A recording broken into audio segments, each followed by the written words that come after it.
Yes, it is that time once again. So much to talk about.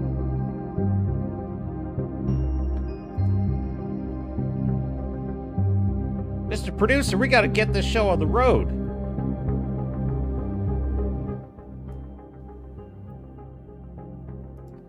Ahoy, and welcome to the Captain's Cast, live on the Swords and Starships channel. I am your host, Captain Garrett, and we are streaming live right now on YouTube, Rumble, and X, formerly Twitter. Please like and subscribe if you're enjoying the content, and especially if you want to talk about Fallout. And the fallout of Fallout. Actually, I've gone through quite a roller coaster of emotions with this one, and my review might surprise you. It's quite the mixed bag. I'm calling this. Here's what I will say about the Fallout TV show. It is a very small drop in a very large bucket of bullshit. That's basically kind of what it is. But it's not quite that simple. We'll get into it, and we're gonna take a look at the Joker 2 trailer. I am not wild about the idea of this being a musical, but I have to say, there is some talented filmmaking at work in this trailer, and I am more open to the idea than I was before. So we're going to take a look at that, and not only that, we're also going to talk about that there is a great piece in the American Spectator about Hollywoke and how we got here and the fallout from that. And so we got a lot of Fallout on tap. And, you know, there's a lot of drama around this Star Wars galaxy. Star Wars, first of all, you know, the great Rush Limbaugh, El Rushbo, a harmless, lovable little fuzzball, may he rest in peace, used to say that what we were facing was the chickification of America, of whatever, just the chickification of things. Not only has Star Wars been totally chickified, it has been totally uglified. I mean uglified. And I ain't just talking about the babes either. I'm talking about all of it. All of it has become ugly. We're going to get into that. But for, you know, poor Anthony. Anthony he's first into the chat. Welcome, Anthony. He says, I could hear the echo in here. Well, I'm sorry about that, Anthony. Well, where's the rest of the chat? Jump in there. We're also on Rumble, too, if you want to hang out there. I think the last chatter we got on Rumble said something about poop. I don't know. Rumble is like, I wish Rumble could attract like an entertainment crowd, but it just doesn't seem to. So we'll keep working on it. I just keep working on everything. So yes, Anthony was there for our first ever episode of Fallout Dead Man's Cache, which is part of which will be an ongoing live stream series by me, Captain Garrett, called Fatecast, in which I GM, that would be Game Master to the normies, I GM a role-playing game with players, and we do it kind of like a show. And so this season, we are doing Fallout Dead Man's Cache, and it's basically about 5 intrepid players pursuing a motherlode of wasteland treasure, which is rumored to be cursed, and all who pursue it die in terrible wasteland ways. And so we had our first episode, and it was, you know, we got off to a bit of a rocky start. We had some technical issues, but we're smoothing out the rough edges. The characters are hitting their stride. I think we're going to have fun. You're going to love it. And the Master Gunner is in the chat. Ahoy, Starfury. Starfury is here. What do I always say about Starfury? I always say he's out there, folks. He's out there. And we have Fu Man Blue is in the chat. Says ahoy. Ahoy, Fu Man Blue. Also playing in our Fallout Dead Man's Cache and just kicking ass. Just kicking ass as his character's name is Carl. There are some who would call me Carl, that's his name. Carl, all capitals. And, yeah, we're having fun. Starfury says, unless the musical has Gene Kelly and Donald O'Connor in it, it will be shit. It will be shit. Starfury, I take it you are not a musical man. Am I correct in that Presumption. Anthony says the story is there though. Yeah, I have an interesting thought about because what about Joker, because what have I often said about the character of the Joker and what he must have? Like, I think the absolute worst, bar none version I've ever seen of the Joker. Like, I hated every second of this character the first time I ever saw him, and that would be the Zack Snyder, Jared Leto. I mean, really, it's the Snyderverse. That's a more fair way to put it. The Snyderverse Jared Leto Joker. I really despise that iteration of the character. But no, I should hang it around Snyder's neck because he put it in the Snyder cut. He put that Joker in the Snyder cut. And why do I hate that Joker? Well, for a lot of reasons. Frankly, he just looks dumb. But really, it's that the film Suicide Squad thinks he's funny. They think it's funny because, oh, look, he's a psychopath. Oh, that's funny. No, it's not. That doesn't mean he's funny. So he just does violent things, and we're supposed to think, oh, that's really funny. The Joker should be funny in a malevolent, sadistic kind of way. He should make us laugh and honestly feel a little bit uncomfortable about laughing. I think that the Mark Hamill Joker does that. I think the Jack Nicholson Joker does that. I think the Heath Ledger Joker does that. I think every good Joker makes us kind of laugh in spite of the fact that we shouldn't be laughing. And it ironically makes us kind of root for the Joker all the time, which is really kind of funny. Everyone pretty much felt that The Dark Knight is Heath Ledger's movie. It's like everyone is rooting for the Joker in that movie. It's because he's so damn charismatic. Now, that brings me neatly along to the Joaquin Phoenix Joker. While I very much like this character study, and I very much like the first one, I did have this thought. Is he funny, though? He's not really funny. He's kind of more like sad than funny. He does have like a moment or two in the first Joker that are kind of close to him being kind of funny and ironic. So I don't know. In a way, it's like I've heard someone say, like, this isn't the Joker, this is like Taxi Driver, which is true in terms of story structure. So I don't know. We'll get into that. We'll have some more fun with that. Wrangler is in the chat. Yeah, Anthony, he's not a Fred Astaire fan, is Star Fury. I don't think.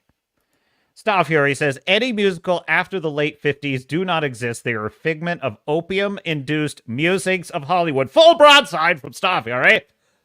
Brace for impact. Wrangler with a $4.20 super chat says nothing, as is his custom. Thank you. Thank you very kindly, Wrangler. I appreciate everybody in the chat getting things kicked off here on the Captain's Cast live on a Sunday. Please like and subscribe, especially if you're catching it on the restream. I do not say that enough. So yeah, if you're enjoying the content, share it out there. Live streams don't really grow the channel, but they are enormous fun. And that's because of you, my dear sailors and starnauts. So I'm working on content to grow the channel, and we'll talk about that. Wrangler says he seemed much more, he seemed much more Joker-like in the end of the Snyder Cut than he seemed in Suicide Squad. Yeah, well, maybe. That's an interesting take. I found him more interesting as a villain at the end of Snyder Cut. At least there was the implication that him and Batsy had been going at it a few rounds. I just hate that Joker. I just really do. It's gonna hurt a lot. That's not funny. That's not clever. It's a Snyder. It's a very Snyder-esque, Snyderverse character. He's very much style over. I feel like they tried to turn him into a Grand Theft Auto version of the Joker, and I think that's really lame. It's just really lame. I think the Joker, there's sort of two ways to play the Joker, and that's flat out clown, like Jack Nicholson, like evil clown, but flat out clown like Jack Nicholson, who is also kind of more of a mob boss. But then you've got the Mark Hamill Joker, which is the classic killer clown character. And then you have Heath Ledger's Joker, which is also killer clown, but he has that kind of like gritty, escaped from a loony bin quality to him. Like he's a murderous psychopath kind of. He wears that more in his sleeve. I think all those are really good. I just the Grand Theft Auto version of the Joker I don't enjoy. What did Fu Man Blue say? He says his humor is what separates the Joker from any other general purpose thug. That's exactly right. That's exactly right, Fu Man Blue. Because the Joker is, I would say, what's really delightful about his character is he represents pure chaos. He's absolutely unmoored from worldly desires. That's really what makes the Joker, that's really the Joker's superpower. If Batman's superpower is absolute obsession with his mission, the Joker's superpower is his absolute lack of obsession over anything. The Joker just wants to have fun in an evil, sadistic way. He just wants chaos, and that is. But he does it. He does it in this performative way that's meant to use laughter against you as a kind of weapon. I think there's a lot of genius in that character. He's a very classic character. Mr. J definitely had a dark sense of humor, says Anthony, which, although I do think it's time to retire Harley Quinn. But I don't know. Lady Gaga, is Lady Gaga Harley Quinn in this? Is that the idea? Help me out with that, chat. I can't recall. What is the IMDb? IMDb, give me that on the Joker. Joker 2. That could be really interesting. Joker, Folie à deux. Folie à deux. Yeah. Interesting. Yeah, Anthony says yes, she's gonna be Harley Quinn. That's really interesting. I'm open to this because I'm definitely tired. I'm definitely tired of the girl boss Harley Quinn. I feel like this film has more of a beat on what Harley Quinn is meant to be, which is this kind of, fate entwined with the Joker companion. Although it looks more like she's a mental patient, and the original concept of her is that she was a psychologist. So if they deviate from that, I'm not going to like it. I think the original concept of Harley Quinn is brilliant. I think it's really fascinating. This idea that she was sane and she was there to cure him, but instead of curing him, he corrupted her. I think that's great. That's great dramatic material. So if they change that in this movie, I'm probably not going to like it. So we'll see. Redoubt Productions is in the chat. Says, what's a Jared Leto Joker? Must be one of the many things I've suppressed into the back reaches of my consciousness these past few years. Yeah, he's just a nothing burger. I wish that DC would just get things back on the rails. I really wish that they would. We'll see if James Gunn can fix that. Wrangler says Mark Hamill is the best Joker. That is a respectable choice. My favorite, I don't know if I would say he's the best because that's a bit of a loaded take, but I would say my favorite is definitely the Heath Ledger Joker. That is just my favorite. Yeah, I think part of that too is I tend to like things that are more grounded and more gritty, which is partly why I have big problems with the Fallout TV series, and we'll get into that. Redoubt says, I enjoyed Joker 2019, but yet to rewatch it since the premiere. That's a tough movie to rewatch. I think I've put it on once or twice, and I'm like, damn, this movie is so depressing. It's so miserable. I can't. There's only so much of that I could take, so I don't know. It is brilliant, though. But it's also brilliant in the same way that Falling Down with Michael Douglas is brilliant. Is it like a fun movie to watch all the time? Not really. It's like The Deer Hunter or whatever. Staffjere says, Joker is the human manifestation of one of the chaos gods, Tiamat, Apophis, Loki. Brilliantly put, Staffjere. Anthony says, I found the Joker in the first movie too clownish. He didn't look or feel like the Joker. Are you talking about Jack Nicholson, like the 1989? He's an evil genius. Staff here, he says, that is why the Joker will never kill Batman. He enjoys irritating the frack out of him. It truly amuses him. Mr. J is Batsy's itch that he can never scratch. I don't know if I like that analogy, Anthony. I'm not wild about that analogy. Footman Blue says, yeah, it's a very complex relationship between those two. They're polar opposites. I always talk about this. Characters need foils. And characters that have foils tend to be much more interesting. The Joker is a foil to Batman because he's the opposite of Batman. He has none of his technology. He has none of his power. But he also has none of Batman's restrictions or morals. And so that's kind of... Whereas Batman is meticulously governed by his moral code. The Joker is utterly unfettered by any kind of moral code or even a specific goal, which I think is really interesting because Batman has a specific goal and Joker has no goal. His goal is just to mess with shit. And so that scene where Batman interrogates the Joker in The Dark Knight is brilliant because Batman is doing his thing. Where's the Joker? He's yelling at, where's her? And he's like, you have nothing. You have nothing to threaten me with. And it's like, that was brilliant because it illustrates the absolute dichotomy between those two characters. They couldn't be more opposite each other, which makes them so much fun. It makes them fun to watch. This is what I'm saying was missing from Ghostbusters Frozen Empire, because Frozen Empire had all these characters that were like copies of each other, and they're all filling the same role. What made the original Ghostbusters so interesting was that those characters had things in common, but they were also foils to each other. Venkman was like a used car salesman, whereas Ray took everything seriously. But also, Ray felt science was fun and a playground, whereas Egon took science at absolutely literally all the time. And so they're playing off each other.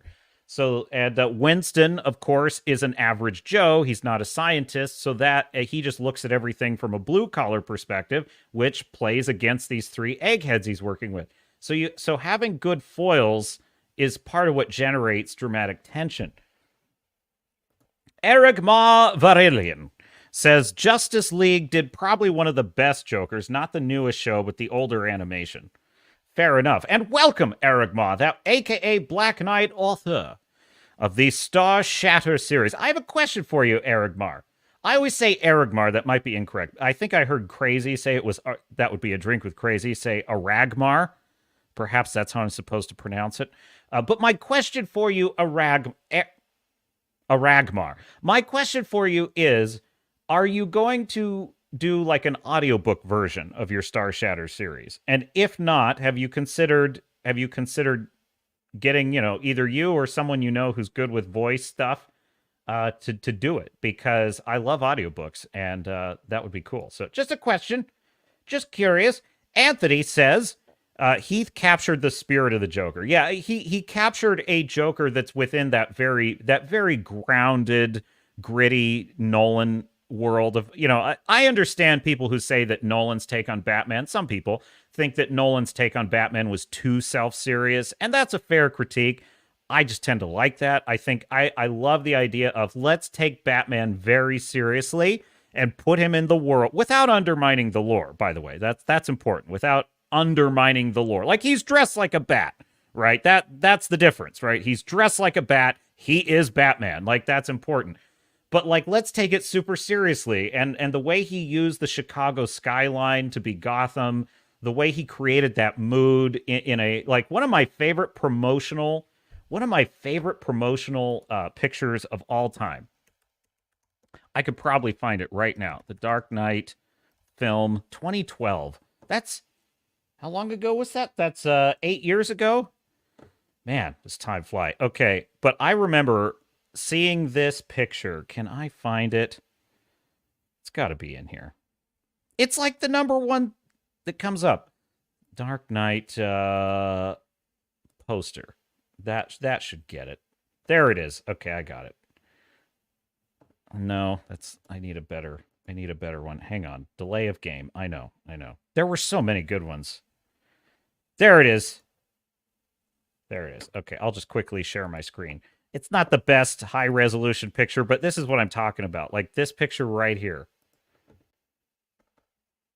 Like where the Dark Knight is standing there looking out at this modern skyline from like it's what is essentially the Bruce Wayne like penthouse.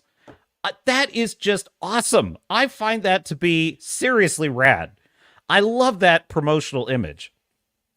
And the first time I saw that, I was like, dude, I cannot wait for this movie. This is going to be so awesome. Because I had never, I love the Tim Burton Batman movies. Don't get me wrong, but they never took Batman this seriously. And the Tim Burton Batman world is very fantasy. And so to see Batman in this very grounded world, I mean, that just excited me like you can't believe. So yeah, I love The Dark Knight. I consider it the best superhero film ever made. Staffjere says, also, Joker believed Batsy will never kill him no matter what he does, which is a mistake on his part. Yeah, it's, Zack Snyder really is... The way he put this was so dumb when he's like, when someone says Batman doesn't kill people, that just means I want to put him in a situation where he kills people. And it's like, I have a slight sympathy for the point he was trying to make there. And I feel like kind of, because as a writer myself, I kind of think I know at least partially what he's trying to say. Maybe he's just mangling it. But I think what he's saying is if you say that a character lives by a code that will not allow them to kill, then that's immediately a temptation as a storyteller to put them in that position of like having to be faced with that. And I think generally that's good storytelling because you don't want the characters to be let off the hook. You want the characters to be challenged. And really, if you're a clever writer, I think that's where some of the real magic comes in. Let me give you an example. The best Mission Impossible film is Mission Impossible Fallout, okay?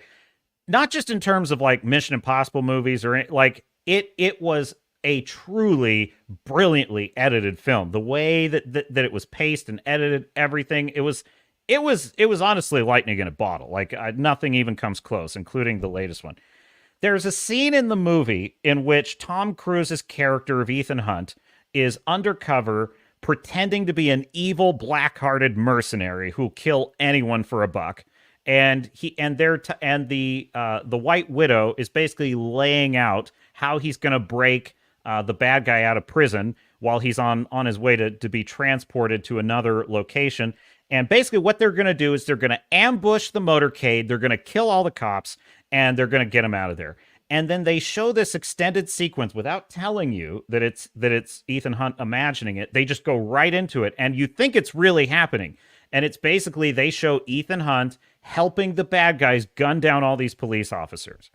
And it's haunting. It's horrible. You're thinking, wait, is he really doing this? And you see the look in Ethan Hunt's face as he realizes what he's done. And then it cuts back to the present, and it was him imagining this is what's going to happen. And that was so brilliant because it's like, how is Ethan Hunt going to pull this off without killing all those police officers? How's he going to do that?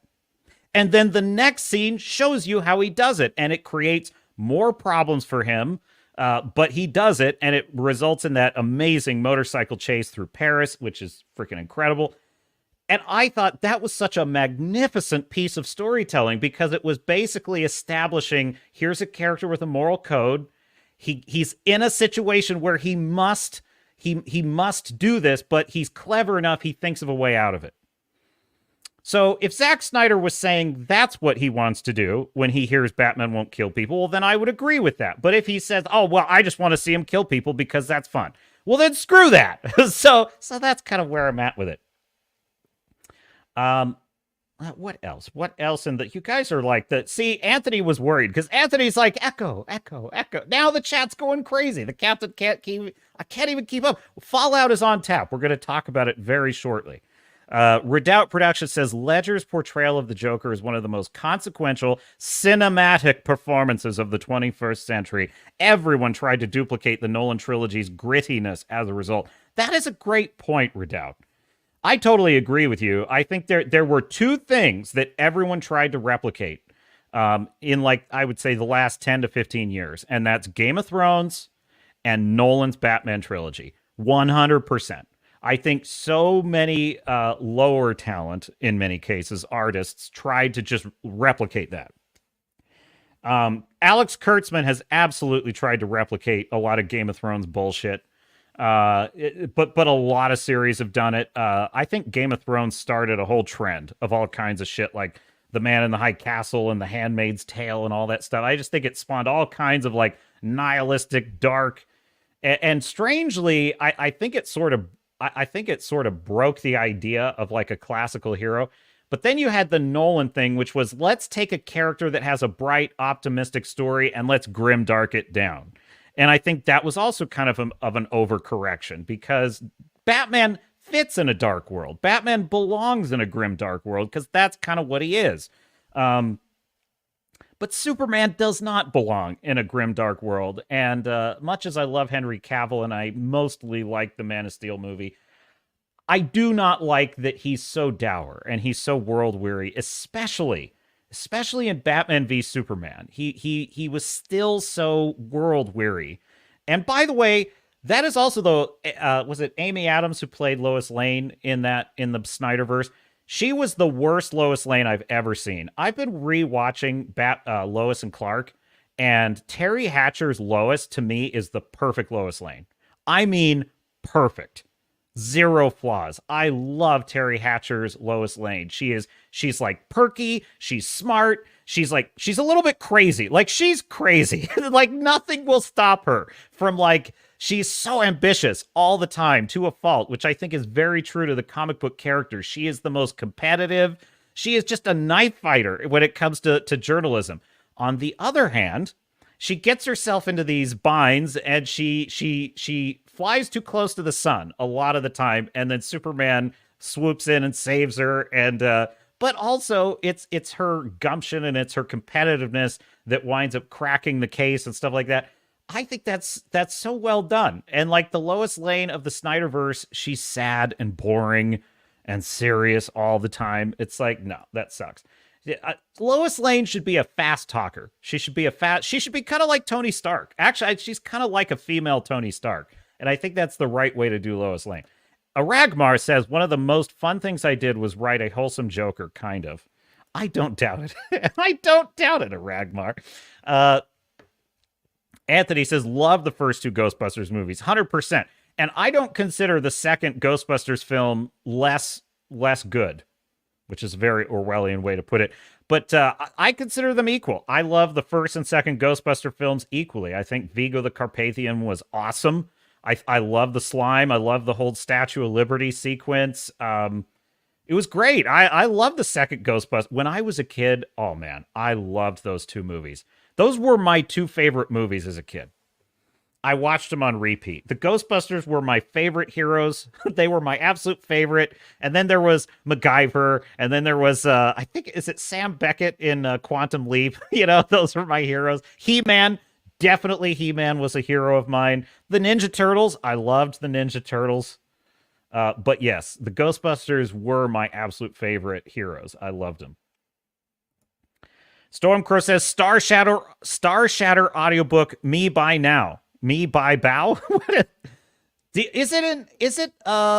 me start. No, we don't want to search in Home and Kitchen. I'm on Amazon right now, Eric Marr. Star Shatter series. Yeah, your book comes up in the first result. I'm so jealous. Mine still comes down in the second. That would be Blood and Oak. Still comes in like the second result. Let's see here. Do you have it in audio format? No, I just see Kindle and paperback. You got to get it. You got to get it in audio, man. I would love that. It's in the... Oh, I should have just read the next comment. That was Stormcrow. I misread that. Stormcrow was saying audiobook Me By Now, and then Erigmar said, I'm gonna. It's in the plan. So sorry, I got that wrong. And Stormcrow is excited. Also, welcome to the chat, Stormcrow. Yes. Yeah, we're gonna skim through... So you guys are like, what? I can't even keep up with you today. You're going crazy. Staffyari says, what would Batman do if the Joker made it a choice between Alfred and Gotham? Batman would choose Gotham, but Joker would be a Walking Dead man. You just killed Batman's surrogate father. See, Staffyari, I feel like where I differ with you here is that I like the pickle that you've created for Batman, but what I would suggest is that Batman has to find a third option that we as the as the viewers don't see. And I think this is a lost art in storytelling because it's very difficult. It's very difficult. And I think, Star Trek in its heyday, the Star Trek captains were the masters of this. Star Trek captains were the masters of finding the third option that you as the viewer don't see, or the rest of the crew don't see, right? This is why I think the Mission Impossible films with Ethan Hunt are so good, because he does that. He finds the third option that nobody else can find. James Bond used to do this. James Bond used to be really good at that. Like, he'd be in this impossible situation where both options are bad, and he would find this third path that would save the day, and it would save the girl and save the world. And it's like, I miss that. I miss that in storytelling. And so my opinion is that in that situation, Batman would appear to choose Gotham, but then at the end of the story, it would be revealed that he also saved Alfred somehow, and he fooled the Joker. Like, he faked Alfred's death and fooled the Joker, and then reveals that at the end, and the Joker's going to be all pissed because he's like, what? Impossible! He was dead! I saw him! He's like, that's what you thought you saw, Joker. But you see, it's your insanity that blinds you. See, you see what I mean, Star Fury? That's good. That would be great. Something like that. Just a thought. Fu Man Blue says, I didn't realize William was here in Crow's stead. That's right. William Kurosawa. That would be Stormcrow's character in Fallout Dead Man's Cash. Dead Man's Cash. Wrangler says, why is Alex Kurtzman trying to replicate Game of Thrones? Wasn't he supposed to be replicating Star Trek? I mean, it's my opinion. It's my opinion that that's what he's doing. But yeah, exactly. Well, because it's just, look, Game of Thrones is great to the average Hollywood wacko because they're like, like Rian Johnson, they like subverting expectations. They don't like classical heroes. They don't like great American heroes because they find that boring. They find it jingoistic and patriotic and all kinds of other nonsense. They like Game of Thrones because it's miserable and everybody's miserable. And there's a place for that. But not every story should be that. So in any case, let's get into Fallout. Let's just jump right into Fallout because I want to talk about this show. Now, first episode, I had very mixed feelings. I had big problems with it, but there were also things I liked a lot. Then I watched the second episode, and I thought the second episode was Rings of Power bad. Like Rings of Power level bad. It was an absolutely absurd plot. They butchered the Brotherhood of Steel. They made them a bunch of truly stupid, trigger-happy, just morons. Just moronic, trigger-happy idiots that just blunder into situations and get themselves killed. They're like Alex Kurtzman characters. They really are. The Brotherhood of Steel, they're like Alex Kurtzman characters that do stupid shit and then walk into a buzzsaw. It's basically what they are. So, and that's through the whole series. I absolutely hate what they did to the Brotherhood of Steel, and it pissed me off a lot. The plot is the worst kind of and then this happened storytelling, because basically you have character just happens to run into this character, then that character happens to run into this character, and a bunch of characters have plot armor, which is very frustrating.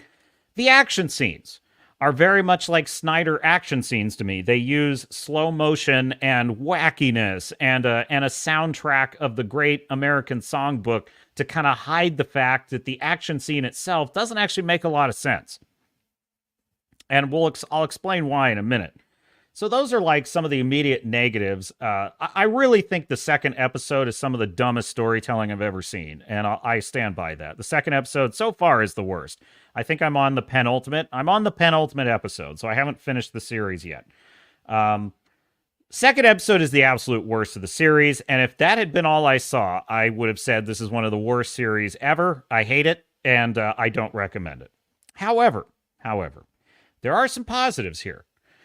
Positives are, I really enjoy some of the brilliant performances. I think Walton Goggins as the Ghoul is the best thing in this show. He is absolutely he's a fairly brilliant character. I will just say that flat out because he has a awesome backstory. He has a pretty remarkable there's a remarkable commitment to going the full measure with him. I often talk about half measures in storytelling, like in Hunger Games, for example. It's like the full measure is we should be shocked.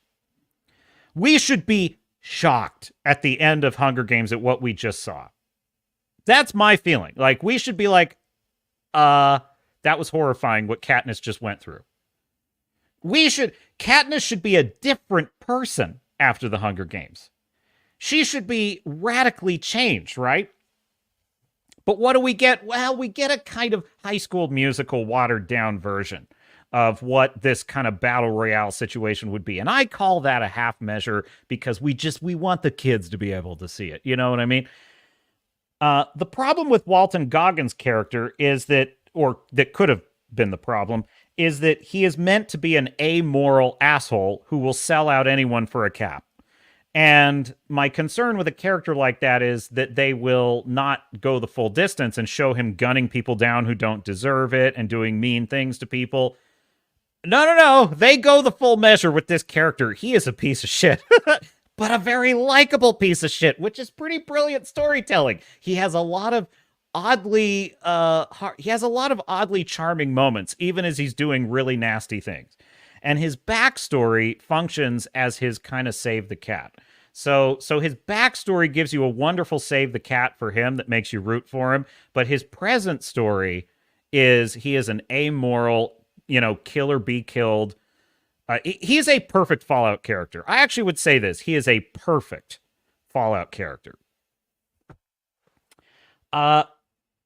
Unfortunately, he is stuck in a plot that is stupid as hell. It is a plot that relies upon characters conveniently stumbling into each other. It requires people to conveniently be present right at the moment where they were going to die so that their ass can be saved. There literally are... These characters just teleport.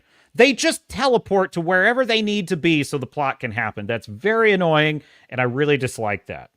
And we'll get into some more of that. But we have a super chat to look at.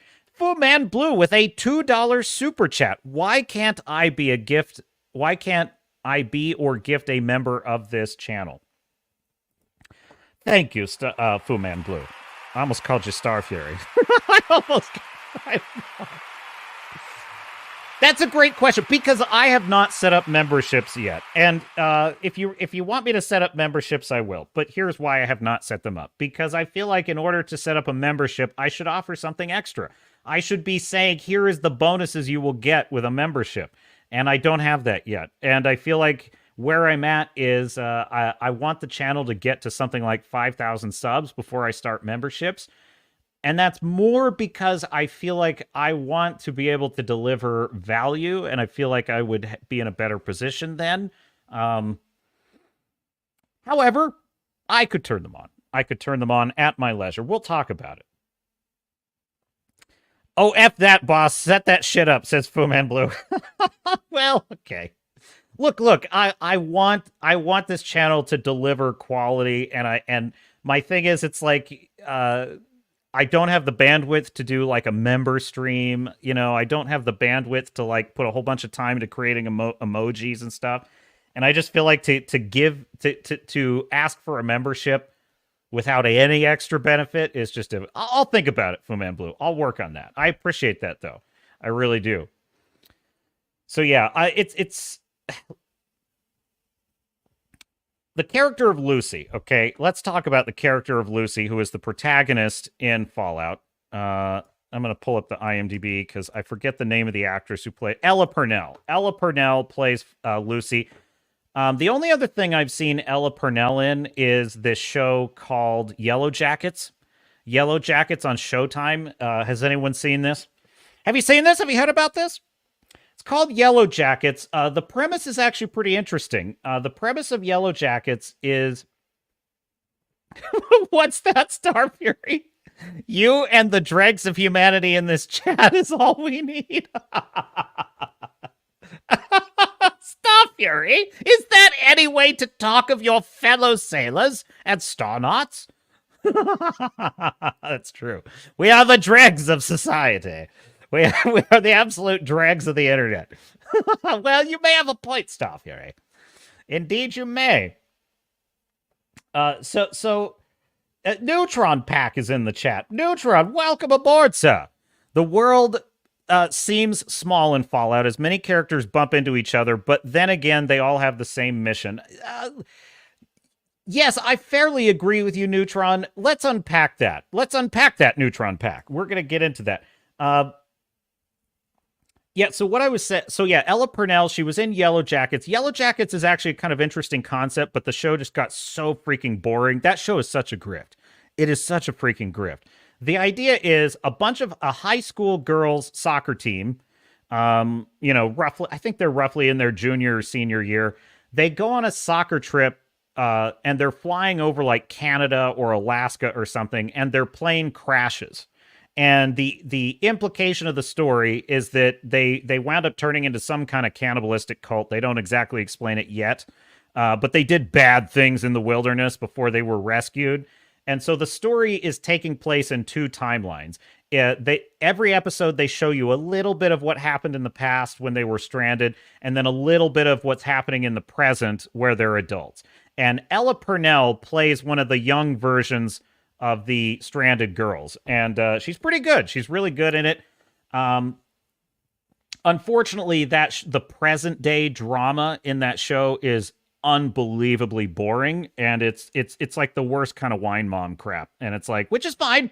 If you like that sort of thing, more power to you. It is not for the captain. I was only interested in like the survival story. I thought the survival story and the descent into Lord of the Flies madness, that was interesting, and I wanted to see that. Unfortunately, they just give you a little bit of that while they just give you lots of the boring melodrama in the present. I could care less, so I stopped watching it. But Ella Purnell is in it, and she plays much like this character of Lucy in Fallout. She plays this very vulnerable but also very charming and likable character with a kind of strength about her. I really like Ella Purnell as this character of Lucy. She has there's a lot that's charming about her. She's not a super girl boss because she does get her ass kicked. However, I really don't like this character though, because she's stupid as hell. She is a stupid character. And I don't mean stupid as in stupidly written. I mean, the character is dumb as a box of rocks, folks. Like, she literally just...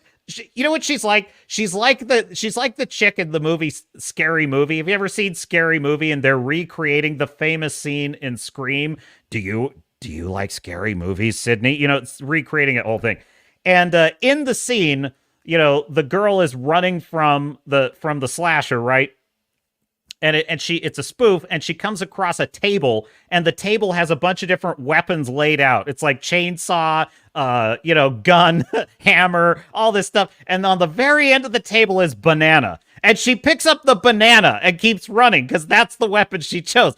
That is what Lucy is like in this show. You lay out a list of options she could choose in any situation. She will choose the absolute worst. And what bothers me about it is for no reason. She shouldn't be this stupid. Like, the show clearly thinks she's supposed to be smart, but she's not. It's maddening, folks. It's distracting.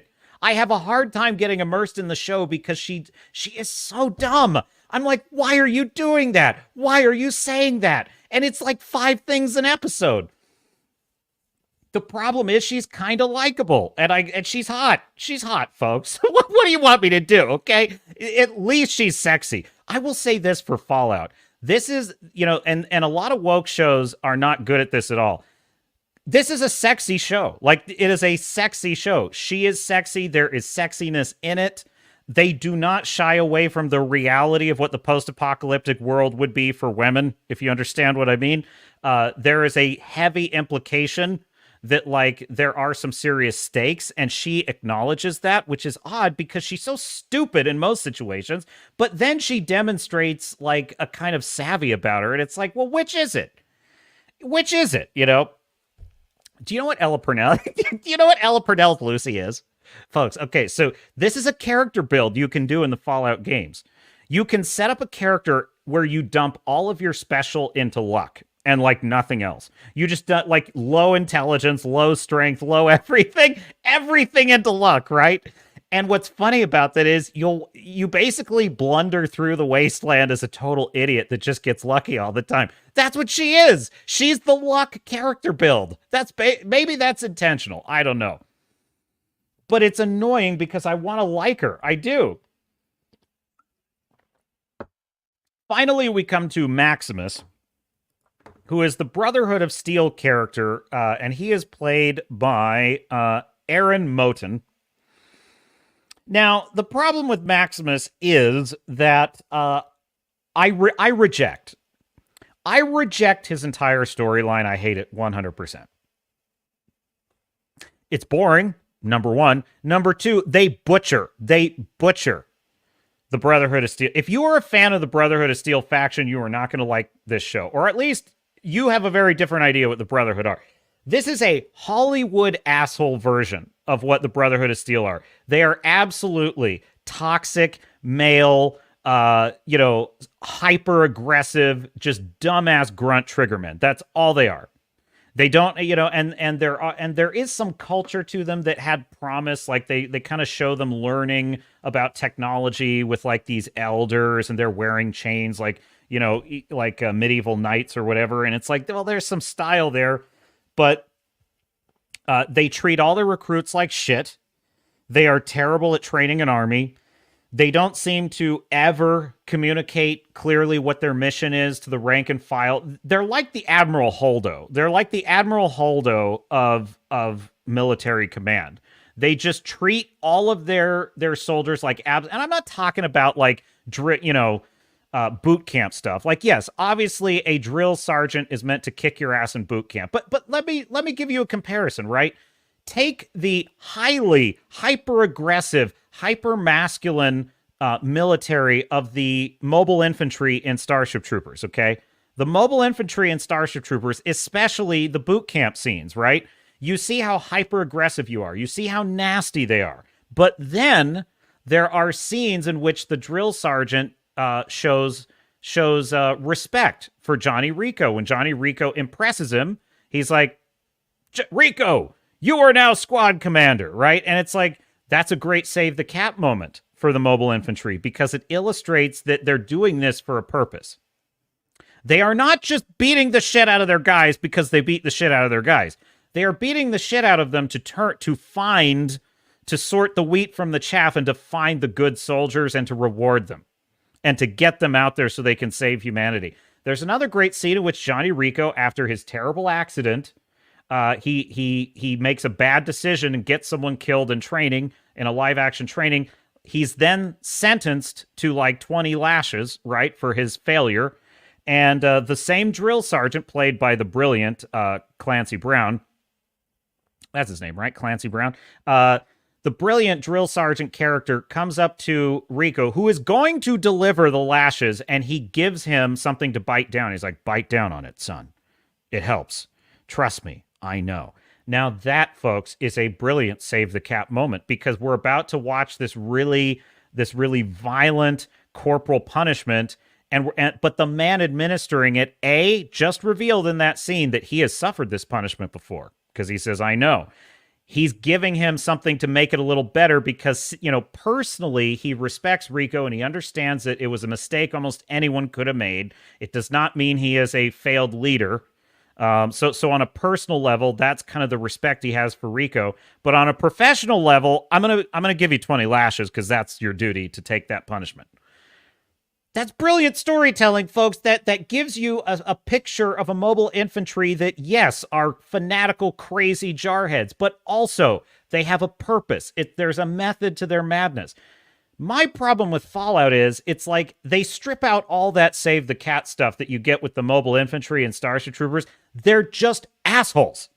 But it's worse than that because they're stupid assholes. They are stupid assholes. Like there's a scene in which the vertibird is flying Knight Titus, who is now like the liege lord of Maximus, the main one of the main characters, right? They're flying to a destination. And Titus says, I feel like shooting something. Set the vertibird down. But my lord, we were ordered to go to the... Oh, forget that. I want to shoot something. I'm like, what? So they land the vertibird. It's in the middle of the mountains. It's the middle of nowhere. There's nothing happening. There's no bandits or anything. He just set it down. And I'm thinking, what is this character doing? He gets out and he just starts walking around. Okay. It turns out, and this is what I mean when it's total just plot BS, because it just so happens that that's where the target they're searching for. They did not know this. That's not why he set the vertibird down. But he just so happens to land right where the scientists that they're searching for happened to make camp the night before. And he starts investigating the scene. He's like, oh, he's been here. And I'm like, what? Well, you had no way of knowing that. You weren't landing. By the way, what about this I need to shoot something crap? That, you know, so it's completely disconnected. It's like they started it with he is a crazy jarhead who's about to do something crazy. Then they just conveniently swerve into, oh, we're doing an investigation now. Then a Yao guy, I think that's what you call him, a Yao guy bear, a mutant bear, comes out of a cave and attacks him. And this results in Titus getting injured. And I'm thinking, this is some of the dumbest shit I've ever seen. He had no reason to land in the middle of nowhere. When they land in the middle of nowhere, his ostensible reason for landing in the middle of nowhere, he totally forgets. And suddenly it's, oh, we're investigating the trail of our quarry. But they had no way of knowing that that was where their quarry had been. There was no evidence for that. There was no reason to stop there. Then he gets attacked by a bear, and he fails to fight off the bear. He gets totally beaten. The bear just beats the crap out of him. And I'm like, so he's not even like shooting anything. He's just getting his ass kicked. And then when he's wounded and he's asking Maximus to help him, he immediately proceeds to just act like a toxic SOB and just, you suck, Maximus. You're terrible. You're really bad at everything. In fact, when we get back to base, I'm going to have you killed. Now come over here and help me repair my leg. But also, you suck and I hate you and I'm going to beat the shit out of you. And we're going to have you executed for failure in your duty when we get back. You better believe it. You're getting executed, bro. Now, also, why are you taking so long to repair my wound? Repair my wound. And also, I hate your guts. And you're terrible. We're going to bully you some more because we're bullies and we're mean. And then, of course, and what do you think happens? It's like Maximus is like, I'm just going to let you die. And he lets him die. And I'm like, fuck this show. I was like, that was the second episode, folks. Second episode. So they've totally massacred and butchered the Brotherhood of Steel. That is not what their order is. I'm okay with the order being overly. I'm okay with the Brotherhood of Steel being overbearing. I'm okay with them being a little bit crazy. I'm okay with them being kind of psycho. I'm okay with that. But in the game, they establish that along with that, they have a certain measure of honor. They have a certain duty that they're performing, and they do have an organization which is designed for like military purpose. So that really bothers me.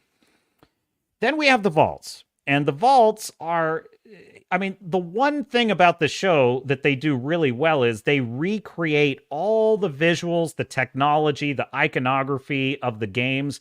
They have recreated all of it to the letter. I mean, to the letter, folks. I mean, that's pretty impressive from a lore perspective. Like right down to people eating sugar bombs, right down to literally the Pip-Boy having the little tabs at the top that say stats, map, etc. I mean, they recreate every lever, every knob, every sound effect. I mean, everything you saw in the games, they recreate. And that's pretty impressive. Some of it, however, does not translate well. For example, they go to a settlement called Philly in the second episode, and it looks like it looks like a Carnival Cruise Line. It looks like a tourist attraction at a Universal Studios park. It does not look like a post-apocalyptic camp. And the costumes in this camp are beyond ridiculous. They are flat. They're not even Mad Max fun. Like Mad Max, there's a certain level of ridiculousness baked in. In this world, it's like there's no functional reason for anyone to be dressed like this. And that's not, I'm not saying that for no reason. I've played the games, folks. Fallout 3, Fallout 4, Fallout New Vegas. I'm a huge fan of the video games, and I'm telling you, there's wackiness in the video games, but there's like a functionality to it, right? There's a reason raiders are dressed the way they are in the video games. In this show, they just look wacky. It just looks like bad cosplay. That bothered me a lot. The treatment of the dog is bizarre in this show. I've got to tell you, the dog situation is one of the strangest. I mean, it's frankly one of the strangest things in this show. How can I even describe this? It's like basically the dog at first is following around his master, which is I always forget the name of this actor. Dang it, where is he? He should be in the top billing. He's the guy that played Benjamin Linus in Lost. God, I absolute IMDb has such a shit presentation. It really does. Come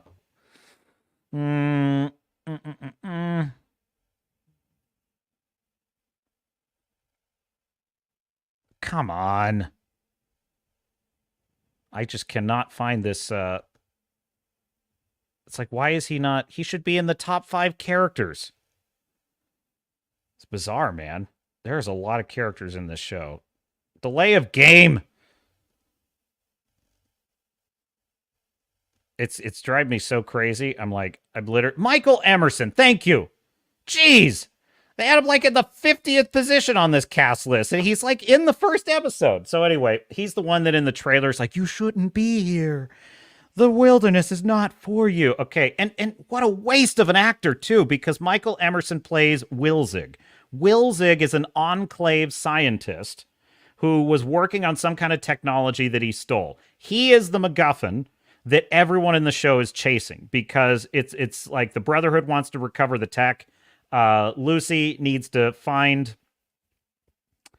She needs to give the technology. She needs to trade the technology to a warlord who broke into the vault and slaughtered all of her people to get her and kidnapped her dad. And she needs to get her dad back. And then the ghoul, he is just trying to get a bounty on it. And so everyone's chasing this guy. Well, they kill him off in like the second episode, and I was really pissed. I was really pissed about that because he was one of the most interesting characters. He's the one that owns the dog. They show this backstory in which Wilzig raises this dog from a puppy, saves him from all kinds of terrible, experiments and things, escapes with him and trains this dog to help him. The dog saves his life. The dog is following him into the wasteland. Then the dog winds up jumping in. So in that fight that they showed you in that first scene where she's in Philly, she's in the junk town, and she tries to stop the ghoul who's trying to essentially kill him, Wilzig, right? She gets in a fight with the ghoul. The dog charges the ghoul and attacks the ghoul. They show the ghoul stab the dog right through the torso, and you hear him go, and I'm like, oh no. I'm like, I don't like that. I don't like that at all. But I was willing to allow it because I'm thinking, well, it's a brutal show, but I thought that's not cool, man. So then the ghoul, after that whole conflict is over, the ghoul takes the dog, who is still alive and is whimpering, picks up this is the guy who stabbed the dog, right? He picks up the dog, takes him into a medical clinic, and then gives him a stim pack. By the way, this ghoul has exhibited no moral compunctions about killing anyone or anything at all. He gives him a stim pack, and then the dog, like in the video game, which I actually think this is an example of badly adapting things, because the dog's happy and he's fine. Oh, okay, so you've established that a stim pack can just heal a mortal injury and there's no problems after that. And yes, I know that in the game mechanics, it's basically true. But listen, when you're adapting a narrative story, I do think details like that need a little fine-tuning, okay? Because it's a game mechanic that a stim pack just heals you. I think that in the actual show, it should be a little more complex than that. But whatever. So anyway, he heals the dog. Now, the dog is following the ghoul, like they're best buddies. And I'm like, the ghoul stabbed the dog. Why is the dog following the ghoul? Do you see what I mean with this show? You see what I mean? It's like, it's absurd. There's so much bullshit in this show. And as I said, it's a very small drop of brilliance in a very large bucket of bullshit. And so the dog follows the ghoul around for a couple of episodes. Then the dog finds Lucy again, and no, who does he find? I think the dog finds one of the Brotherhood of Steel guys and starts following him around. Then the Brotherhood of Steel guy puts the dog in a Nuka-Cola vending machine to keep him from following him because he's getting annoying. And then the ghoul finds the dog again. And I'm like, what in the hell? Like this dog is...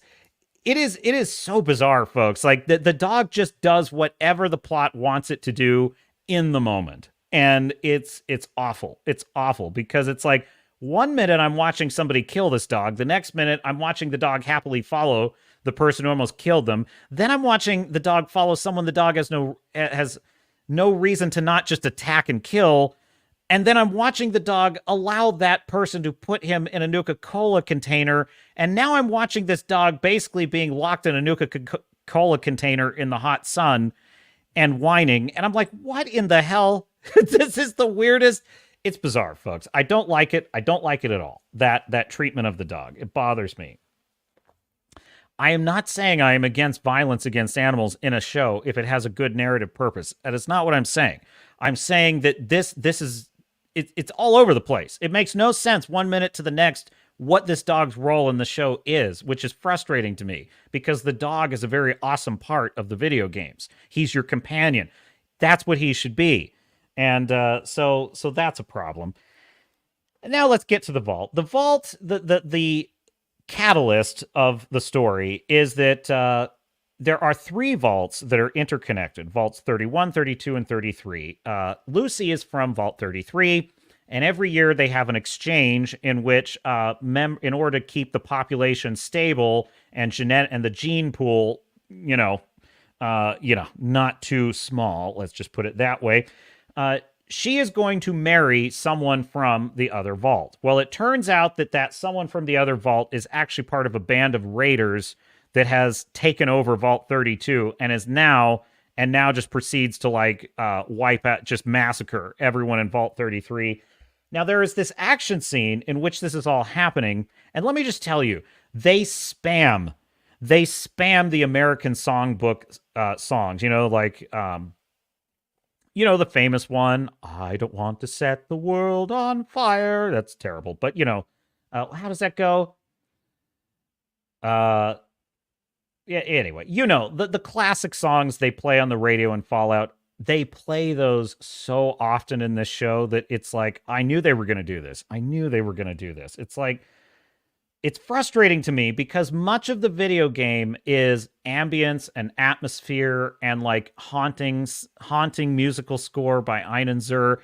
And it's like this show just leans all into it, the crazy, wacky 50s TV show dynamic of it. And I really don't like that. I think they could have dialed that back a lot. But anyway, the scene in which the massacre happens bothers me because it's like all these people should have been dead 10 minutes ago. They were unarmed. And these guys came in and had all these weapons, and the scene is just played for wacky craziness. And, this guy's running over here, and that guy's running over there, and he's hiding under a table. And it's like, that's wacky, zany, terrible blocking for an action scene. She escapes death so many times in this show, Lucy, that is, because of pure plot armor, people saving her skin at the last minute. It's really bad. There are scenes where she actually does smart things once in a while. Like there is a scene where she fights off the raider. The first raider she discovers, it turns out her would-be husband is actually a raider. And she's in her apartment with him, and he attacks her. And that's actually a pretty brilliant action scene because she has to fight him, and he clearly has a physical advantage over her. She does a pretty good job of fighting him off. She uses a lot of just whatever you can grab to hand to fight him. On the other hand, he does like to lord his victory over her multiple times, which gives her another opportunity to kick him in the balls and fight back. And it's like, so there's that, which kind of bugs me. But a lot of the action in this kind of just relies on people being stupid. having their skin saved at the last moment by a character just teleporting in and saving them. And then like there's a scene, one example, okay? There's a scene in which the Brotherhood of Steel guy, Maximus, he basically gets betrayed by his scribe who steals the fusion core in his armor, and he gets locked in his armor and he can't escape his armor. And there is a very good scene where like rad roaches are climbing up it and they're about to eat him. And I was like, now that's pretty clever. Again, there is some brilliance in this show. And the rad roaches are trying to get in, and he is screwed. He is screwed. There is nothing he can do. Okay. Lucy shows up and shoots the rad roaches. How did she find him? She just stumbles upon him in the middle of the freaking wasteland. She had no way of tracking him. She had no way. There was no reason that they were going to be in that place at the same time. She just shows up at exactly the moment she has to and kills the rad roaches. That stuff happens 3 times an episode in this show, and that really frustrates me because it takes me out of it. It's like, you know what this show is? It's a series of pretty brilliant little vignettes that do not connect with a coherent plot, and that's the problem. If you like little scenes and little moments that recreate the Fallout world, sometimes brilliantly and sometimes clumsily, but often brilliantly, this show has that. And so what I would say is, I am stepping back from my initial second episode reaction of this is total garbage to say, I think you should watch this and see for yourself. That is my opinion. I would never tell you what to do or not, but I don't want you to not watch this show because of my negative reaction. I think you should watch this show if you're interested in it, and just watch the whole thing and see what you think, because I'm a little divided on it. On the one hand, Walton Goggins is an absolute tour de force in this show. He is so damn brilliant. I love this actor. I love his character in this show. The Ghoul is a genius character who is incredibly fun to watch. Frankly, you could have just made the whole show his show. By the way, folks, this is what The Mandalorian should be. This is what The Mandalorian should be. Oh my God, it's unbelievable. Dave Filoni needs to watch The Ghoul in this show, because that's how you do The Mandalorians. Maybe not quite that malevolent. I mean, maybe not quite that amoral, but what I'm saying is he is a rogue. He's kind of just a wandering lone wolf bounty hunter with very questionable morals. That's almost pitch perfect for a kind of bounty hunter type character. That's what Boba Fett more or less should be. You know? I really go back and forth with Lucy because I love the actress a lot, and she is sexy, she is charming, she's not a total Mary Sue, definitely not a Mary Sue. However, she's so dumb, and the show wants her to be like so likable because she's so dumb, and I'm like, but that's not likable. She never solves problems with clever thinking. And that really bothers me because they establish in the beginning of the show that that's her thing, is she's clever. She's clever and she's intellectual. She's a bookworm. She's a bookworm. That's basically what she is.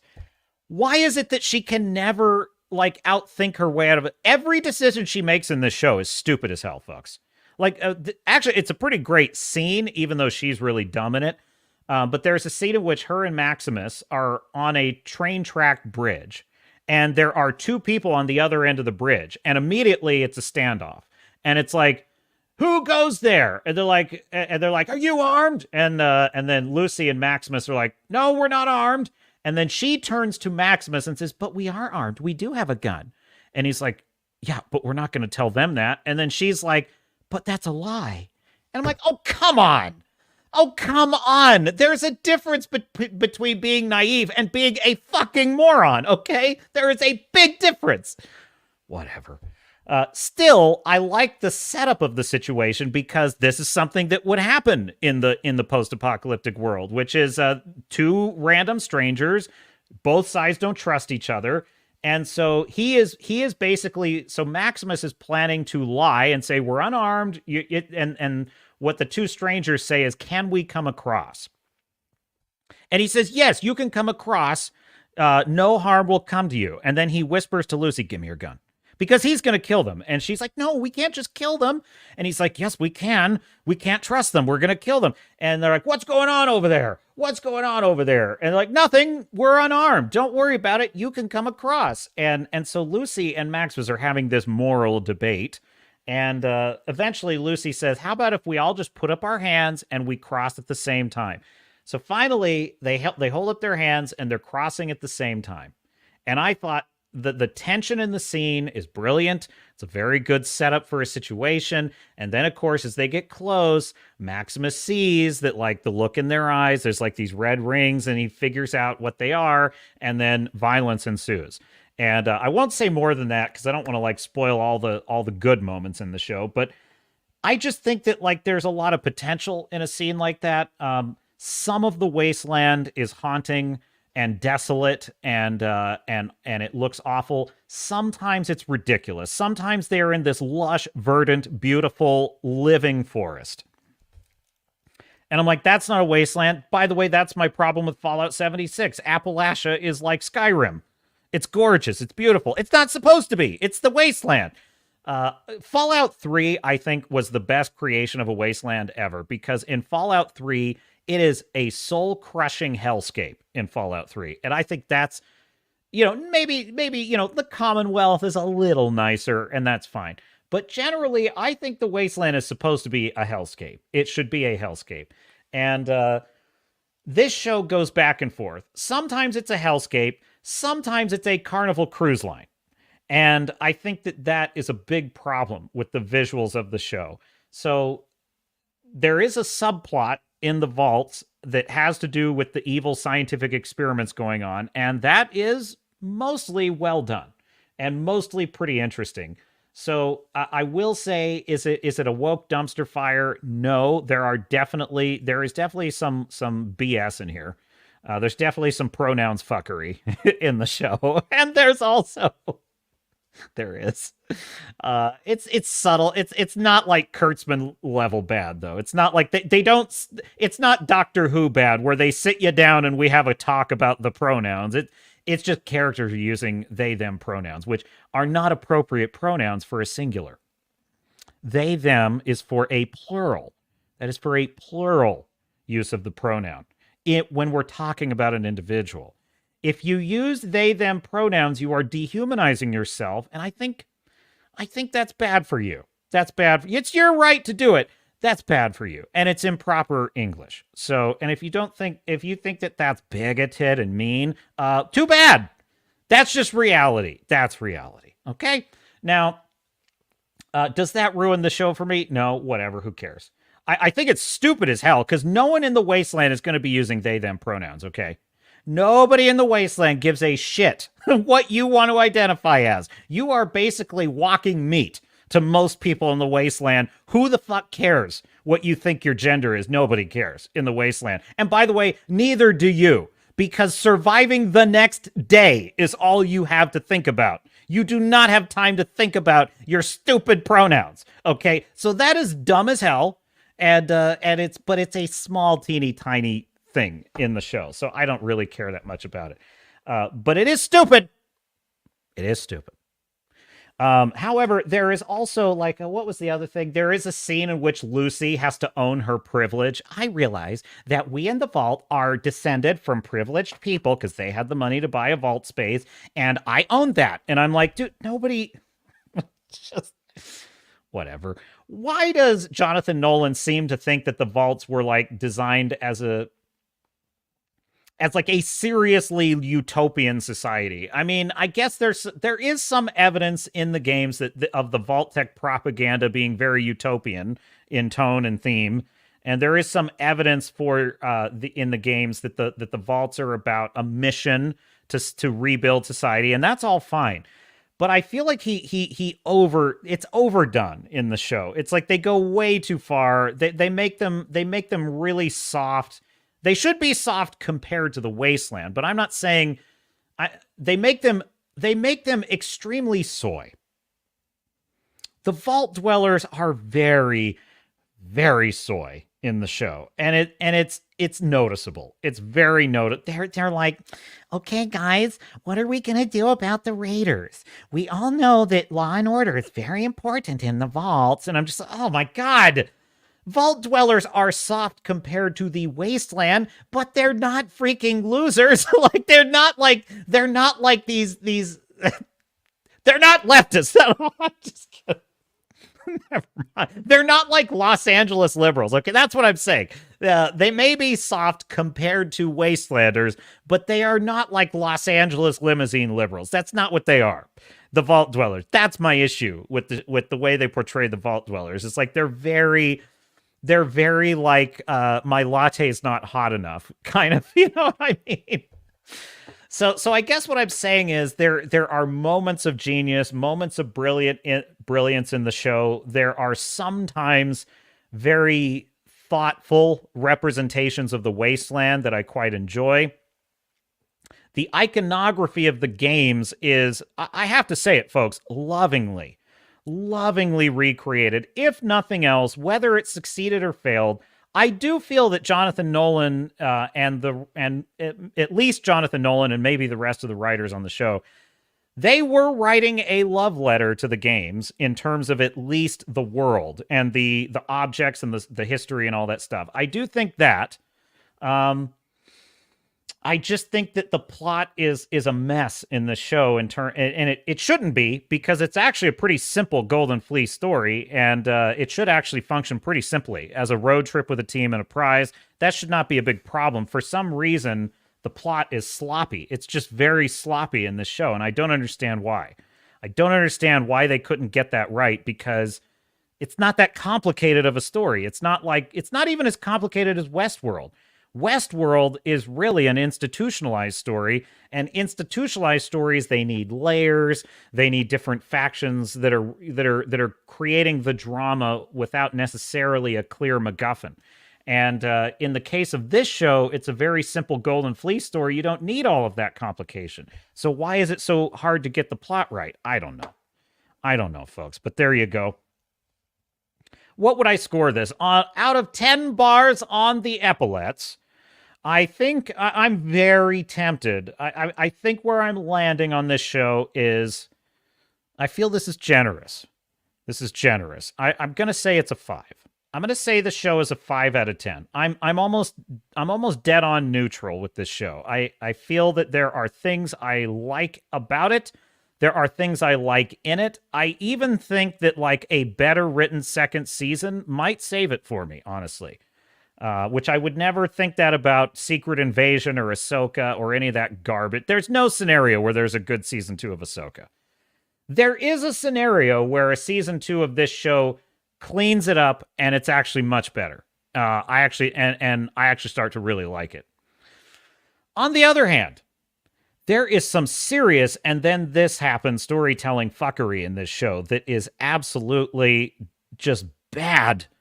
Really bad, and I don't understand. And they did butcher the Brotherhood of Steel, and I hate that. I really hate that.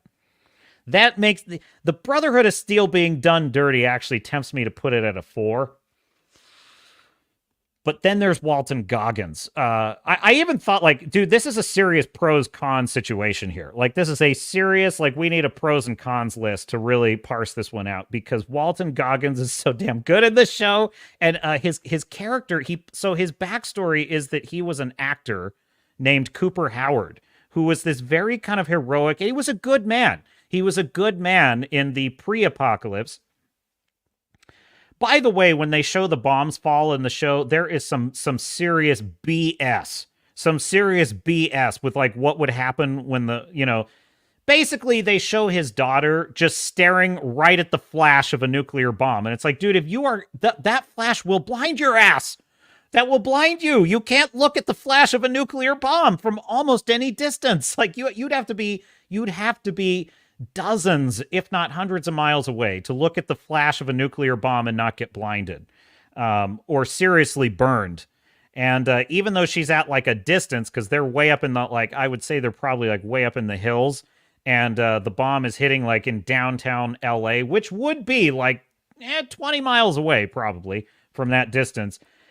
Still, it's like they stand there and they take the blast, the shockwave hits a house and it shatters all of the glass. These are floor to ceiling glass windows, shatters it. The glass would have cut them to pieces if nothing else, but they're fine. So there is some real dumb shit in this show, but there's also moments of real brilliance in the show. Like, what would be a good example? I'm trying to think of like the scene on the bridge was a really good example of like some of the brilliant stuff in the show. There is some really clever storytelling in the vault. I will say I do enjoy some of that. The dialogue is often very good in the show, and it's not like written by total glue eaters. So the dialogue's actually pretty good most of the time. Almost any dialogue involving the ghoul is excellent. Almost any dialogue involving him is great. It actually, okay, there is a really great scene in which the ghoul has kind of taken her prisoner, and they're arguing about the morals of the wasteland, and she's talking about the golden rule, and he's like having none of it, and it's great. It's pretty great. And there's a scene in which she is so damn thirsty that she breaks down and drinks radioactive water, and he just kind of laughs about it, and she's like, "What are you?" And his reply is fantastic. He's like, "Honey, I'm you. Just give it a little time." And I'm like, dude, that's great, right? That is a brilliant line. That is so, and so, yes, there are things I love in the show. Like, that's just a great line. What are you? It's like, "Honey, I'm you. Just give it a little time." Really, that's good stuff. Unfortunately, as I said, it's a very small drop of brilliance in a very large bucket of bullshit. So it gets a 5. Fallout gets a 5 from the captain. I want to watch with you. I want to watch with you the Critical Drinker review because he loved it. Now I got to tell you something. I can understand I want to get his thoughts on this. If Mahler sees this show, he is going to tear it to shreds. He will tear it to shreds because there is so much bullshit convenience happening in this show, and that's the thing. The long man cannot abide that. The long man cannot abide sloppy plots. And so I don't think he would like this. So I hope he watches it because I want to hear what he thinks about it. But we'll see. We'll see. I must reach the chat, however. So what do we have in the chat? Oh, that's a good point. And talking about like Cad Bane. You're right. Cad Bane is a good example of kind of what a bounty hunter should be, and is very similar in many ways to the ghoul in the show. Yes, Cooper, the character, the ghoul is what he is now, but Howard Cooper is what he used to be. And by the way, his flashback scenes are, I think, the most interesting part of the show. The flashback to Before the Fall with him discovering the dark secrets of the Vault Tech company. It's very interesting. There is definitely a lot of like, get me a violin, very sad. There's in fact, where is I need the appropriate music for this. Oh wait, did I delete it? I did delete it. Dang it. Because yes, I was loading up all my music for when we did the Fallout Dead Man's Cache, but I think I still have it. I think it's still in here. Yes, here it is. Yeah, I should just leave this in here. So in the show, there is a whole subplot about how there's a red scare going on, which fits the games because that was the story. There's all the communist panic. But there's a bunch of actors in Hollywood, and they have been blacklisted. And they've been run out of Hollywood on the rails for having commie points of view. Because to be a commie in the Fallout world means you're blacklisted, and it's unfair. It's unfair. And it's just a sad sign of the times. And Howard Cooper is like, he's basically piling on, "Oh, so-and-so was a commie? I thought he was a good guy." And it's like, look at how bad this is, America. Look at how bad it is to hate communists. Look at how mean-spirited it is. And it's like, do these people realize? And so I'm like, get me a violin. Dude, we should have kept up on that because do you realize that what they're doing right there is they're actually showing exactly what Hollywood is right now for people who are right wing. So if anyone is even thought to be like Chris Pratt, who is like for whatever reason is hated because he said he voted for Trump. No, Chris Pratt has never said anything of the kind. It's that Chris Pratt has never said anything about politics. They've decided that he's a Trump supporter and they hate his guts. And so it's like, but if he ever said he was, it's like it's over for him. So it's like the irony is that like they always do this. Hollywood loves to make stories about how awful it was when writers were being blacklisted for being a commie while they are participating in a modern culture of blacklisting anyone who is right wing. So it's ridiculous. But anyway, what else do we have? Except for being ultra cool, in Luke's case, both of them were really outside the realm of anything I'd seen them done before. Oh, you're talking about something else. Never mind, Fu Man Blue. I missed the context on that. Darth Merlin, welcome to the chat, Darth Merlin. Good to see you. Lucy acted completely like a retard in episode 2. It doesn't get any better, Darth Merlin. I really like. I was just watching the second to last episode of the season, and I was just like, oh my god, she's so stupid. Why is she so dumb? You know, because there are elements of her character journey that are kind of enjoyable. Like she goes through hell. She goes through absolute hell. And I will say this. I think it's like episode 5 and 6. If I could just forget about all the other bullshit in the show, and you know what? The Brotherhood of Steel plot is almost entirely forgotten, I think, in episode 5 or 6 for an episode, which is probably why I started to really like it. And I was like, dude, this episode where the ghoul has taken her prisoner and is leading her through the wasteland, it's fairly brilliant. Like, it is a fairly, that's the same episode where he has that line, just give it a little time. Like, it's a fairly magnificent, it's also the episode that has the Mr. Handy that's like, I'm simply going to harvest your organs. It's like that happens in that episode. And it was haunting. It was very much a kind of moral battle between someone who believes there's still hope and someone who's like, the reality is a total pessimist. The wasteland is hell. Just get used to it. And it's also kind of this road trip through the desert where she's slowly dying of thirst. And she has been through absolute hell. And it's like, I wish that, you know, when she fights back, and there is the line in that episode too, where he says, there you are, you little killer. Like, and it's pretty good. When he delivers that line, it's for a pretty good reason. So like, on one hand, I'm very much liking some of her character journey, but then she interrupts it by doing something so unbelievably stupid that doesn't make sense for her character, that it takes me right out of it. And I'm like, it's frustrating because she's a good actor and she's great in the role. And it's like they had the right idea with her character, but the execution just fails. It's like they got way too hung up on this idea that she's this la-di-da kind of happy-go-lucky vault dweller, like she's the literal Pip-Boy. You know, she's the literal Pip-Boy meme. And it's like, no, but she's a human. You have to make her human. Like, it's weird, man. It's weird. What else we got in the chat? Haunch of a Wastelander? No, in stock, says Star Fury. There is a scene involving cannibalism in the show that is, it's fairly unbelievably good, I have to say. But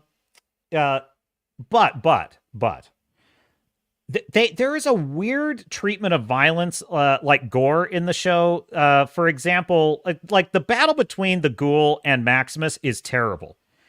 It is the worst kind of farcical MCU bullshit action. It's like it totally throws out the laws of physics. It totally throws out like damage.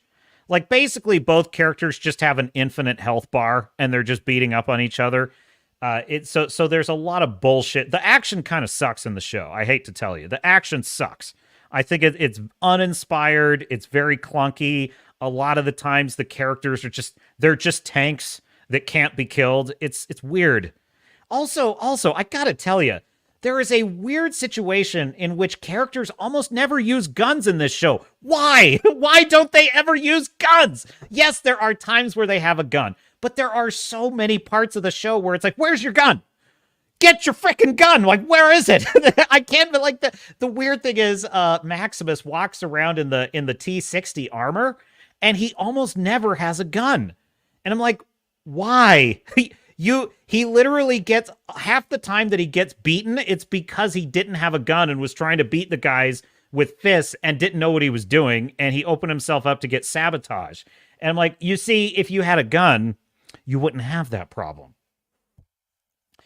Weird stuff in this show. I gotta tell you, it's just weird. Weird stuff like that constantly is taking me out of it. But like people get injuries in the show, but then act like it's not even an injury. They're like, oh, okay. Like, what was his name again? I keep forgetting. It's such a weird name. Who even, Mr. Wilkins, Michael Emerson's character, Wilzig. Okay, Wilzig. There's a scene in which Wilzig gets his foot shot off and his foot has been turned into ribbons. Like ribbons. And he's like, ow, ow. And I'm like, for real? Like, dude, you'd be passed out. You'd be bleeding out. You'd be dead. There's no way you'd survive that. And so, but he just lays in the sand, kind of, ow, gosh darn, ow. Gosh, that really hurts. Ow. I'm like, what? And then they attach like a false limb to him. But the limb has a meat grinder at one end and just grinds into his leg, grinds off his leg, and a bunch of red goo comes out. And then now he's got a new leg. And he's like, oh, ow. What? You'd be passed out, man. You just got your foot stuck in a wood chipper.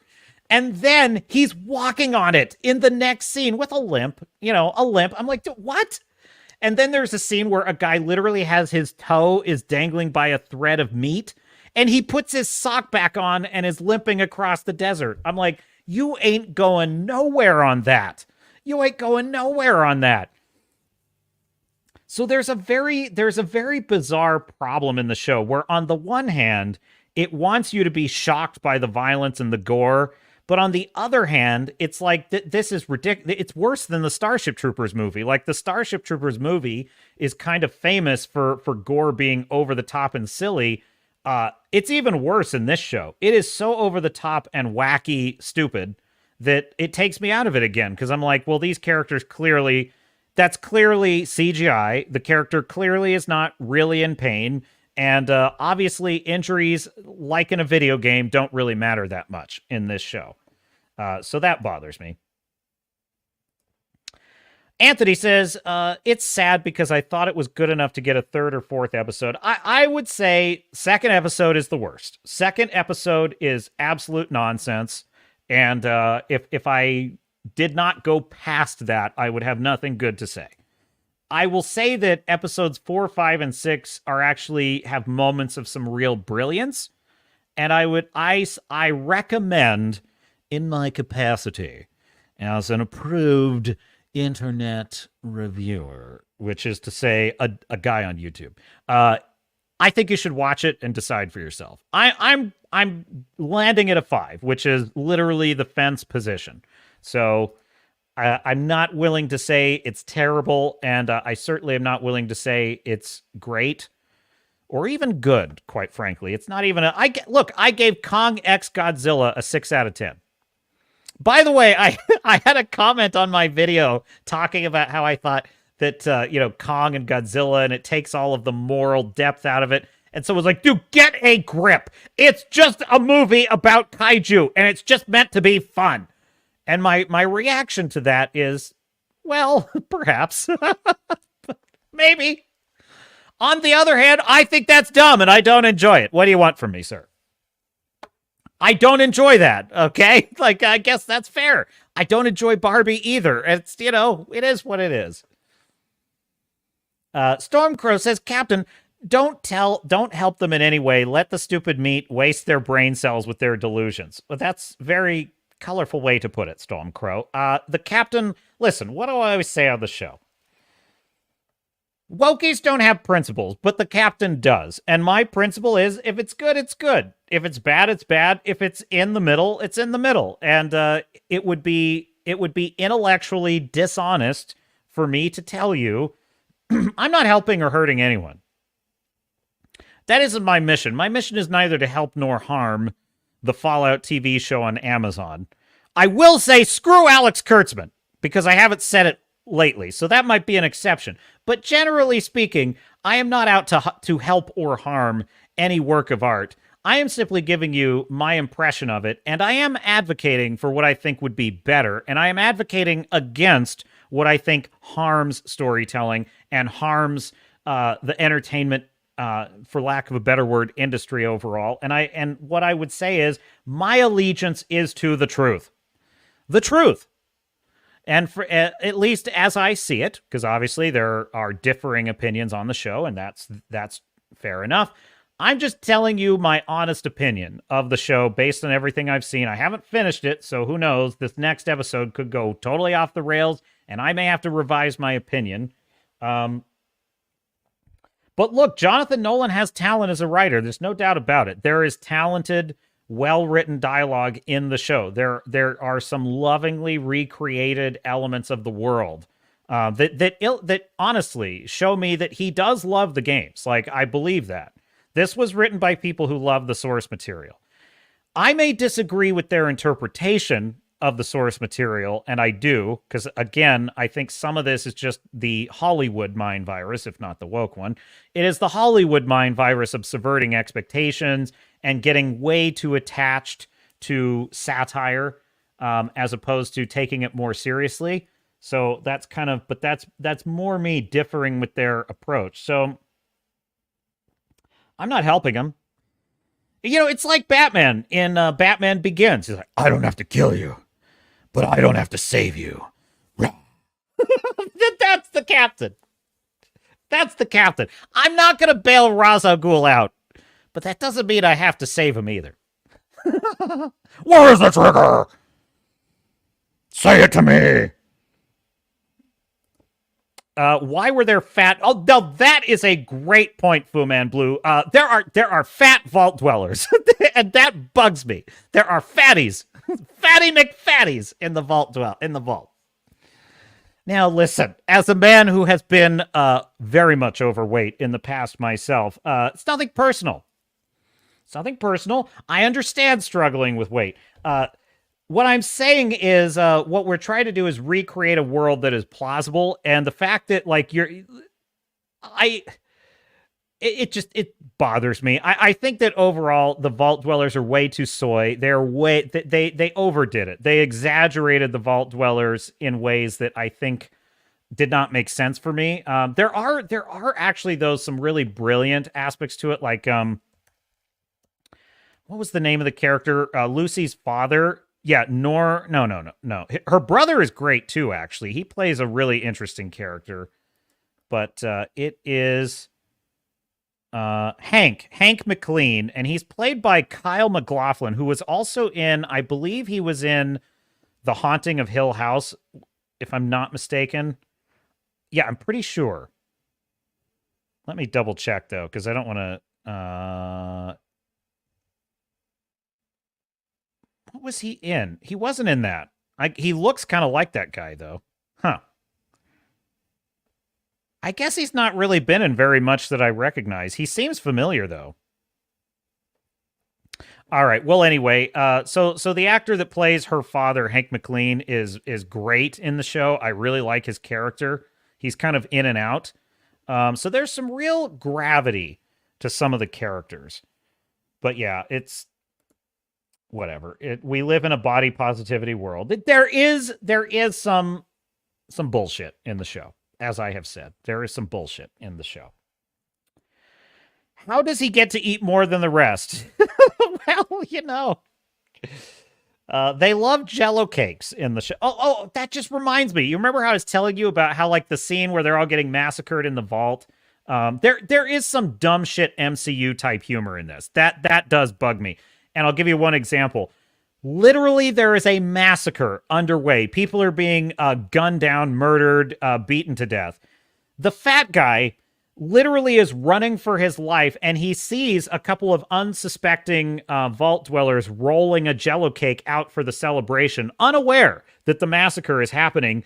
And instead of saying, no, no, no, run, run, run, instead of saying that, because we have to have a dumb MCU humor joke in the middle of this that undermines the tension and does not make sense for the story, he says, no, he's like, take the Jello cake away.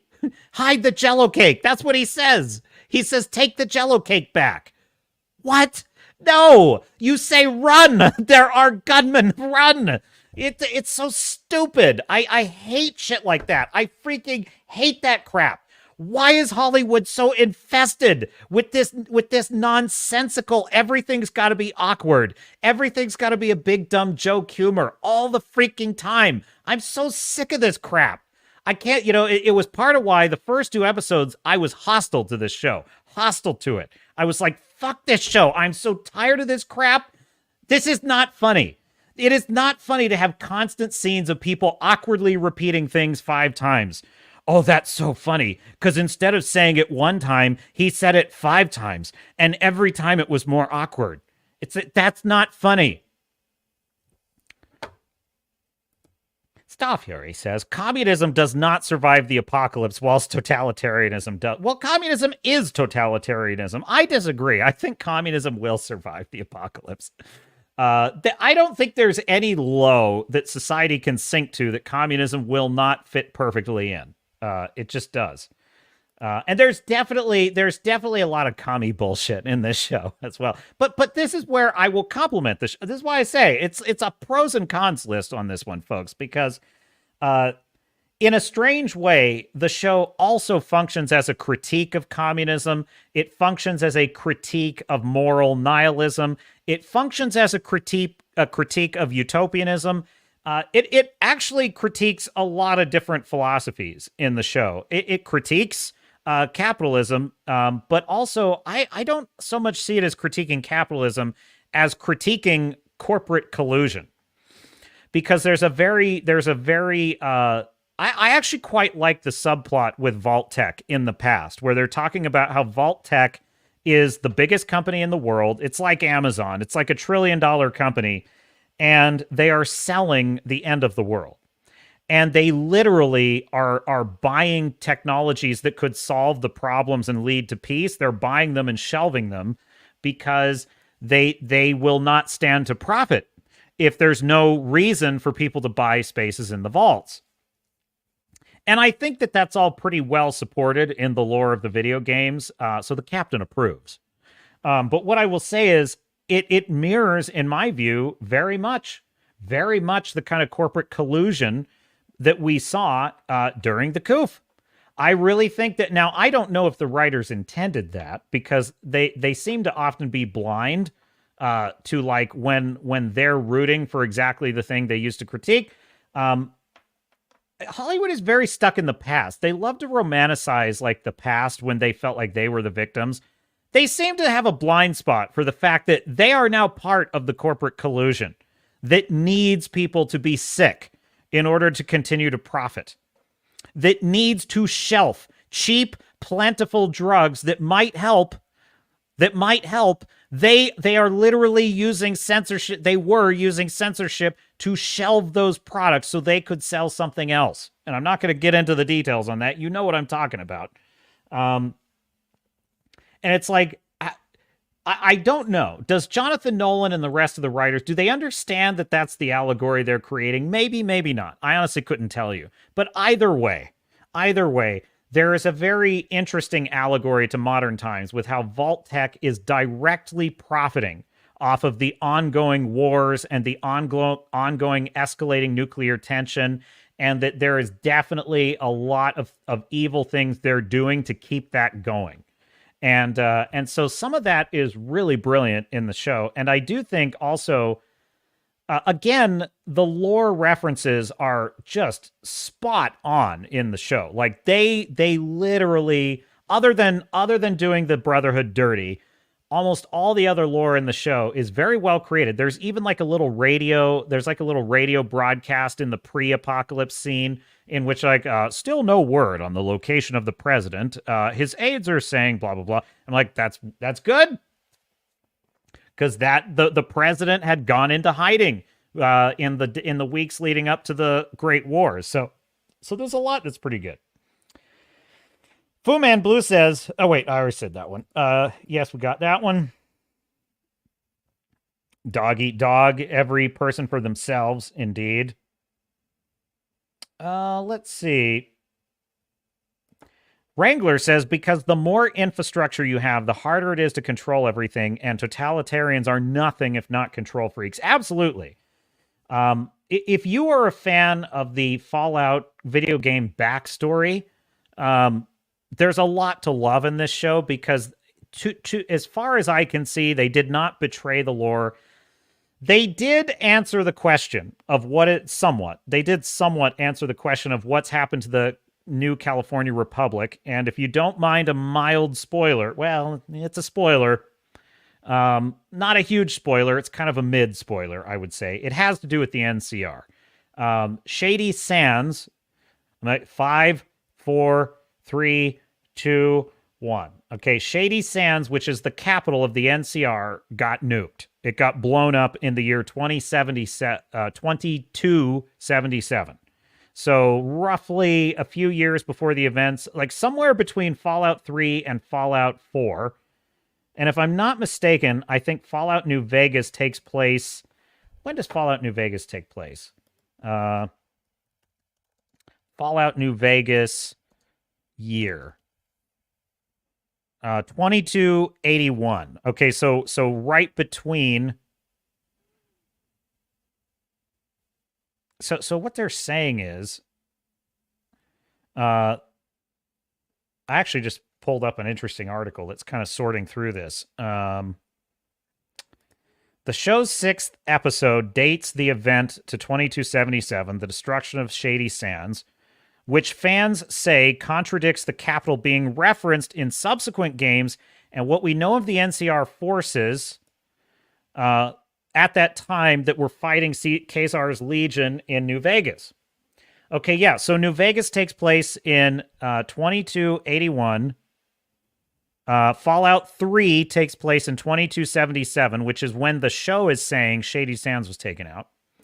Fallout 4 takes place a few years after New Vegas in 2287. The TV show is taking place in 2296. And by the way, Fallout Dead Man's Cache, the role-playing game that I am running every Friday on this channel. Make sure you like and subscribe so that you don't miss the notifications for that. That is taking place in the year 2301. So we're moving the story forward. But in any case, they established that Shady Sands was destroyed. Now, they do not say whether or not the NCR has ceased to exist. They do not say that. So I'm not clear on what the status of... It's implied because they're nowhere to be seen, which bothers me. That bothers me quite a bit, actually. But pretty much all the other lore seems fairly accurate as far as I can tell, like the lead up to the events of 2077, what was Vault Tech up to. I do really like, because you've never really gotten to see this in the video games, I do like the kind of politics of Vault Tech. That is all very fascinating and well done. As I said, I think the pre-war storyline is the most interesting in the show. So there you go. Anthony says, I need to try to watch Wheel of Time for about a minute, or I tried to watch it, and oh, what a piece of shit. Oh my God. I've never read the Wheel of Time's books, okay? And I honestly didn't know anything about the world. My dad was watching Wheel of Time. I started watching it, and I was like, this is such garbage. This is like CW fantasy. This is like, you know what it reminded me of? It reminded me of that show, The Seeker of Truth, from years ago. It was like the late 90s or something, and it was based on another fantasy series. Again, the name of the series of books escapes me, but it was sometimes okay, but it was just bad network fantasy. It was not that good, because I had read the books and the books were better. I saw Wheel of Time and I'm like, this is like cosplay crap. Just, yeah, I'm not into it. Not into it at all. and I don't blame you. I will not. I think Fallout is definitely much better than Wheel of Time. What else we got? Ahoy, Captain and chat, says Tom. Welcome, Tom. Good to see you. Tom also is playing in Fallout Dead Man's Cache. Do I have something I can share on that? Do I have a picture? I feel like I have a picture. Hang on a second. Yeah, this is my background for it. So I'll just remove myself from the stream for just a second. You can see. Yeah, there it is. Dead Man's Cache. Dead Man's Cache. So tune in for that. We have more adventures in the wasteland to come. And and we have 5 viewers of the channel watching it with us. So switching that back. What else in the comments? What is this? Staffieri says, everyone is allowed an occasional bad take. We all have a shitty show or movie we love. Responding to Darth Merlin. What was Darth Merlin's take? That's a great point, Darth. The critical drinkers review made my heart sink. Okay, we're going to take a look at this because I want to address... I have not seen it. I just saw the thumbnail and the headline. Let's take a look at it. I'm very interested to discuss this with you. As soon as... I think I'm pretty much caught up on the chat. Let's see. This is an interesting question. Fuman Blue says, does sociopathy really exist where there is no society? Those people would just be called survivors after the end. Well, personally, I say yes, it always exists. Human beings will always have morality. I don't think it's just words. In the Declaration of Independence, when we say we hold these truths to be self-evident, all men are created equal, meaning all humans, in the parlance of the time, all humans are created equal and endowed by their creator within certain. You know the thing. I just did a joke. Biden. America can be summed up in one word: Amerikety Derflurkin. But yeah, we hold these truths to be self-evident that all men are created equal and endowed by their creator with certain inalienable rights, and that among these are life, liberty, and the pursuit of happiness. A lot of people misunderstand that line. They think that what that is saying is we, the government, are endowing the people with these rights, and that is not the case. What those words are saying is government or no government, these are the rights we're all born with. Full stop. That is our nature. And if you don't think that they weren't just arguing that based on what they wanted for a government, the founders of America, they were arguing that there is evidence. There is evidence in human history that we naturally suffer and fail as a species when we are not free. And that we flourish and we grow and we do amazing things when we are. And that is evidence for the fact that it is our natural state to be in a state of freedom. And that the purpose of government is to protect those freedoms from being usurped by those who would do evil. And that's basically the point. So my point is, it doesn't matter whether there's a wasteland or not. Those things are still our birthrights. And it is only a question of how we can, if at all, secure them. And yes, it's true that in a wasteland, a post-apocalyptic world, it would be very much more difficult to secure those rights, if at all. But it would still be worth the pursuit. And I think that there is potential in a character like Lucy. You know, if Lucy had just been a better written character, taken more seriously, I actually think she would have been the perfect vessel for that exact philosophical argument. And that's probably why I'm so disappointed with her. I'm very disappointed with her character because I think if she were a more grounded character, she could have been an excellent voice for that exact theme. And she fails totally because she's such a damn idiot all the time. But I think the best post-apocalyptic fiction is about that very question. And I would argue that the best post-apocalyptic fiction is arguing in the affirmative. And best example I can give you is Truman. I was going to say Cormac McCarthy. I was going to say Truman Capote. Cormac McCarthy's The Road, right? And the film with Viggo Mortensen, The Road, is a great example of this because it is a dying Earth post-apocalypse. It is the bleakest, most depressing post-apocalypse you can get. But what's remarkable about that film is the thematic element of we are carrying the fire, meaning the fire of civilization, the fire of morality, the fire of, all those good things. And in a very real sense, the man and the boy, as the characters are referred to in that film and in the book, the man and the boy are in a very real sense possibly the last humans on Earth that are carrying the fire, as they put it. And so that's a great thematic element of the story of like, we're the good guys, we're carrying the fire, even as they are faced with cannibals and slavers and all kinds of nightmarish scenarios that are unimaginable. Incredibly depressing film, but yet there is that thread running through it. And I think that is always what good post-apocalyptic fiction would be. And Fallout is not good post-apocalyptic fiction, by the way. The show, I mean, not the games. I love the games. The show is not a very good, like just forget that it's about the video games for a second. Just, is this a good post-apocalyptic show? No, it's one of the worst. It's one of the stupidest I've ever seen. Sorry. I'm sorry. It's one of the, I would rather have Walking Dead over this universe as a strictly, I'm talking of the show, not the games. This show specifically is a less interesting post-apocalyptic world to me than The Walking Dead.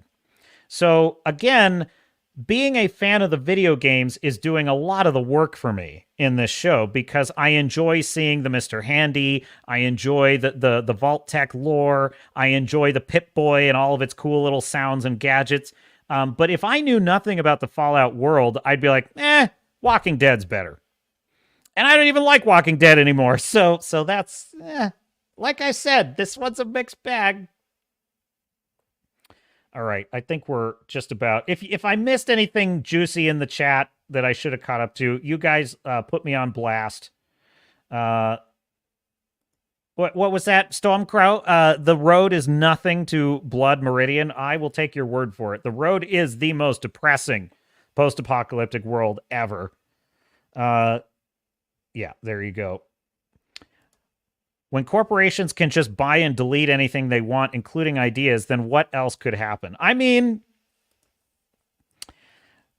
we are in deep shit. Like the military-industrial complex, I think we're in deep shit. I do. And I think that actually is very timely. The Vault Tech storyline in this is actually pretty brilliantly done, actually. And I've never been the biggest fan in the video games of the whole Vault Tech evil science experiment storyline, but this show actually makes a case for why they do this that is much more compelling than even what was presented in the video games that I've seen. And that's a kind of unusually good thing in the show. But so let's get the critical drinker's take on this, and let's get my live reaction.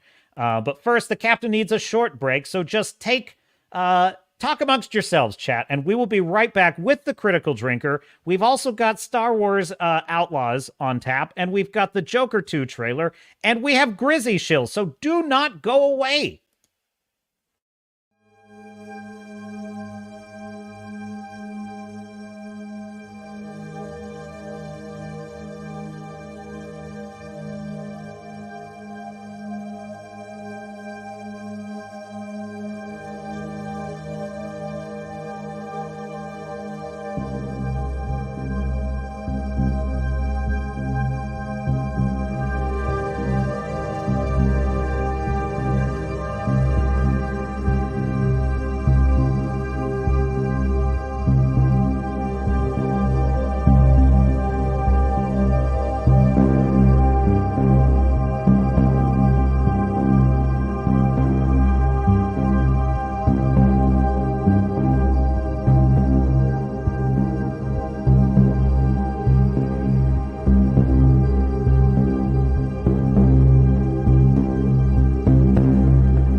And we are back. You are watching the Captain's Cast on the Swords and Starships channel. I am your host, Captain Garrett. We are live on YouTube, Rumble, and X, formerly Twitter. We're almost going to drop the formerly Twitter at this point. I think I'm getting there. Folks. So please, if you would be so kind, like, subscribe, turn on notifications. We have lots of great content on tap. We've got every Friday now. We're going to be doing Fate Cast featuring Fallout, Dead Man's Cash. There is more great. We're just doing a Fallout celebration, so don't miss it. And if you've already subscribed, thank you so much. You mean so much to me. Think of one person that you think might enjoy the channel and recommend it to them.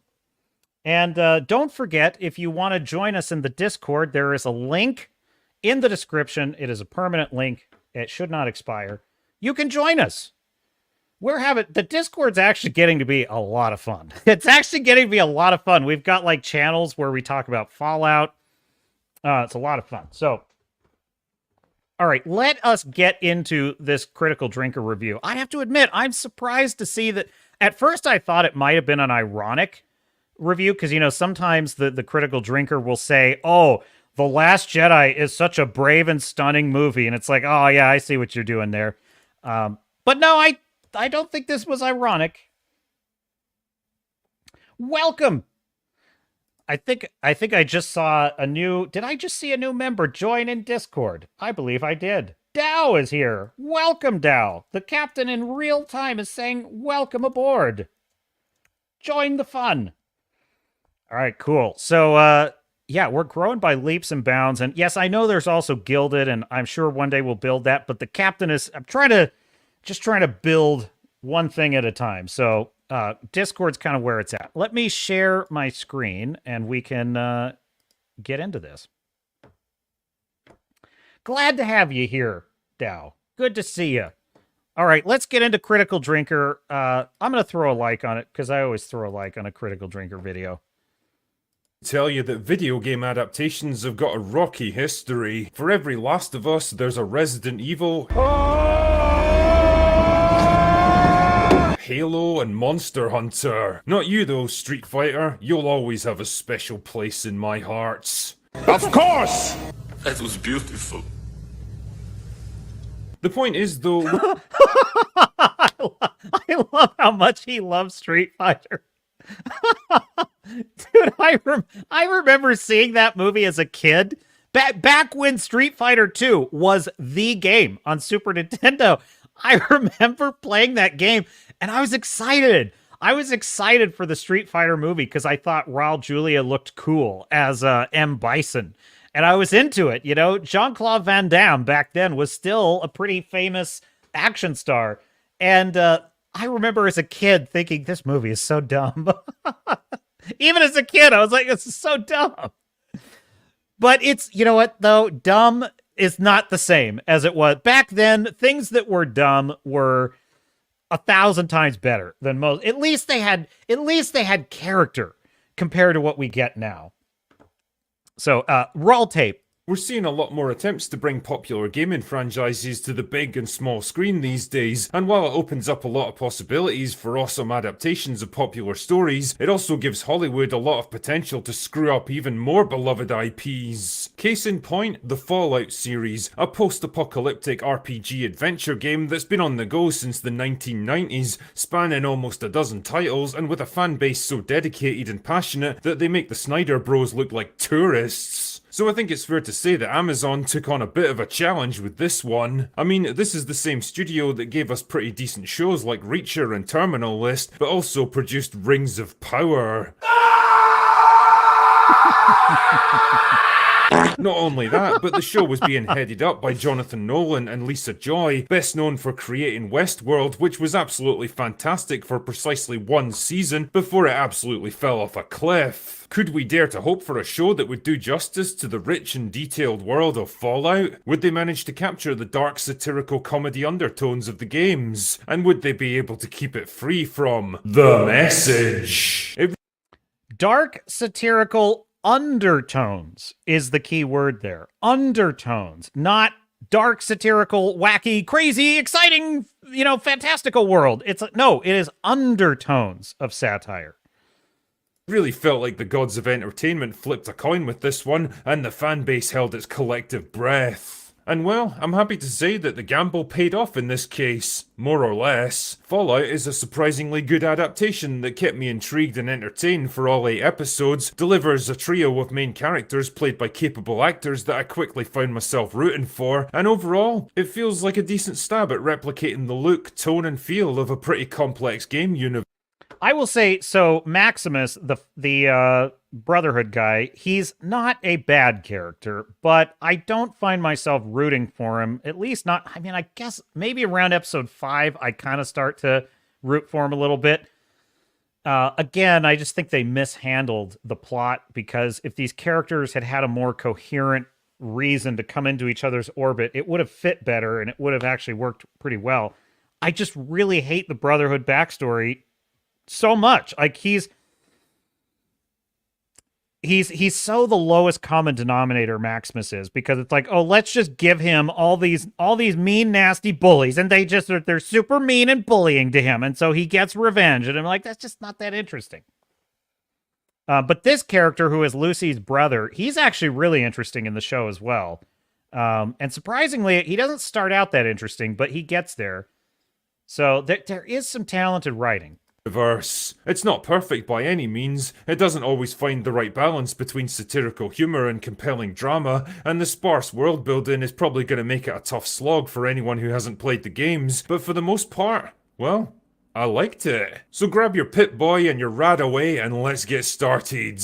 The series takes place roughly 200 years after a nuclear war wiped out most of the human race. The bulk of the survivors live in giant underground fallout shelters known as vaults, constructed before the war as a means of preserving the American way of life and eventually rebuilding civilization. This is where we meet our main character Lucy from Vault 33, part of a trio of vaults that are linked together, allowing them to trade and communicate with each other from time to time. Unfortunately, things go wrong on her wedding night when raiders from the surface infiltrate her vault and kidnap her father. Determined to get him back, she ventures up to the surface to track down his kidnapper. All right, pause here for just a second, okay? This is one of the reasons I think her character is so lame. Lame is a strong word. I reserve that for you know what type of characters, but put a chick in it. No, anyway. No, what I would say is, what bothers me about her is she blunders through the wasteland. Every single person she meets, all she ever says is, I'm looking for my dad. Where is my dad? Do you know where my dad is? I'm looking for my dad. And then when people put a gun to her head or threaten her or tell her to get the hell out or they're going to shoot her, she says, but you don't understand. I have to find my dad. Where is my dad? Have you heard of my dad? Have you seen my dad? I'm looking for my daddy. Where is my dad? Get out of here. I'm going to shoot you. Okay, but before you shoot me, where is my dad? And I'm just, oh, fuck, I can't. She never has an argument for anything other than I'm looking for my dad. That's all she says. And so, like, there's a scene between her and the ghoul. And the ghoul is like, she's like, listen, and you saw part of this in the trailer. I've had a really bad day. You know, people have been trying to kill me. And I'm looking for my dad. And he's like, I don't care. You know, and she's like, okay, but wouldn't you be worried if you needed to find your dad? And it's like, you know, she's trying to make these arguments, and he's like, the man doesn't care. You've watched him gun people down like it's nothing. You should know this by now. He's not moved by you needing to find your daddy. But yet that's all she ever says. It's very frustrating, and it's why I consider her a really stupid, like, her character is just really stupid. And rescue him. Unfortunately, the wasteland above is a very different world from the one she grew up in, and pretty soon she has to contend with mutated monsters, cannibals, radiation exposure, killer robots, mercenaries, and bounty. Okay, what radiation exposure? Like, that doesn't really actually have she drinks radioactive water, and you hear the little Geiger counter going, you know, clicking around, and it doesn't make a difference. She just walks it off. So I actually, by the way, injuries have almost no consequences in this show. The guy's foot is hanging by a thread of meat, and he's just limping across the desert. I'm like, nobody could do that. Even a tough SOB, which this character is not, could handle that. So I disagree with the drinker on this. Hunters. And this is where she runs into the Ghoul, a former Hollywood actor who got turned into an immortal mutated zombie when the bombs first fell, and now makes a living as a bounty hunter. Rounding out the trio is Maximus, a member of the Brotherhood of Steel, tasked with recovering pre-war technology to help them rebuild civilization. All three of them end up hunting for a research scientist who escaped from a government facility after injecting himself with a mysterious substance that apparently has the power to change the world forever. It sounds like and then they kill that character off quickly, which sucks because Michael Emerson's a great actor, and I was super intrigued by that character. Which, by the way, she just blunders into him by pure coincidence, which usually the drinker hates that kind of stuff. So we'll see if he tears that to shreds. But like the way she just happens to encounter every person she needs to encounter is ridiculous. And it's mumbo jumbo. But I would say that what was his other point? Well, let's just roll the tape. We'll get into more of it. like a basic setup, and it is, because it's exactly the kind of overarching quest that would drive the events of most of the games. But just like in the games, the real meat of the experience is in all the little side stories, the quirky characters, the environmental storytelling, the simple look and feel of the world that you inhabit. Fallout's got all of this in spades, from the 1950s retro-futuristic technology to the golly gee whiz good old-fashioned Americana of the Vault Dwellers, to the dark humour and satire of atomic age optimism. The Ghoul acts as a kind of narrative bridge between past and present, his former life as a Hollywood actor shown in a series of flashbacks that fill in the events leading up to the nuclear war and hinting at the true nature of what Vault tech actually is. This stuff also ties in with a subplot in the present about the Vault Dwellers that have been left behind in Vault 33 gradually coming to suspect that all is not what it seems in their worlds. It's good stuff, and it's brought home by an excellent performance by the always entertaining Walton Goggins, who basically has to play two very different versions of the same character. Which he plays brilliantly, and makes his character quite irresistibly interesting. That I will definitely agree with. Maximus, on the other hand, is an idealistic young member of the Brotherhood who tries to do the right thing at first but gradually becomes disillusioned as he realises that he and his fellow recruits are used as cannon fodder. He's a solid, decently developed character that you empathise with, who also has a few secrets of his own. But the star of the show is absolutely Lucy, who's plucky, likeable and human instead of the ridiculous feminist power fantasy that I think we were all braced for. She starts out as gullible, naive and completely unprepared for what's out there, an easy victim for the ruthless savages on the surface. She actually gets her ass kicked multiple times. But drink her. But with no reason though. Like, it's not clear to me why she's so naive. Yes, she should be an easy mark on the wasteland. I'm not disagreeing with that. I'm saying the character is incredibly stupid in the beginning. Now, I could maybe forgive that as like, okay, yeah, she really was wet behind the ears in the beginning. She stays that way for 7 episodes so far. In episode 7, she does things that are incredibly stupid, that are walking into a buzzsaw, and she should know better by now. That's my problem with the I do agree, though. He is absolutely correct that she is not like a girl boss at all.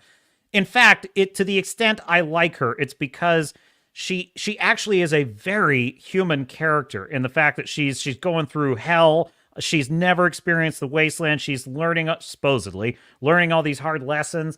That's why it's frustrating to me that she's so...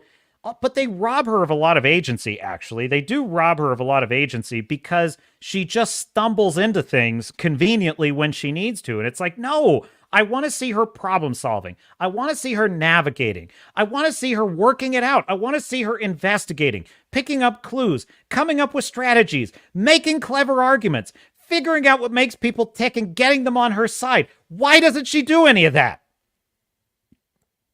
Why doesn't she do any of that in the show? All she does is stumble it from one convenient, lucky find to another. She barely manages to escape, idiotic ways of dying because she's so stupid. She just barely skates by dumb luck.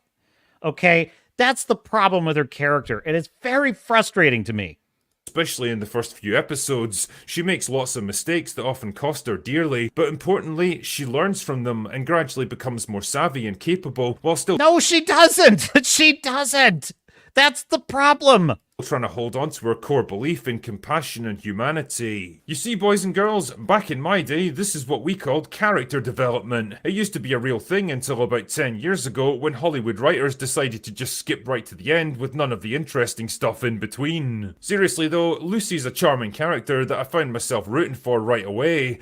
That is true. She is a charming character, and she does have lots of personality quirks that are interesting, that are nuanced and kind of fun. And yeah, there is some good writing in this show. I don't deny that.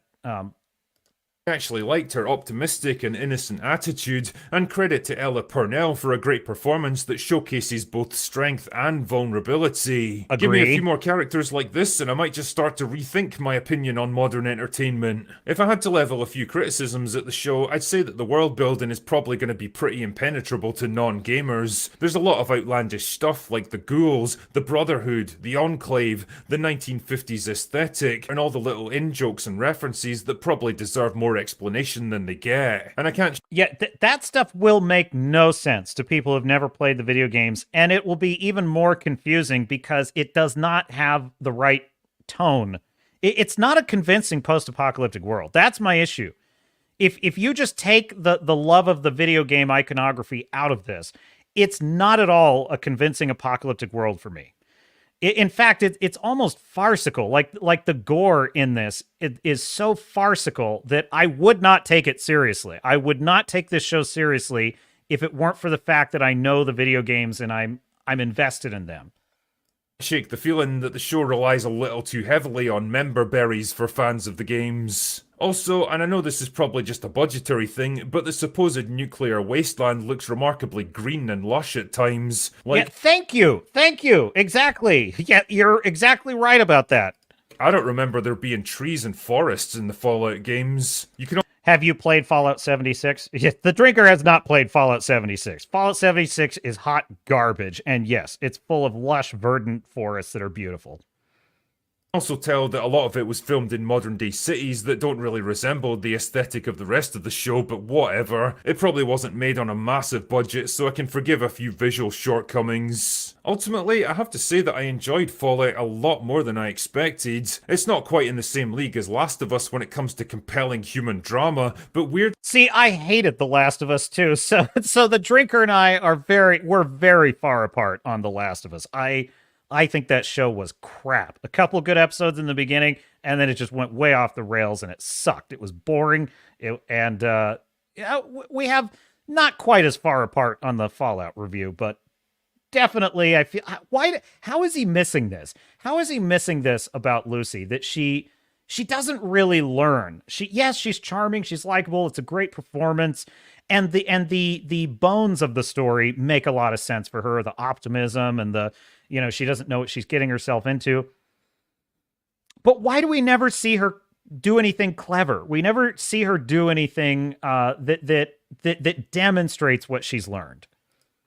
I think I actually had more fun with it. Just like the games, it delivers moments of grim horror and harsh survival, but never quite loses the dark satirical humor that underpins its worlds. You know what? In terms of the moments that are supposed to be grim and terrible and talk and show you the hell of the wasteland, they fall flat to me because they don't even come close to something you would see in even like The Walking Dead, or in 28 Days Later, or in The Road, The Book of Eli. I mean, name almost any post-apocalyptic movie. There is Mad Max, The Road Warrior, Beyond Thunderdome. Literally, this is, of all of those, this would be at the bottom of the heap in terms of like shocking apocalyptic violence and terrible choices. Absolute bottom. The reason it's getting a pass is because people who are fans of the game are giving it a pass because it nails the look and feel of a lot of the Fallout video game universe. And if you're a fan of the games, or you're willing to go into it with an open mind and the right expectations, then I think you'll have a lot of fun with Fallout. Anyway, that's all I've got for today. Go away now. Well, there you have it. That is the drinker's take on it. Hat tip critical drinker. And where is my applause, dear producer? Mr. Producer! So, Captain salute to the critical drinker. The link is in the description. Very interesting. I want to hear the long man's take on this. I want to hear Mahler's analysis of this show. I want to see an EFAP on this because I think Mahler and the boys will tear this show a new one. I really do. I think they'll be harder on it than I am, quite frankly. The plot is a mess, and Lucy is her character arc is a mess. Her character arc is a mess. Maximus's character arc is a mess. I think Maximus, Lucy, the two most interesting characters in this show are Wilzig, who gets killed off immediately, and the Ghoul. Those are the two most interesting characters in the show. And the apocalyptic world leaves much to be desired, and it's strange to me that he misses that. Strange to me that he, but if you are to compare her to your garden variety SJW girl boss, well, it's night and day. She is a very, compared to that, she is a very well-developed character, and she is certainly nothing a Wokey would write. So they definitely deserve credit for that. Darth Merle. I didn't like Discount Finn. Dude, Maximus is in my view an objectively badly written character.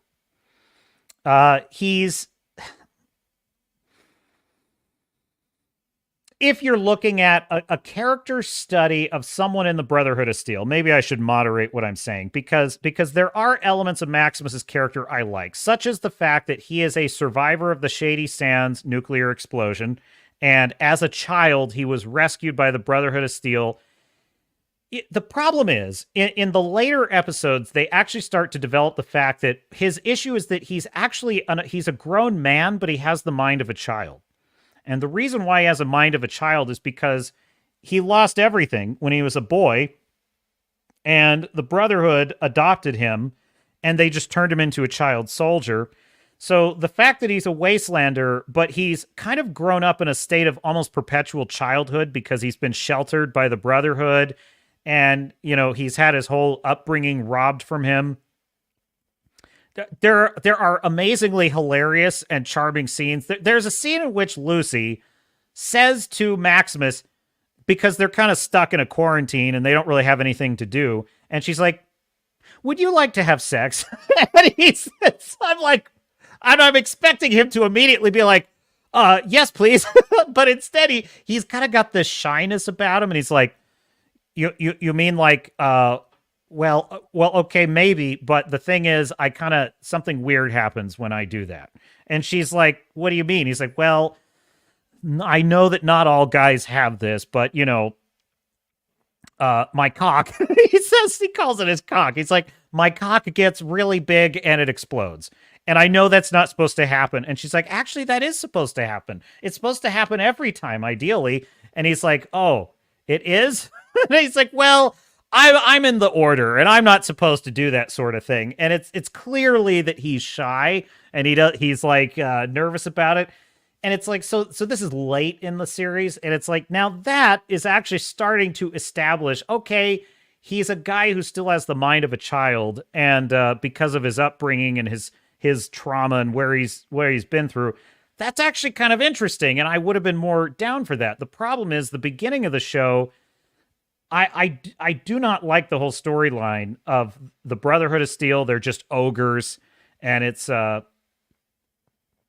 I don't like him as a character in the first couple of episodes, and I think that really poisoned the well for me. So I think there's much more interesting takes you could have done on the Brotherhood. There's a more interesting take for him. Let's look at it this way. Same exact origin story. He was a child. He was rescued after the disaster by the Brotherhood of Steel. He was inducted into their order. And instead of them being absolute ogres, yes, they put him through the ringer. And yes, they beat up on him. And yes, he goes through some hell. but he also learns to be a man. He learns to be a survivor. He learns this code, and I would say it should have actually been that he's one of their best. I think that would have been more interesting. He's grown up to become one of their best, but he also has that childlike quality to him. The only aspect of his life where he's adult is in the militarism of the Brotherhood and their mission. I think it was a big mistake to have him just be the bully victim. I think that was a cheap, lazy way to get at his character. I think it would have been much more interesting if he runs into a moral situation where his dogged Brotherhood loyalty is challenged. Like, let's say he takes pity on a mutant or something that reminds him of him, and the knight orders him to put down the mutant, and he has to make a choice, and he chooses to kill the knight and let the mutant go. That would be a much more interesting setup for his character, because now he's just like in this version, he is still a man on the run. He has still kind of betrayed his oath. He's still kind of got a childlike mind, but instead of character assassinating the Brotherhood, they put him in a situation where he has to choose, and he chooses to betray them. I think that'd be more interesting. So I've got big problems with his character, and I think they took a lot of wrong turns with him. Who's it like Andor bad? Are you asking me, Anthony, if I think this is like Andor bad? I don't think Andor is bad. I just think it is poorly paced. And there's too many boring filler episodes. There's too much filler. That's really my issue with Andor. There are episodes of Andor that are quite brilliant and that I like a lot. So mostly to do with Luthen, played by Stellan Skarsgård. Like, he's pretty good. Would I rather watch this show or Andor? I would... I don't know. I think I would almost prefer... I think this show is better paced than Andor because it's only 8 episodes, and Andor should have been 6 to 8 episodes, but it was 13, and that was its problem. It should have been like 6 to 8. I don't know. Starfury is going to bed. Says, good night, everyone. Early start tomorrow. Well, good night, Starfury. Thank you for another successful voyage. And there he goes. There he goes. Dude, oh yes. If you didn't catch it earlier, Anthony, I took the dog situation to task in this show.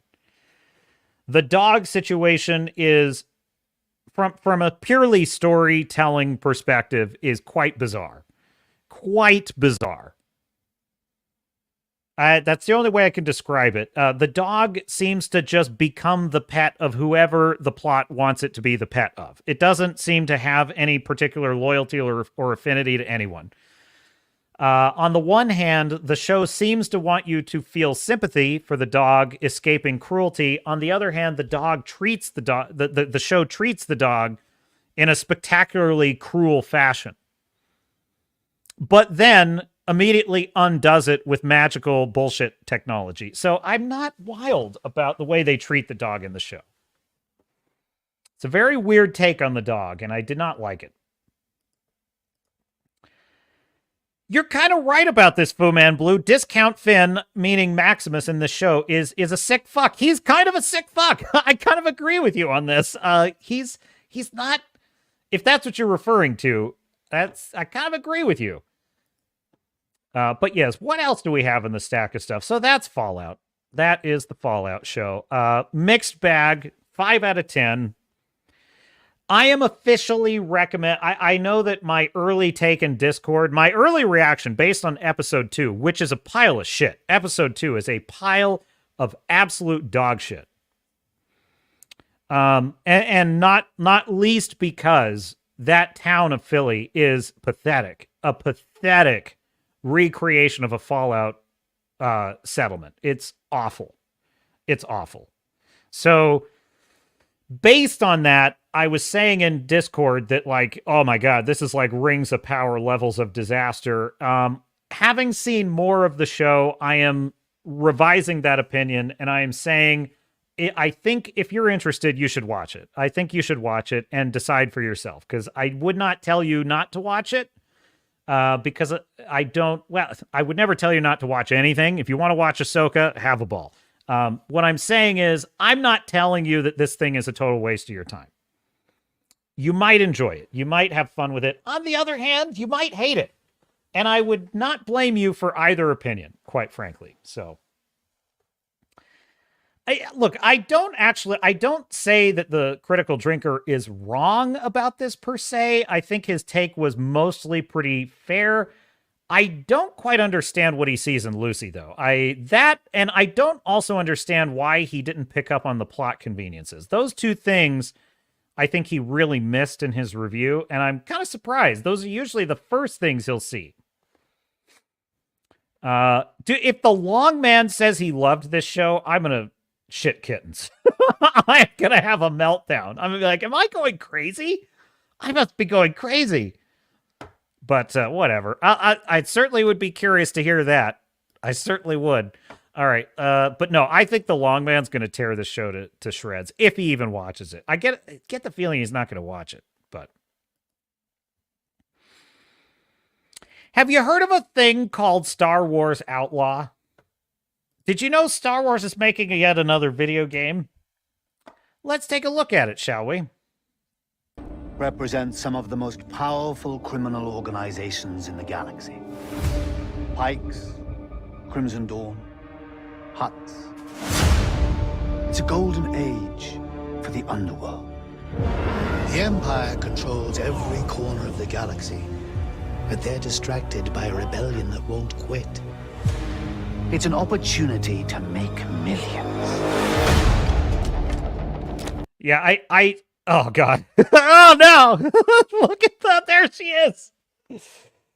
This is the future, folks. Like, I'm gonna tell you something. The woke project is a project of absolutely destroying beauty in the world. Absolutely destroying it. Because it is a way for people that have issues with themselves to feel validated by saying that it's a bad thing. It's a bad thing if we want beauty in video games.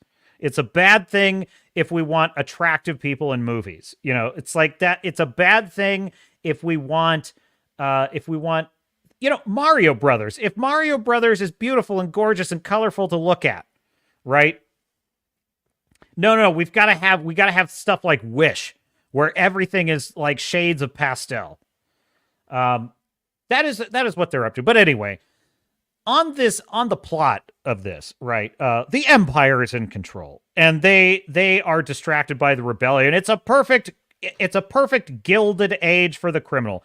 I happen to think that is a totally ass-backwards way to get at this, because this is the thing. This is why I think it's hilarious that let's just say radicals, SJWs, activists, they are obsessed with the idea of fascism. They are obsessed with the idea that, oh, there's a fascist behind every bush. Oh no, look, it's a fascist over there. They don't actually understand the meaning of the word. And this is proof of that to me, because do you know one of the reasons why Mussolini, who created, that would be Benito Mussolini, the Italian dictator of World War II, who literally coined the term fascism to name, his party was the fascist party, the OG fascist party. The Italian fascist party, do you want to know why they were so popular? Because they were. Benito Mussolini, when he took power, was extremely popular. Do you know why? He eliminated, folks, from the north to the south of the boot, cleaned out the mafia. He wiped them out. How was he able to do that? Well, because he was above the law. Because all he had to do was kill anyone who opposed him. So what did he do? He sent his black-shirted thugs, his fascist thugs, he sent them out, and he just killed or drove out everyone that was a mobster or suspected to be. He wiped out organized crime in Italy. And the people who were sick of being terrorized by organized crime loved him for that. Now, by the end of World War II, they hung him up by his heels, and rightfully so, because he was a disaster and a totalitarian thug, and he destroyed Italy. over the course of World War II, and that is what it is. But in the early days, he did wipe out all of the mafia. Now, what is my point of bringing that? Well, my point is, if the Empire does not want an organized crime in the galaxy, there will not be an organized crime, because they'll just wipe them out. So my point is, any organized crime under the Empire would have to be operating in such a way that they have some alliance with imperial bureaucracy. They would have to have inroads. They would have to have, like, in my view, I think they would have to have a sort of hand-in-glove relationship with the Empire. They deal with certain problems, and the Empire looks the other way. That way, the Empire gets to look good while they let the criminals do the dirty work. I think that's a much more plausible way to get at it. And I think it just illustrates, like, really just dumb. It's a dumb, lazy approach. Oh, they're distracted by the rebellion. Organized crime. Way to tell me you don't understand organized crime, and you don't understand how fascism is actually very detrimental to organized crime. Well, because really what fascism is it's organized crime that's gone legit and taken over the gun, like, in a matter of speaking. It's one crime family that's taken over the whole society. That's really what fascism is. One crime family has taken over the society, and they wiped out all the other crime families. And now there's just one crime family running everything. And that would be the state. So why not have it be that there will be some criminal element in any society, always a black market. Obviously, Han Solo's a smuggler. There's going to be smuggling. But you notice Han Solo keeps a very low profile in A New Hope. He does not like to take risks. He does not like to... That's the whole reason he's in trouble with Jabba, because the minute that he had a Imperial cruiser chasing him, he dumped all of his smuggling goods, because if he gets caught, they're going to kill him. And he knows that. And that's why Jabba has a price on his head. So it is... What I'm saying is the original trilogy handled this way better. So let's roll tape. Where is my... Mr. Producer, roll tape. Kay Vess, the underworld's favorite new scoundrel. We meet at last. So stunning, so brave. What do you want? Zarek Besh. They're new, rich, and lethal. You crossed their boss Sliro, and now he wants you gone. Rob his fortune and buy your freedom. This job, it's a death wish. I'm in. Dude, it's kind of incredible to me that they make her hair look as bad as it does. She's like the dumpiest looking character I've seen in a long time. How do they do that? Like, dude, this is how you know it's intentional. Only by design could you make a character that look this ugly. And I'm going to prove it to you. I'm in. Out here, you live and die by your reputation. You want to survive? Know the players. You're new to this world. What's your problem? Come back when you're not. Jabba, right? Look, don't try anything. I got a whole crew surrounding the...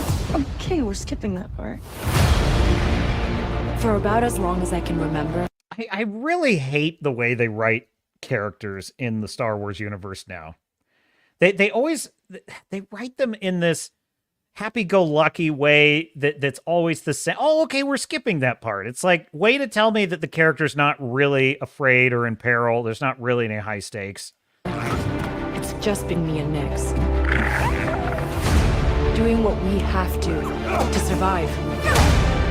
This job is my one shot at freedom.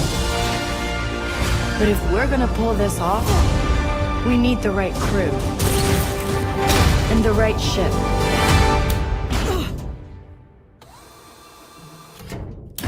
Yes! I bypassed the compressor! Hang on. I hire you because you are one of the best hunters in the Outer Rim. She's more connected than you let on, Sliro. Bess is mixed up in something bigger. The Outer Rim is a dangerous place. Everyone is fighting for their piece of the galaxy. But all I want is to live free. So I'm gonna risk it all. Hold on, Nick!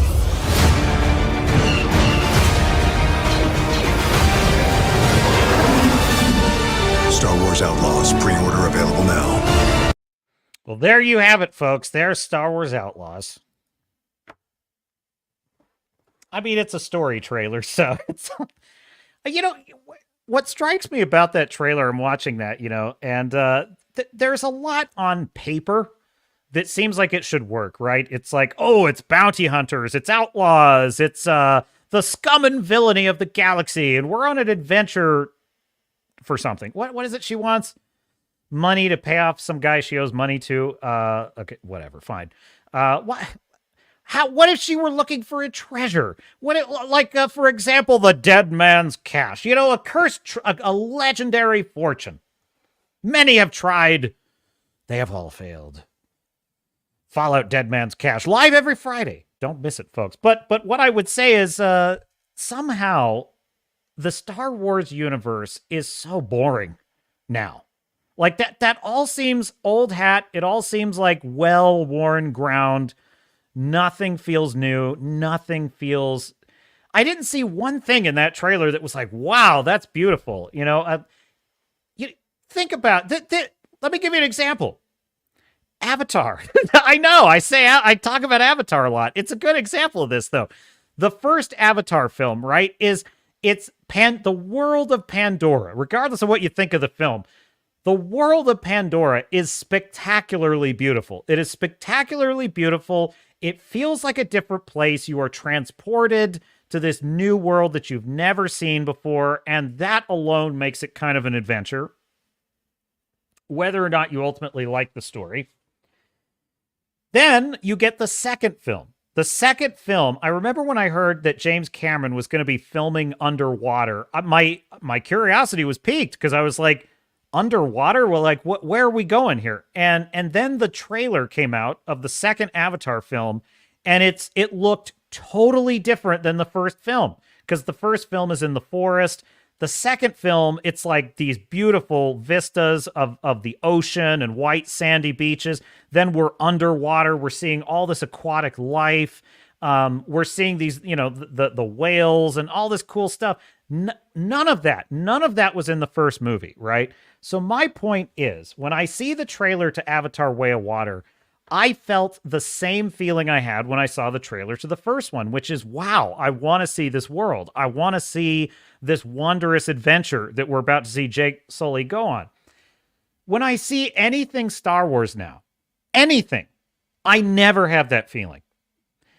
I did have that feeling when I saw the trailers for Phantom Menace or Attack of the Clones or Revenge of the Sith. And frankly, even Force Awakens, I kind of had that feeling. But like when I saw the trailer for Revenge of the Sith, I felt like I was going to see something new that I had never seen before. And credit to George Lucas. He was correct about this. He's like, when I make my movies, I always try to show you something new. I try to show you something you haven't seen before. And it's like, well, Lucas was right about that. He was right. And like, they never show you anything new. It's, oh, look, it's Jabba. Oh, look, it's Han Solo and Carbonite. Oh, look, it's a main character protagonist who is a girl boss that was beaten with a freaking ugly stick. It's like, oh, gee, I've never seen that before. Let me show you something, chat. Like, you've got to see this to believe it, okay? This is pretty funny. I followed this X account because it's he posts a lot of good stuff. This is a hat tip, learning the law. At Manga Lawyer is the name of the account. Here we go. He's like introducing the Guardians of the Chin verse, the Four Horsemen of the Jaw Order. Mary Jane Chin, Sir Kay Vest, the Cosmic Chin Navigator, Aloy the Mandible Seeker, and Shield Maiden Ivor, the Viking Conqueror. So he's like, what is with the chins? What's with all the chins, man?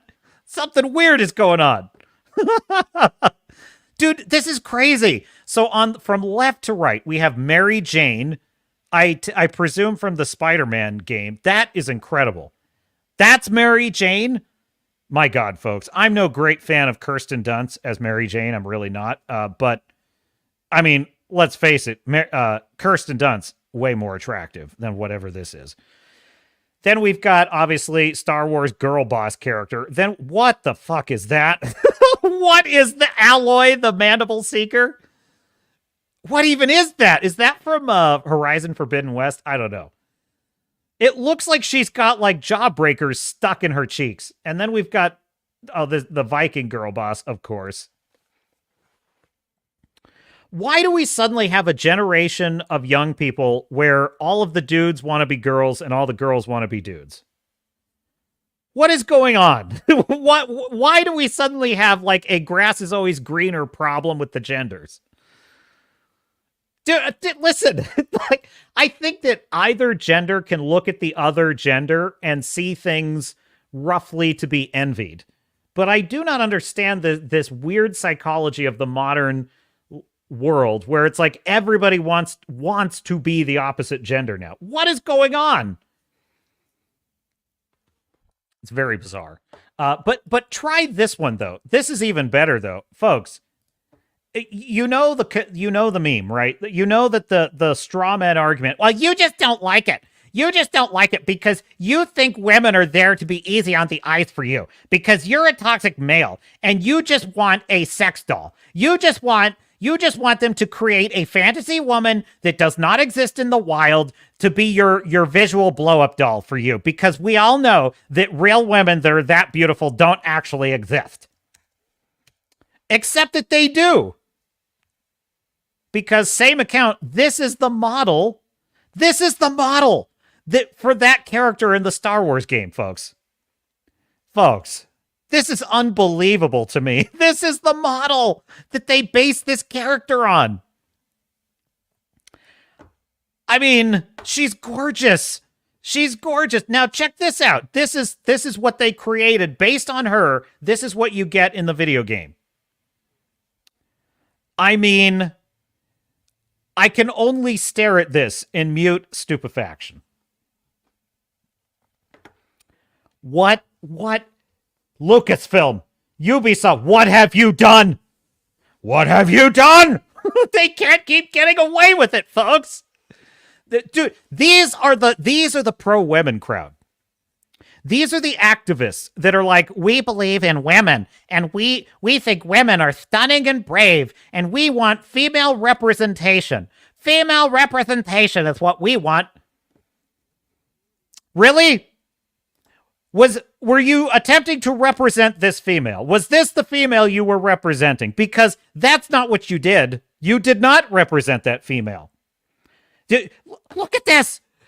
This is a real woman that exists in the real world with a real lived experience. And what you did was you artificially changed her appearance and removed her feminine features. Her naturally occurring, you created a fake woman who does not exist in reality to change what these people are always saying the exact opposite of what we want representation of women when they pervert and destroy the representation of this woman. We want inclusion and diversity in gaming while making sure that there can never be a male protagonist in a Star Wars movie, show, game, pretty much ever. You see what I mean? They want diversity when they wish happy trans day of representation while ignoring Easter. Right? They want diversity and inclusion. They just don't want the diversity or inclusion to include Christian holidays. Because they're liars and they don't have any principles. That would be the wackos, the activists. Try this one, folks. I got another one for you. This is this blows my mind because even in the same week that they get caught trying to say the Stellar Blade girl isn't real, and then we find out it was a real Korean model, and also a Korean woman who partially designed her. This is what we're getting. I don't understand this, but why even use an actual female model? Why use her? Just make your stupid ugly bitch. Make your ugly bitch and have fun. Why do you even need to involve a real woman in this? There she is. There's the ugly stick girl. And then oh my God, folks. I can't even believe this. This is the real woman that they uglified. She's beautiful. She's absolutely gorgeous. All they had to do was adapt her. And then, someone else put a tweet up of Cal Kestis. What was it? Cal Kestis compared to actor Cameron Monaghan. That's right. Yeah. Cal Kestis compared to Cameron Monaghan. Here we go. Let's get a comparison, shall we? Look at this. Look what they did. Like, they accurately depicted him. They accurately captured his face. Right? But why won't they do the same courtesy to this babe? Why don't they just adapt this face?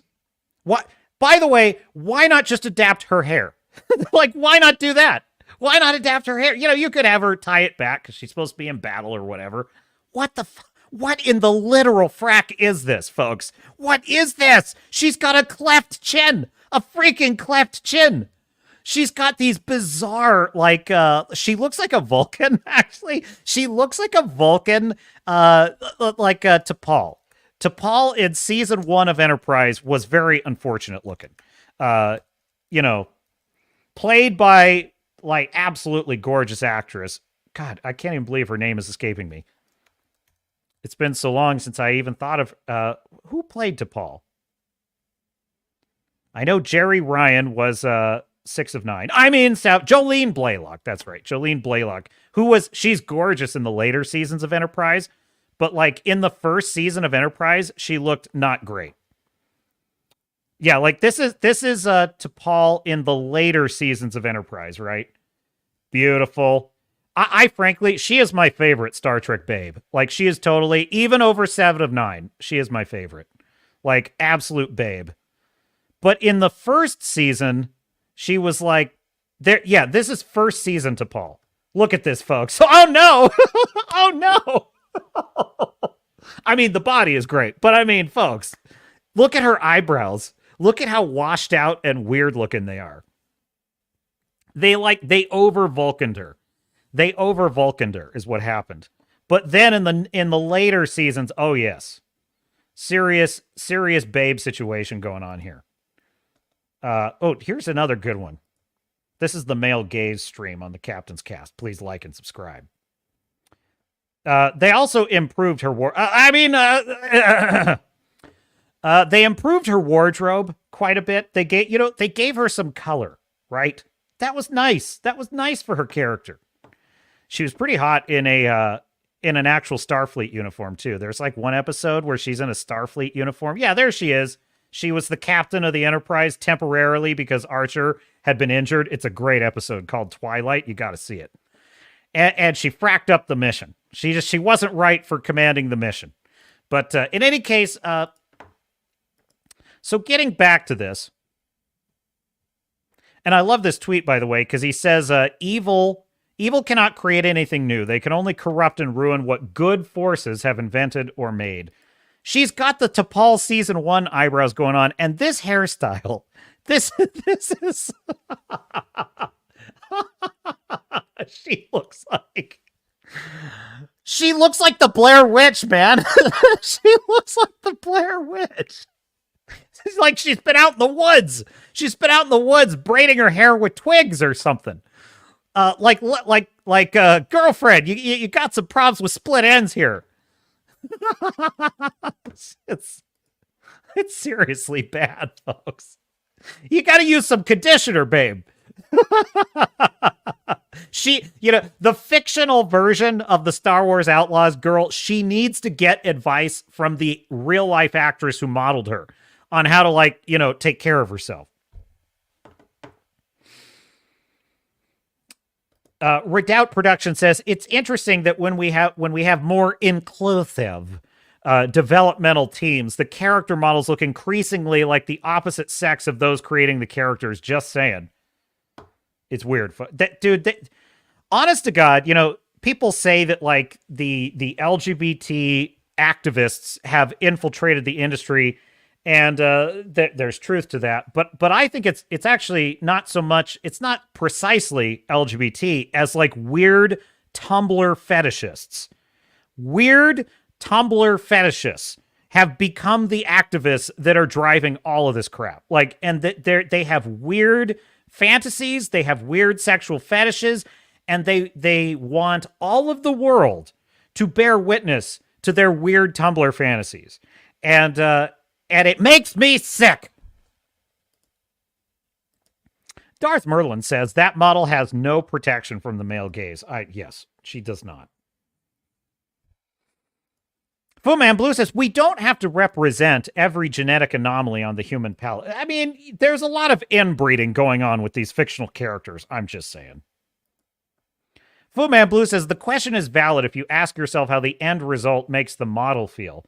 I know it. Isn't it weird? Like, don't you want to hear from the model, and don't you want to like listen to her lived experience and say, are you happy with this? Dude, imagine this though. like imagine if you spent your whole life working to be a successful model. You take care of yourself. You eat a balanced diet, a rigorous fitness routine. You work hard in the industry. You have you work hard to get gigs, to get deals. How would you feel if they like, oh, look, we modeled this character based on your beauty. Here it is. And you're like, oh my God, it looks like a hill person. Why did you do that? We're just modeling it on you. That would be a blow, man. That would be a real blow. That must be hard for them. It's like, wow, this is what I look like to the world. Dude, they're going to drive this poor babe into anorexia. They're going to drive her into she's going to go get a bunch of Botox and lip fillers and a bunch of frickin' facelifts. She's going to mangle herself because they've said to her that this is what you look like. Oh my God, I look like the hills have eyes. I've failed as a model. Darth Merlin says, a video game industry insider said that they make these women ugly to appease the trans activists. Dude, it's worse than that. Rush Limbaugh predicted this like 30 years ago, folks. He knew this was coming 30 years ago. Not specifically the video game industry, just the culture in general. Rush was the ultimate culture warrior. Dude, guys like Joe Rogan and Bill Maher are way behind the times. This stuff Rush was predicting decades ago. And one of the things he said was that modern feminism was created. I'm quoting Rush here, okay? Modern feminism was created so as to allow unattractive women access to power.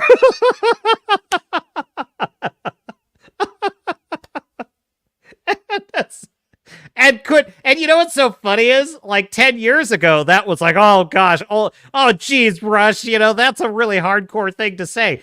Honest to God, he was dead on accurate. He was dead on. He was so right about that. And I wish he were alive to see just how right about this he was. It's like, dude, the Tumblr wackos that have mutilated themselves and are aspiring to look like something they will never look like are uglifying everything so that they can feel validated. It's very sick. It's very sick indeed. Listen, it's just the deal. We don't all get to be beautiful. Like, I'm never going to look like Brad Pitt. That's just never going to happen, okay? I've got a face for radio, and I'm still on YouTube. It's, we have strengths, we have weaknesses. It's who we are as humans.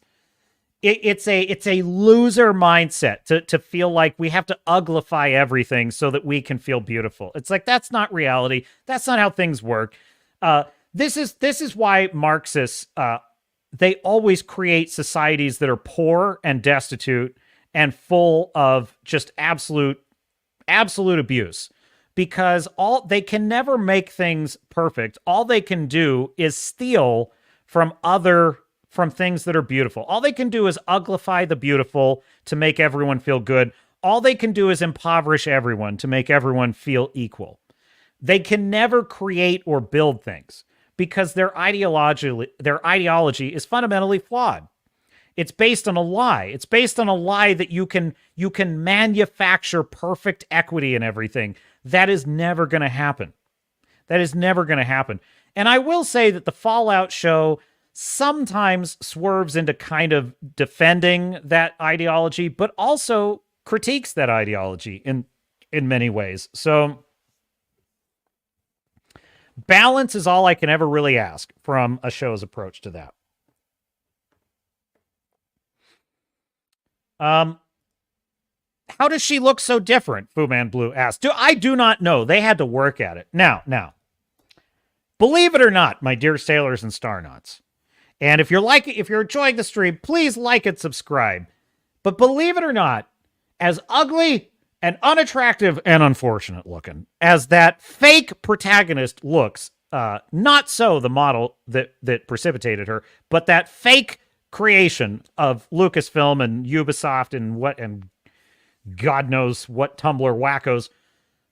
As much as we're repelled by it, there is a type of person, a particular kind of individual who finds that great. And they find that attractive and stunning and brave. And they're excited about this, folks. They think this game's going to be great. They're never going to play it, but they think they're going to play it, and they think they're going to love it. And the thing they love even more than that stunning and brave game is that we hate it. They love that we hate it. This would be a type of person called a shill. They're a shill. And shills cannot get enough. They just scarf this stuff up. They're like, oh, yes, get me more ugly chicks. More ugly chicks. I love that. That's so good because it owns the chuds. And they're out there defending this. Now, if I had a stronger stomach, I would show you these shills. Because I would have done the painstaking research and study it takes to organize their whacked out thoughts and curate them for you. But I don't have that stomach. Fortunately, there is a man who does. And his name is Grizzy 1989, and he has a cast iron stomach. You better believe it, Buster. And he organizes these shills. He gets them all organized with trenchant, insightful, and very fair and modest commentary. And he preserves their whacked out arguments for posterity and scientific study. We must study the species. We must understand them. We must understand what makes them tick if we are ever to heal them of their shillery. And so, without further ado, I am going to show you some Grizzy shills defending this. By the way, Grizzy, I love how my introduction of Grizzy is getting ever more elaborate. Yeah, but Grizzy, he's doing live streams. He's doing shill watch-alongs now, which are really funny. He's doing great. So yeah, check out his channel. Links in the description. But I was watching his shill watch-along the other day, and dude, it takes a strong stomach. It really does. Like, I can only take so much of this. Like, small doses, it gets difficult. Darth Melvin also, another great shill watcher. They're doing the Lord's work. They are performing a service to humanity. Ah yes, another day, another Disney Star Wars failure. Star Wars Outlaws from Ubisoft, currently sitting at 80,000 dislikes to 31,000 likes. Well done. Now, me personally, I knew this trailer was gonna be a bust from the moment it opened because the first thing we see is fucking Canto Bite. Dude, I forgot about that. That is Canto Bite, the lamest, worst passage of a film in any Star Wars film ever was that stupid Canto Bite chase scene in, or caper, or whatever the hell it was in Last Jedi. Absolutely the dumbest thing ever committed to film in a Star Wars property. Hands down. He's so right about that. Oh, wait, you serious? Remember, that's the planet that Finn and Rose went to for that pointless B-plot in Star Wars The Last Jedi. Let me laugh even harder.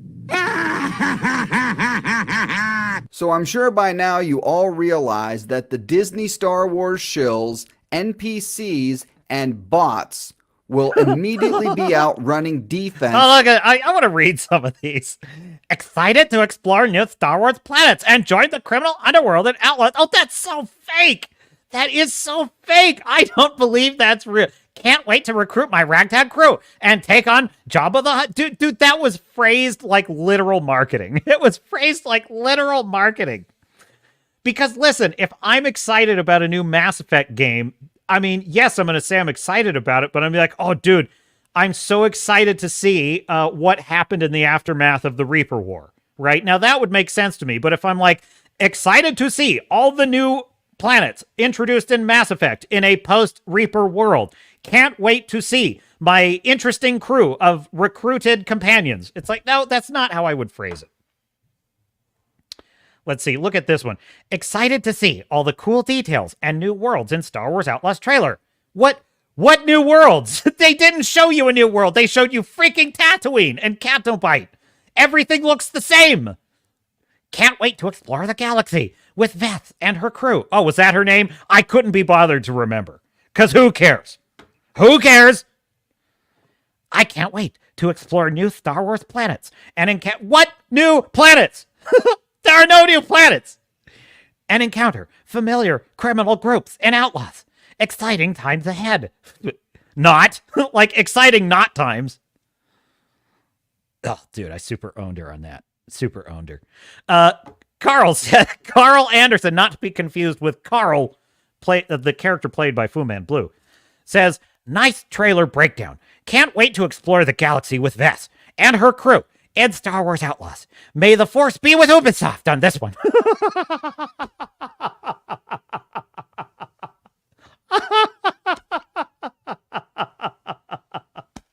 Oh, come on. May the Force be with Ubisoft. What the fuck?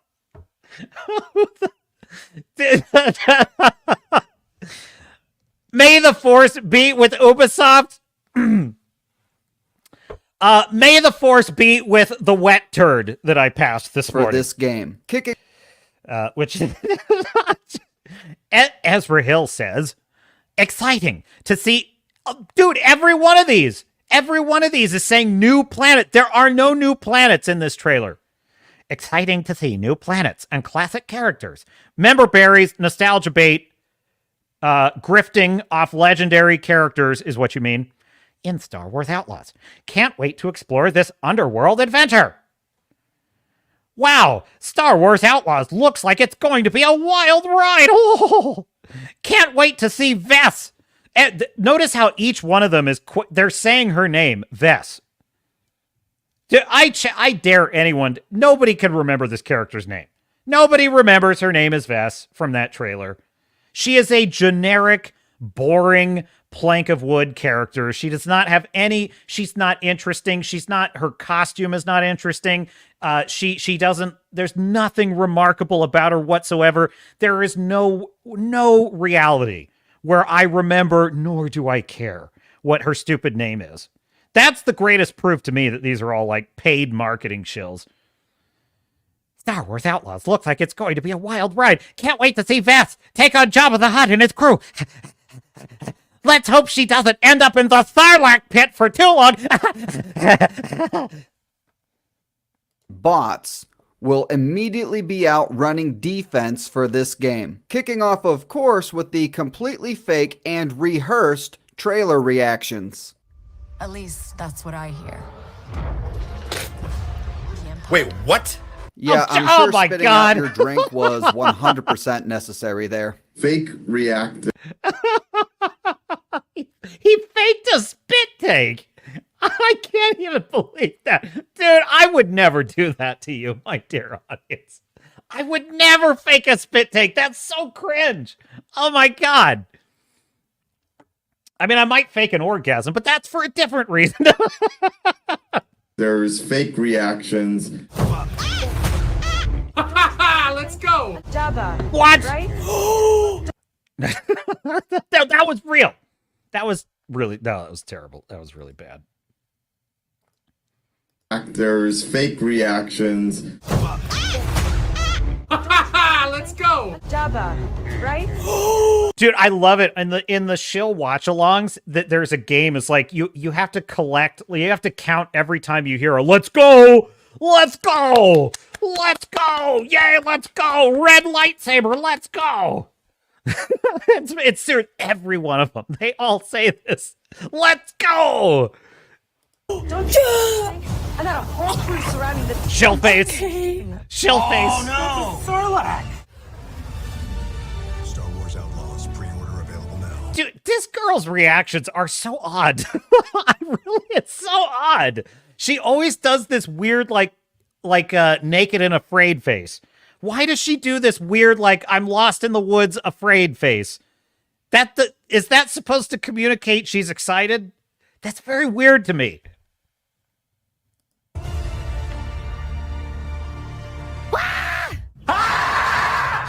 And from there, we move on to blind praise and creating false hype by trying to galvanize their fan base to go out and support the game as well. Guys, this is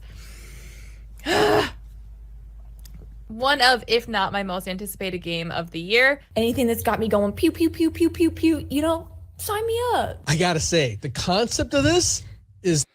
This is why girls should not be allowed into Star Wars fandom. Jeez. This is why Star Wars is for boys, okay? It's not for girls. Because this is not the proper description of what occurs in Star Wars. At least it didn't used to be. Pew, pew, pew, pew, Oh, come on. I mean, really? Really? I'm just kidding. Of course. Yes, women are welcome. Of course, I'm joking. But I'm just saying, seriously, ladies. Seriously. I mean, you can be a little more chill than this, babe. For me to go, I might even pre-order this. I'm going to go out on a limb here and say not a good idea, bro, especially coming from Ubisoft. $70 is the base game is just the game itself. $100 honestly would still be reasonable. Wow, so this guy is willing to pay $100 for just the standard edition. What an idiot! This whole channel is just a... Dude, I gotta tell you, I think the price of games is outrageous these days. I mean, ridiculous. I remember being at Toys R Us, like 20 years ago, like 20, probably more than 20 years ago now. But in any case, at Toys R Us, they would sell, this is like 30 years ago. They would have a game that was $70 for a Super Nintendo game. $70. That's if it was a really coveted title. Some of them you'd get away with $50, but there were Super Nintendo cartridges, $70. Now that's back when $70 went a lot far, $70 was very valuable. That was the whole game.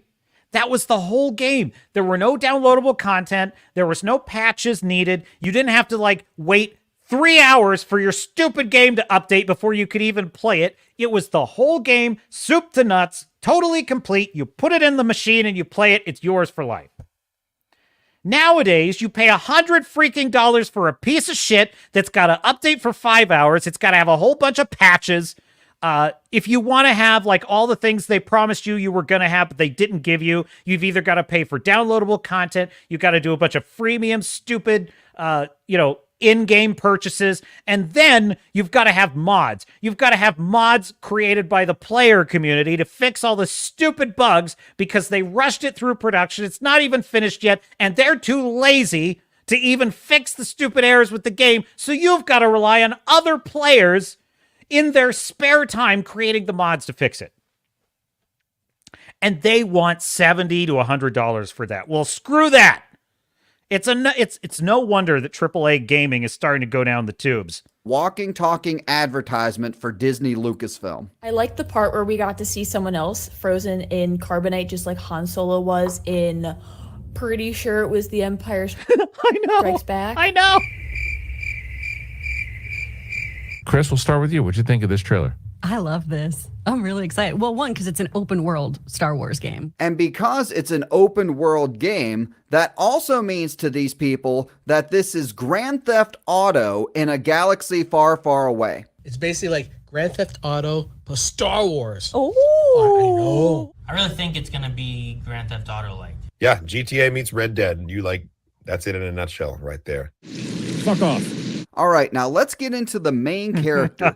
More importantly, how if you have just a little bit of fun at this fictional character's expense on Twitter, the pro-Disney NPCs and bots will come for you.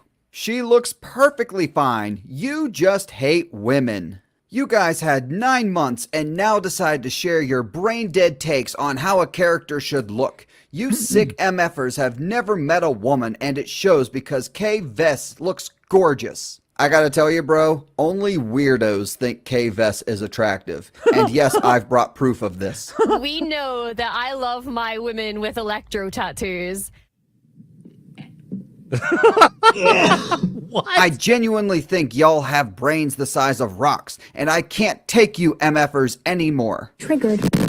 She's not the hottest chick in the world, but I think she looks cute. You know, she just looks like, you know. Oh, look at the way they lie. This is exactly what I'm talking about. They do this all the time. You know how I always say, like, you can tell the shills are lying, right? Because when they're talking about, like, Ahsoka or Secret Invasion or some shit like that, Echo, they'll always say things like, well, I did not hate this. You know what? This was actually, there was a lot I was okay with in this. I am mostly pretty okay with this. I think this was not bad. And it's like, notice how they can never just say, I loved it. You will never hear me describe Godzilla -1 this way. I would never say, you know what? Shikima's journey in that movie was, you know what? I was pretty okay with that. That was actually pretty not terrible. It's like, I would never say that. I'd say, no, I loved it. It was brilliant. It was amazing. That movie stole my heart. And I want to watch it again. Release it on 4K, please. Toho, I need this movie in my life. Because there ain't much else to look at.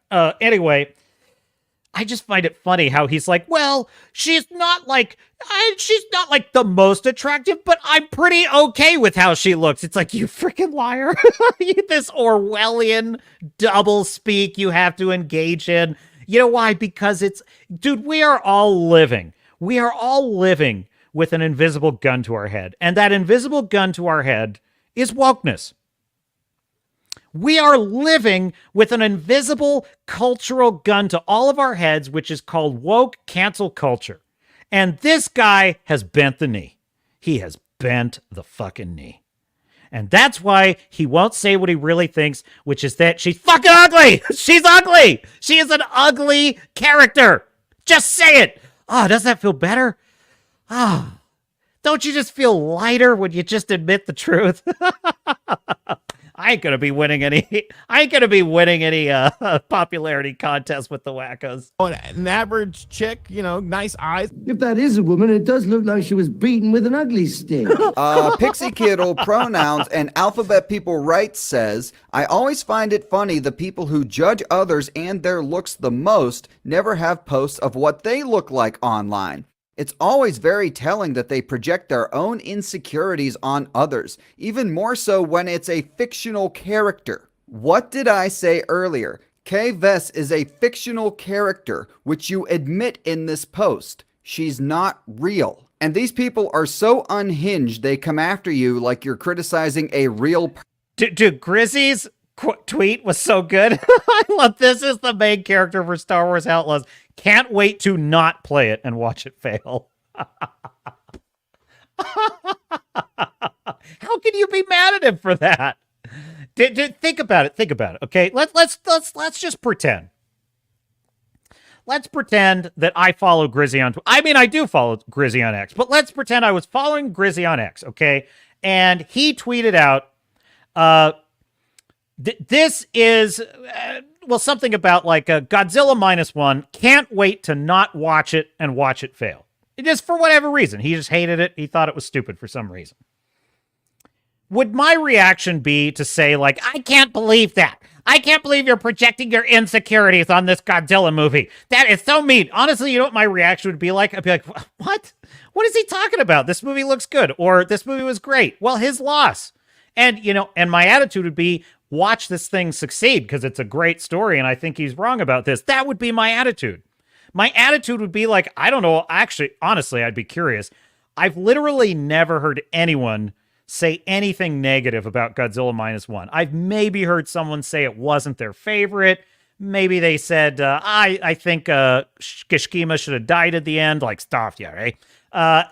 Something like that. But I've never heard anyone say this movie was trash or I hated it or they betrayed Godzilla. So if I heard someone say that, I would be curious more than anything. I'd be like, why do you think that? You know? But what's funny is that, like, they get so triggered because they need us to bend the knee. They need us to like it. That's what's so scary to me about the SJW mindset, right? It's not enough that they get their things made. Because what do they always say first? They say, if you don't like it, don't buy it. Okay, then we don't buy it. Oh, well, you're just not buying it because you're racist. Well, here's more of it. And then they'll say, it's so sad that it's failing. And then we're like, yeah, it's failing, and we're happy we're not watching it because it sucks. And they're like, well, you're mean and nasty. And it's like, dude, you got what you wanted. You hate us. You hate the things that we used to love. You took control of it. You stole it. You ruined all of it. And you drove us away. You should be happy. Why are you not happy? Because this was never about the story. It was never about the property. It was never about representation or inclusion or equity. It was never about any of that. It was about you forcing your will on other human beings. It was about you controlling the thought life. The thought life of your fellow humans. That is what this is about. That is why you demand that we use pronouns. That is why you demand that we agree. We agree with your worldview. We agree with all of the things you say are true about gender and whatever wacko nonsense you believe. That is why you demand these things. Because it's not enough for us to be silenced. It's not enough for us if we must open our wallets and buy this and like it, or else you have failed in your project. Folks, that is a sick way to go about life. Person. I already know the fucking gamer bros are gonna be mad because it's like, oh my god, another female. Ugh. Wow. Oh, and by the way, this guy has almost the same exact nose ring as Julie Louise. Get over it. If Alien came out Dude, look at how unhappy they are. Look how unhappy they are. Nose ring as Julie Louise. Get over it. Get over it. Dude, why do you give a shit?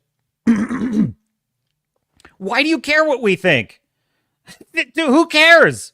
Just play your ugly chick Star Wars game. Enjoy it. It'll fail. It'll go down the tubes. But so what? You know what? You got your experience. You got to play the Star Wars. You know, Star Wars was saved by a stunning and brave woman. To hell with what we think. Why do you care? Why are you so unhappy?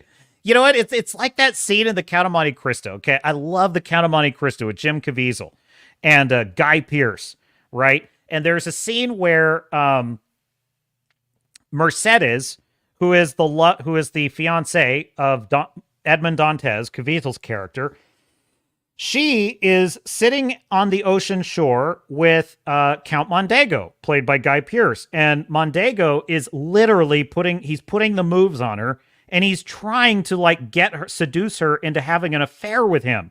Literally after she's just accepted the engagement of Dantes, which is sick because Dantes is supposed to be his friend, right? So he's literally trying to get his buddy's girl to sleep with him.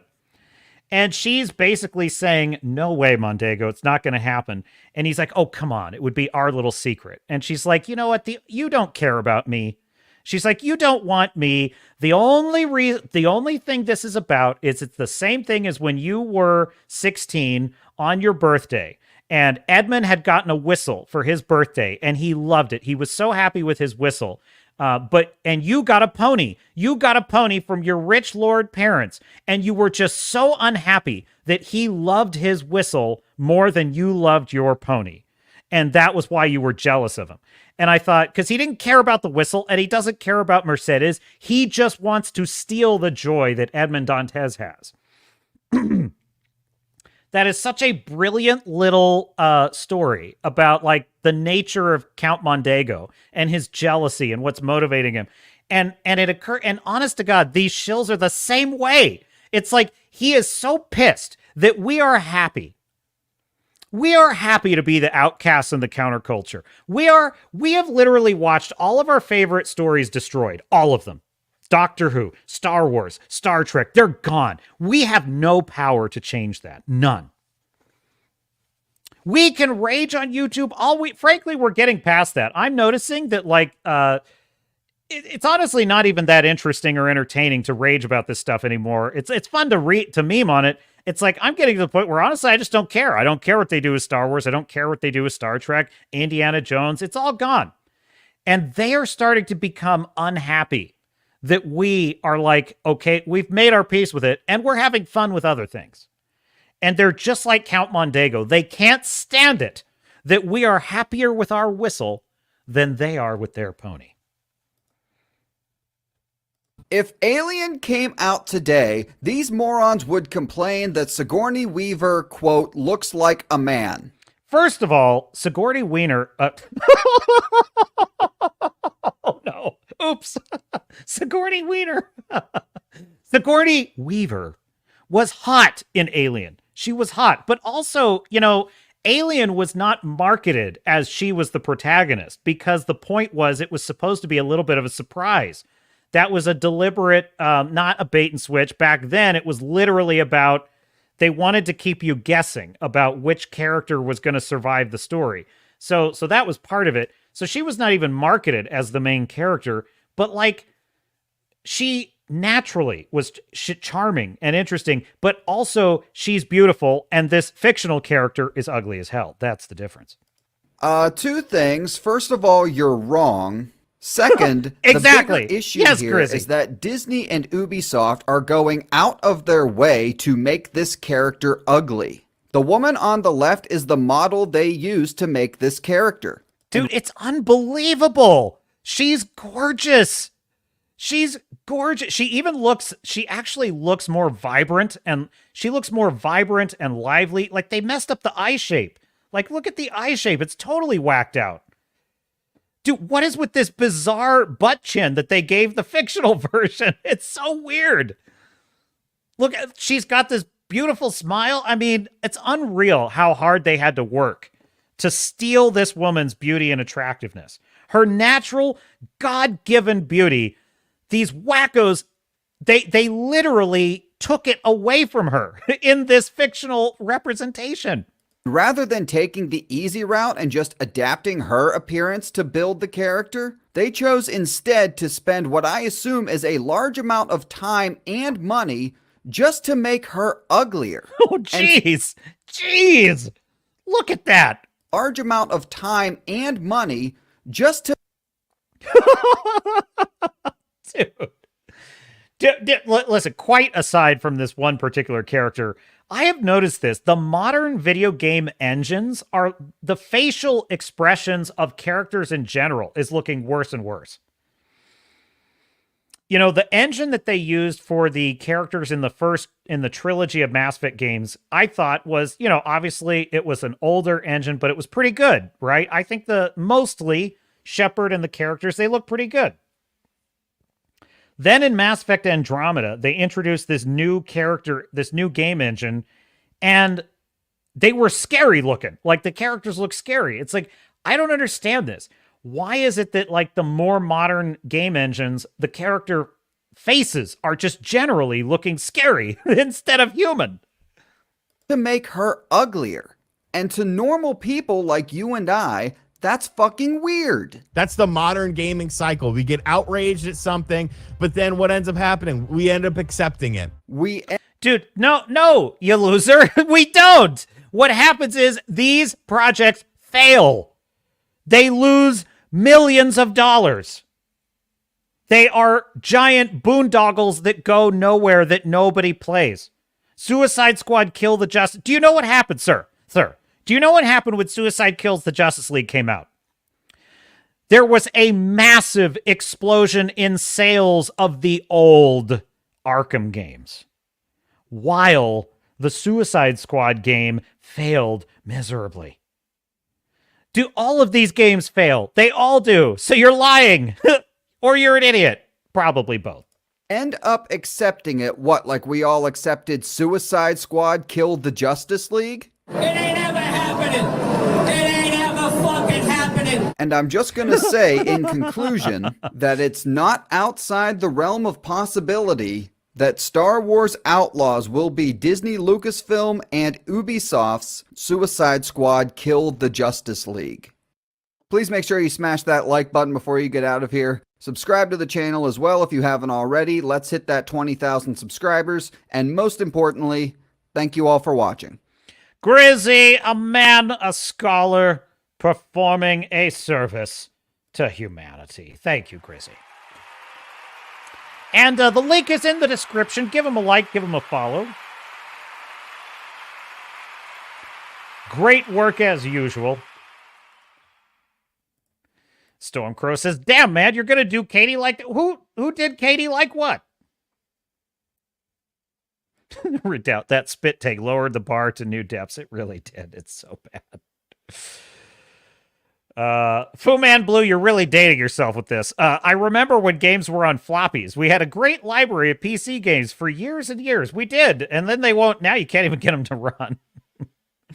Ultimate Kahuna's in the chat. Ahoy, Ultimate Kahuna. Welcome. Y'all, did I hear the name... Did I hear the name of a classic novel? The Huge Manatee. Oh, The Huge Manatee. What name of a classic novel? I don't need... Oh, you're... Trans Wars. Where to next, my dear sailors and starnauts? Where to next? I have an article there. We need to do the Joker trailer. We do need to do the Joker 2 trailer, and then maybe we'll close it out with that. We'll close it out with Joker 2. I did want to cover this piece in the American Spectator, though, because this had my attention. I was curious about this. I'm a curious man, the captain is. I'm naturally curious. I'm nothing if not inquisitive. And so I wanted to read this piece with you, my dear sailors and starnauts. It's the title of my stream, a classic novel. It's the title. The title of my stream is, oh yes, Jekyll and Hyde. Oh yes, of course. I forgot that I named it. I said Fallout Jekyll and Hyde story structure. Yeah, that was a reference to. Thank you for reminding me. Thank you for reminding me of the name of my own stream, which I had forgotten. Yeah, I was going to say, because my feelings about the Fallout TV show is like this show is like the Jekyll and Hyde of story structure, because sometimes it's brilliant and other times it's completely off the rails stupid. So yeah, and I've covered that ad infinitum on this edition, so earlier in the stream. But yeah, it really is a Jekyll and Hyde, because one minute I'm like charmed by Lucy. I'm really enjoying her character. I'm finding her struggles in the wasteland compelling. And then the next minute she's doing something so stupid that I'm like frustrated. I'm frustrated with her. So yeah, definitely it's got that going on. Now, this from the American Spectator by Lou Aguilar. The Hollywood Meltdown. And sip of water for the working man.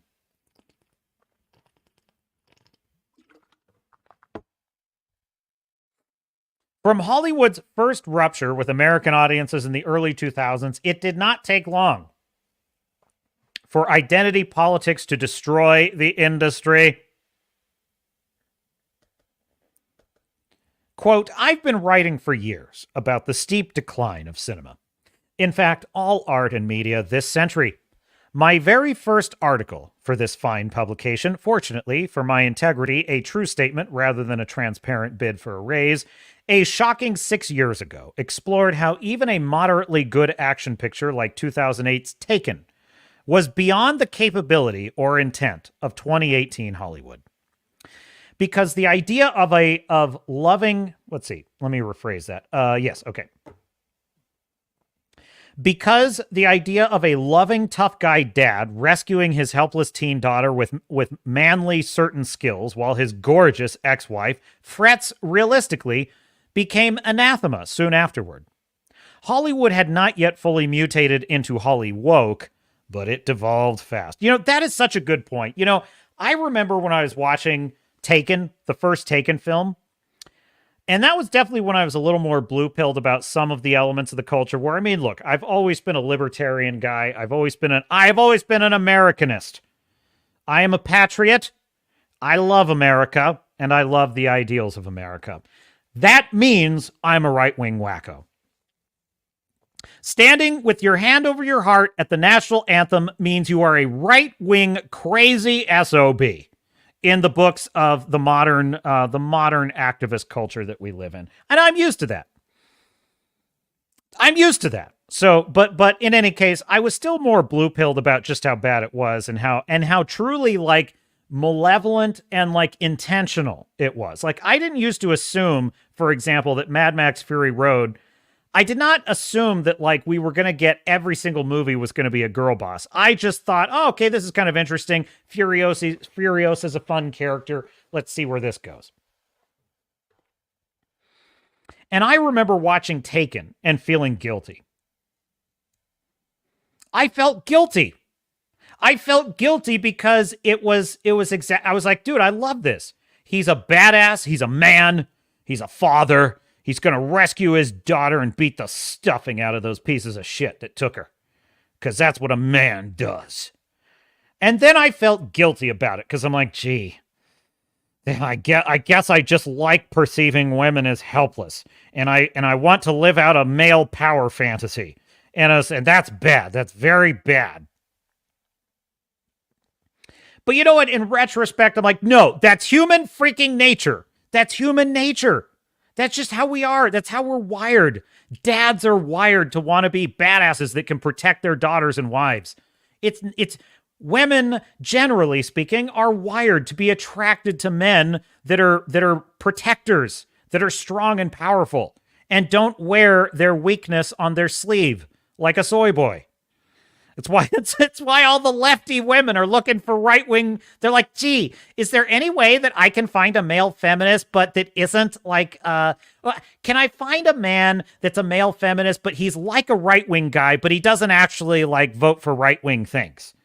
No, sorry, honey, you can't. Like it's not going to happen. It's not going to happen for you. But he's right. No, dude, I'm done with feeling guilty about classically powerful masculine tropes. I'm done with that. We're bringing it back, baby. Resuming with the article. Today, most people recognize the film industry as the creative wasteland that it has become. A brand new Rasmussen poll shows Americans by a 2-to-1 margin think movies have gotten worse in the 21st century. The poll found 54% believe motion picture quality has deteriorated in the last 20 years. Only the usual 27% of unshakable zombies, that would be the wackos, assume the opposite.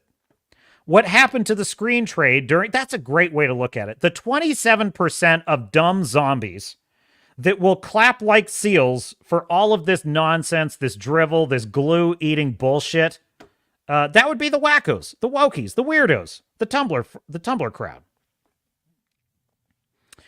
Open quote. What happened to the screen trade during this time period is a tale perhaps not worthy of Edward Gibbon, the history of the decline and fall of the Roman Empire, but a lot more justified.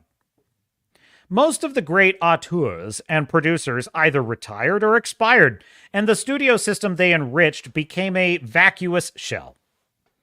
Academia spawned progressives took over, minus the talent to extend, duplicate, or simply maintain their marvelous inheritance. All they knew how to do was to implode artistic truth with left-wing fantasy, reducing a once beloved industry into a pedestrian liberal message factory. That's a great sentence right there. Dude, this is what I mean when I say they eat glue. This is what I mean. They have all of the inheritance of the industry, but none of the intelligence that comes with it. All they know how to do is implode artistic truth with left-wing fantasy, reducing a once beloved industry into a pedestrian liberal message factory.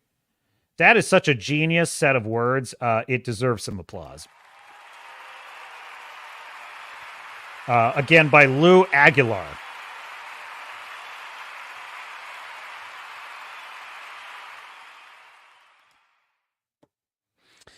Quote, "If you want to send a message, try Western Union," Frank Capra once said about blatant preachiness on film. Yet Capra was a master at instilling moralistic philosophy into his pictures, except that he did it with heartwarming stories about virtuous people in some of the greatest films of all time. That's right. Yeah, Frank Capra, famously, It's a Wonderful Life. One of the, now regarded as one of the great Christmas movies of all time. That's a classic. That's a classic Frank Capra story. And by the way, critics of Frank Capra's time often criticized him for having such sweet and charming themes in his stories. That he was very much a people's filmmaker. He really was. Open quote, "Modern filmmakers both dismiss that aspect of the craft and lack the skill to create anything close to It Happened One Night, Mr. Deeds Goes to Town, Mr. Smith Goes to Washington, Meet John Doe, and It's a Wonderful Life." But in 2001, they found a loftier goal with the genius director who immortalized the year, Stanley Kubrick, with 2001: A Space Odyssey, which was attacking the war on terror and the American men fighting it. They made an unprecedented number of anti-war pictures slamming those heroes as ignorant pawns or psychopaths, such as American Soldiers, Redacted, which was about the rape and murder of a 15-year-old Iraqi girl by U.S. soldiers, Stop Loss, The Mark of Cain, Home of the Brave, Green Zone, In the Valley of Elah, A Peacenik, Bridge Too Far for director Robert Redford, while our guys were in harm's way. I do remember that. Like Hollywood, they loved beating up on the troops. They loved making movies about, and they did this in Vietnam. They've done this for a very long time. They basically portray the troops as a bunch of psychopaths. And frankly, it's one of the things I disliked a lot about the first Avatar film. The first Avatar film was kind of an extension of that era because it was Cameron portraying all the military guys in Avatar are just bloodthirsty knuckle draggers that just can't wait to gun them down some alien blue people. Resuming with the article, every one of these films lost money, yet they kept coming throughout the whole decade, forming the first deliberate gap between Hollywood and the unwanted, deplorable audience. It took two uncancelable superstars to make a pro-soldier film that each earned a fortune. Mark Wahlberg with Lone Survivor and Clint Eastwood's American Sniper. But the Hollywood DIE or DEI was he said, but the Hollywood Die or DEI was cast and exploded in the 2010s. As happened all over the country, only to a ridiculous extreme in far-left Tinseltown, identity politics began superseding production ability. Diversity quotas replaced filmmaking merit, and it got much worse, much faster. You couldn't just be black, female, or gay. You couldn't just be a black, female, or gay writer, director, producer. You had to be an anti-white or anti-male or anti-heteronormative. Marvelous franchises built with affection and artistry by straight white men, Walt Disney, Stan Lee, Gene Roddenberry, George Lucas, for all races and both sexes, became cinematic graveyards haunted by impossibly macho women and improbably forced minorities. Because their inheritors couldn't create their own fantastic worlds, they could only destroy those that had been built by their predecessors, Disney fairy tales, Marvel Comics, Star Trek, Star Wars, by making them repellent even to their former fans. They couldn't even maintain popular film genres. The white action hero movie, like Taken, the feminine princess fairy tale, the romantic comedy, the sex comedy, plain old normal comedy. A large number of men and women would still want to see such fare, but Hollywoke people cannot oblige them, for it goes against their idiotic principles. I would argue their idiotic ideas because they don't have principles. Open quote, that they couldn't make that and they couldn't make enough good pictures to satisfy the undesirable crowd. Now they're devouring each other as the wokeness gets more ridiculous and repulsive. Disney's Bob Iger just fended off a hostile takeover, his second in as many years, of the company for having subjected it to a slew of woke bombs and making it a laughingstock over the forthcoming Snow White live-action remake with a dispensable Prince Charming and diverse, non-dwarf magical beings. Ironically and amusingly, most of my former movie industry pals are in a bad way. They unfriended me when I came out for Trump in 2016 while embracing DEI, feminism, and conservative hatred. But they forgot one thing. They're white and male. And now they're out of work. I don't know how many of them, if any, have developed the new sensation that they may be a woman. That's pretty brilliant. I wonder how many of them have figured out, oh, gee, I think I'm a woman. Only a decade ago, they would have shuddered at the thought. It depends how much they need the job. As for me, I'm going over to the publisher's excellent edit of my new political thriller detective novel, The Apocalypse Mask, ahead of its fall publication, and relishing the 30th anniversary of Turner Classic Movies. There, I can enjoy the ultimate expression of the cinematic art unencumbered by liberal wailing and gnashing of teeth. This Wednesday, I'll be watching the TCM premiere of The Godfather, commercial-free and uncensored. By the way, your dear captain, close quote for a second, your dear captain only recently saw The Godfather, and holy shit, folks. I was unprepared for how much that movie lives up to the legend. It really does. It's and it's so funny, too, because the first 30 minutes of that film, I'm like, this is great. I can see why it's a classic. And I still had no clue. I was like, I had no clue what I was in for. And it was such a freaking brilliant film. Absolutely loved it. Open quote, and to close up the story, and I'll confidently say, says Lou Aguilar of the American Spectator, they can't make them like that anymore. And that is, again, Lou Aguilar from the American Spectator with a brilliant piece about the fall of Hollywood and the rise of Hollywoke.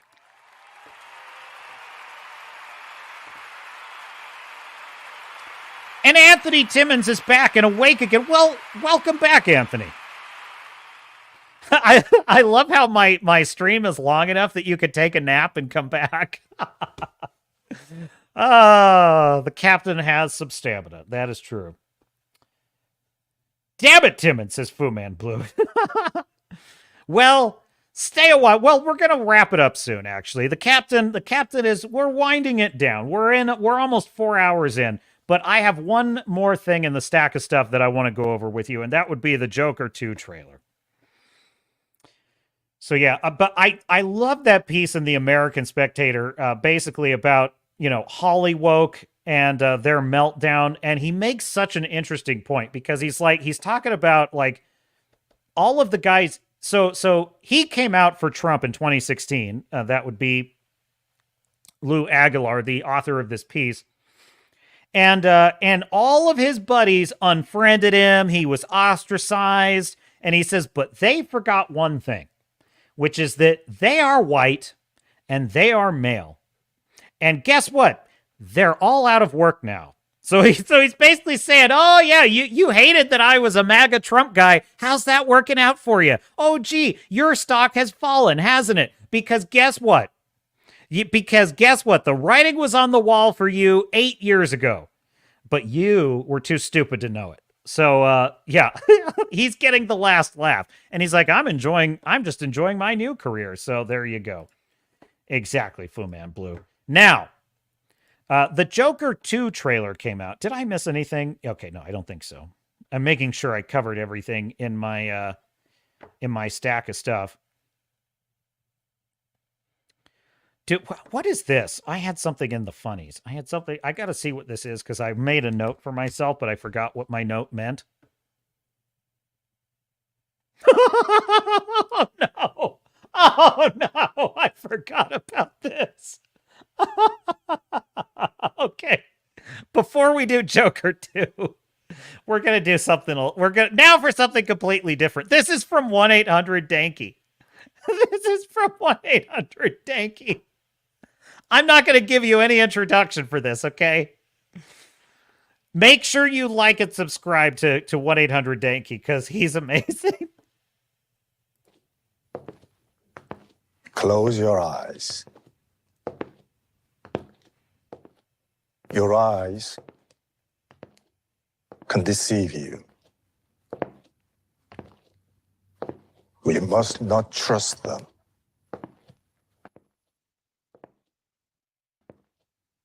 Tell me what comes into your mind.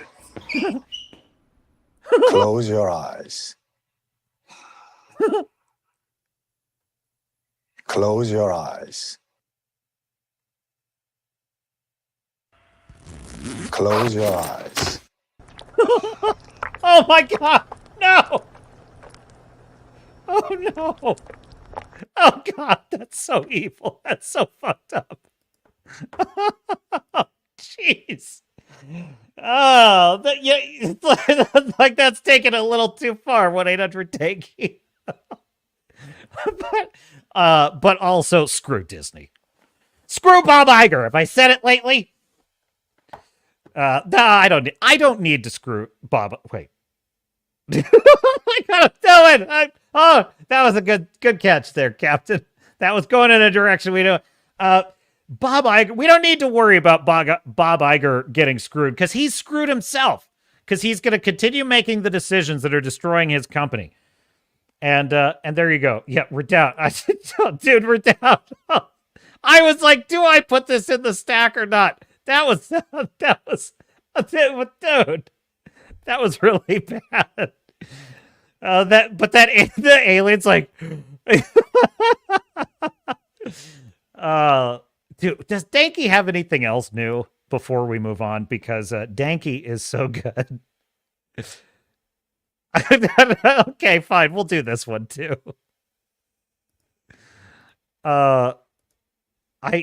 I tried calling 1-800-Danky, and all I got was a recording of this. Hang on, this is pretty funny. We need a fat Jeremy sitting at Culver's post YouTube wearing old 199 gear, chat naked. Kind of like, no, bro. A George Lucas photo, and he's like in the food court, like looking at a paper at like food court spaghetti. Just sitting there looking like, what the freak? This is the guy that created Star Wars. Hat tip 1-800-Danky. So funny.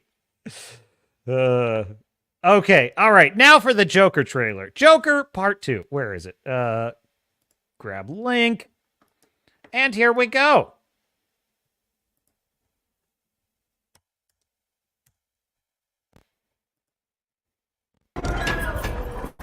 Let's go, boys. It's showtime.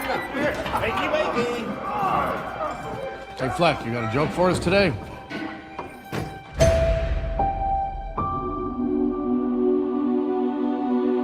I may not be able to play this one because I don't know. They might give me a warning or try to block me. So if they do, I'll just kind of tell you my thoughts on it. But we'll go as far as we can.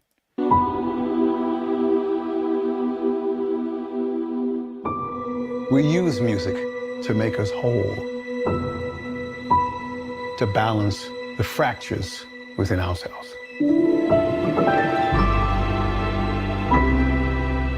I'm nobody. Dude, there is some brilliant visual filmmaking here. Like the filmmaking skill, the filmmaking talent that is on display in this trailer is pretty damn impressive, I have to say. Because like the way he's juxtaposing the sort of gray, rainy, muted, sad world of the mental institution, and then he's like flipping it on its head with like the fantasy in the Joker's mind of like color and the clownishness. There is some genius to this. Some real genius at work here. There's craftsmanship, which is not something that exists in most movies these days. Todd Phillips is clearly, he's a dying breed, man. Him, Chris Nolan, You know, Denis Villeneuve, like this is a dying class of filmmakers. That is to say, filmmakers. Filmmakers. Adults. Mature adults who understand their craft and have something real to say. And do not, to my knowledge, eat glue. I haven't done anything with my life like you have.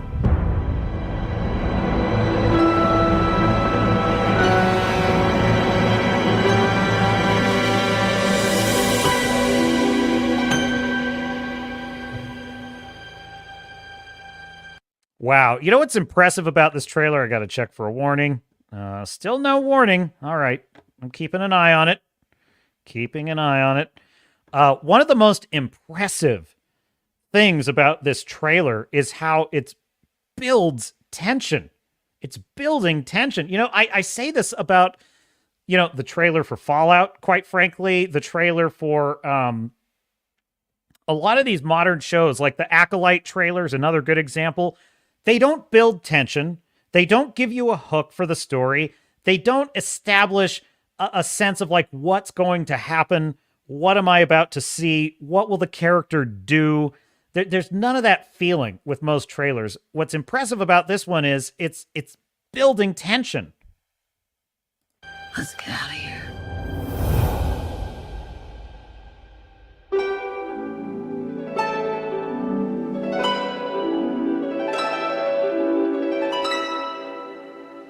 What the world needs now is a love. All right, I gotta be careful. I gotta be very careful with this one. All right. Dude, I'm so nervous about this trailer because I'm like, oh, there's a lot of music in this. I don't know. All right. Nothing so far. Sweet love, it's the only thing that there's just too little of. What the world is now, sweet love. Tell us, what's changed? All right, pausing again just to make sure. Wow. I gotta say, the musical sound design is really incredible. Really incredible so far. Like, I was not wild about this idea of a musical. I really was not. And I'm starting to change my mind. I'm starting to see kind of where he might be going with this, where it's like the Joker is kind of retreating into his mind to sort of survive and create this fantasy world. Now, I have concerns. I have reservations. And one of my reservations is kind of what I mentioned in the beginning of the stream, which is when you really think about it, while this is a great character study and it's a great character drama, and there's a lot to like about that, is this really the Joker? Is this really the Joker? You know, because when I think about the Joker, as I said, he's a malevolent, chaos rules, psycho killer clown, but he's also funny, and he's somewhat disarming in how funny he is. My question is this Joker actually funny? Is he actually a nemesis for Batman? Like, can you actually envision this guy being a nemesis for Batman? I'm not so sure that you can. And that's kind of my frustration with it. So I don't know. I hope that there is an element in this film that brings out that personality that the Joker has. Because I will say that the first film, I don't think really established that very well. I loved the downfall arc of it. I thought that was really brilliant, but I also did not necessarily feel that this guy was a match for Batman. So I'm looking to see the emergence of that character. I think that would be fun. Wrangler says, if it's going to be a musical, can we at least get a performance from a Klingon boy band? Oh my God. Oh, you're so right. Oh my God, that awful Star Trek Discovery musical episode with the Klingons singing to auto-tune. Oh my Wrangler, why'd you have to put that back in my mind? Oh my God. Screw Alex Kurtzman and his little dog, Akiva Goldsman, too. I just hate that so much.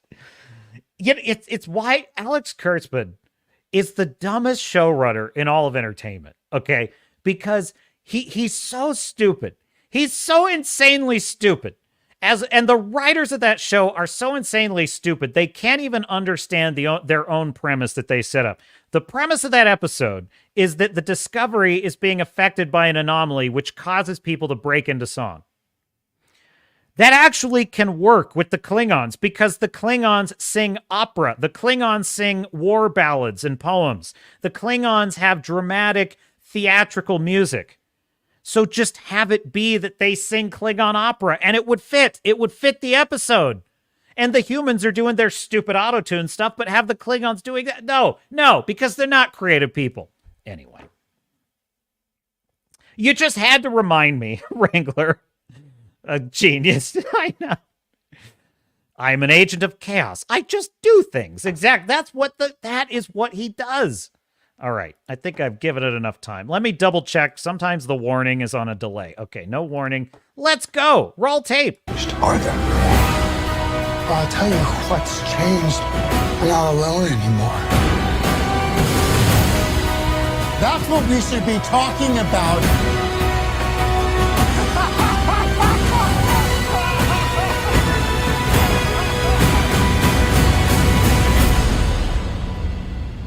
Dude, this is my favorite part of the trailer. Are you ready for this? This is a stroke of genius.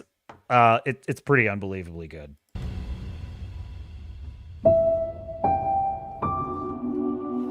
I want to see the real you.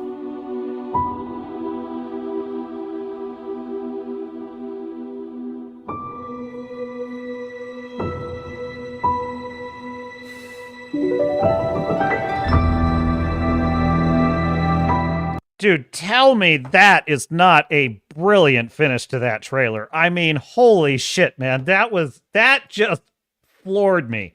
That was so good. Just that she puts the lipstick on and he just... Oh my God, that was genius. That was genius. I really, really liked... You know what that reminded me of, too, is it reminded me a lot, actually, of what made the Heath Ledger Joker so brilliant. Is like the whole... I loved the marketing campaign of The Dark Knight. Was unbelievably fun and really, really well done. And it was very much like that. It was like, let's put a smile on that face. And it was like, why so serious? Like, that was such a great way to capture the malevolent dichotomy of the Joker character. And that little moment at the end of the trailer reminded me of that. And you know what's really brilliant about it, too?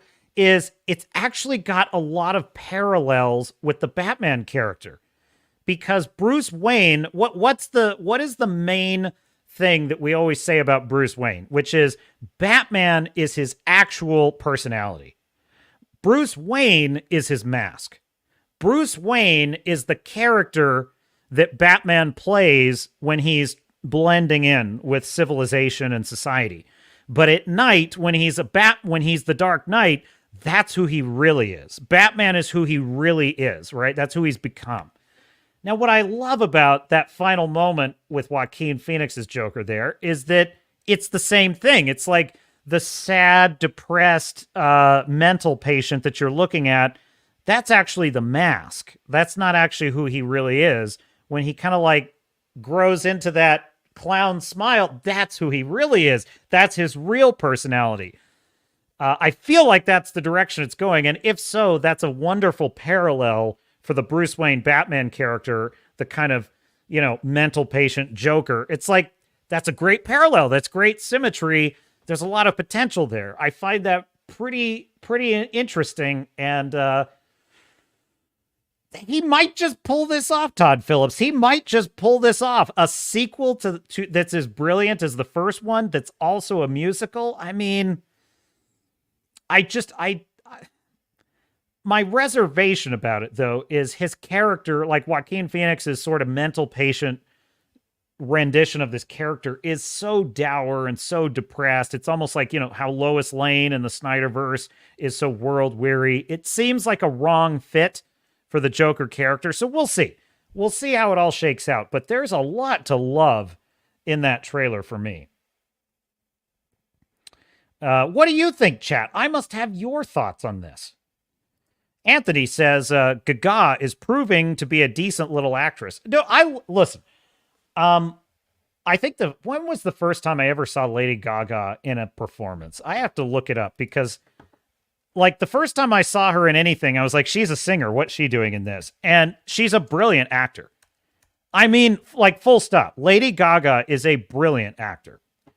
And regardless of whether you like her singing or not, she's a brilliant singer as well. And one hell of a performer. She'll pretty much go down in history as a heck of a performer. But let me see what was her...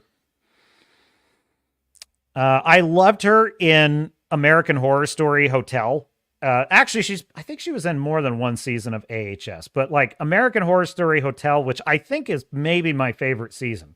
Actually, I kind of think Hotel is my favorite season. And she is great in that show. A Star is Born. I hear she was really good in that. I think that's probably the first time I ever saw her act, was in American Horror Story Hotel. And I couldn't believe how good she was in it. Like, really just blew the doors off. And I didn't even like the fact that it was a vampire plot, but she sold it anyway because she was so good. So I'm fine with Lady Gaga. I think she's a great musical performer. And you know something else that's great about it too? There's a real sense of like style to how they're like that moment when they're both coming together to dance. There was just a real beauty to it. There was a real, like, it really works. It really does. And it's like the fact that it's juxtaposed with the drab, dreary, horrifying reality that they're living in of being in this mental institution. And then suddenly they're in this beautiful, colorful fantasy. Damn, there's some real genius at work there. Oh man, Blue.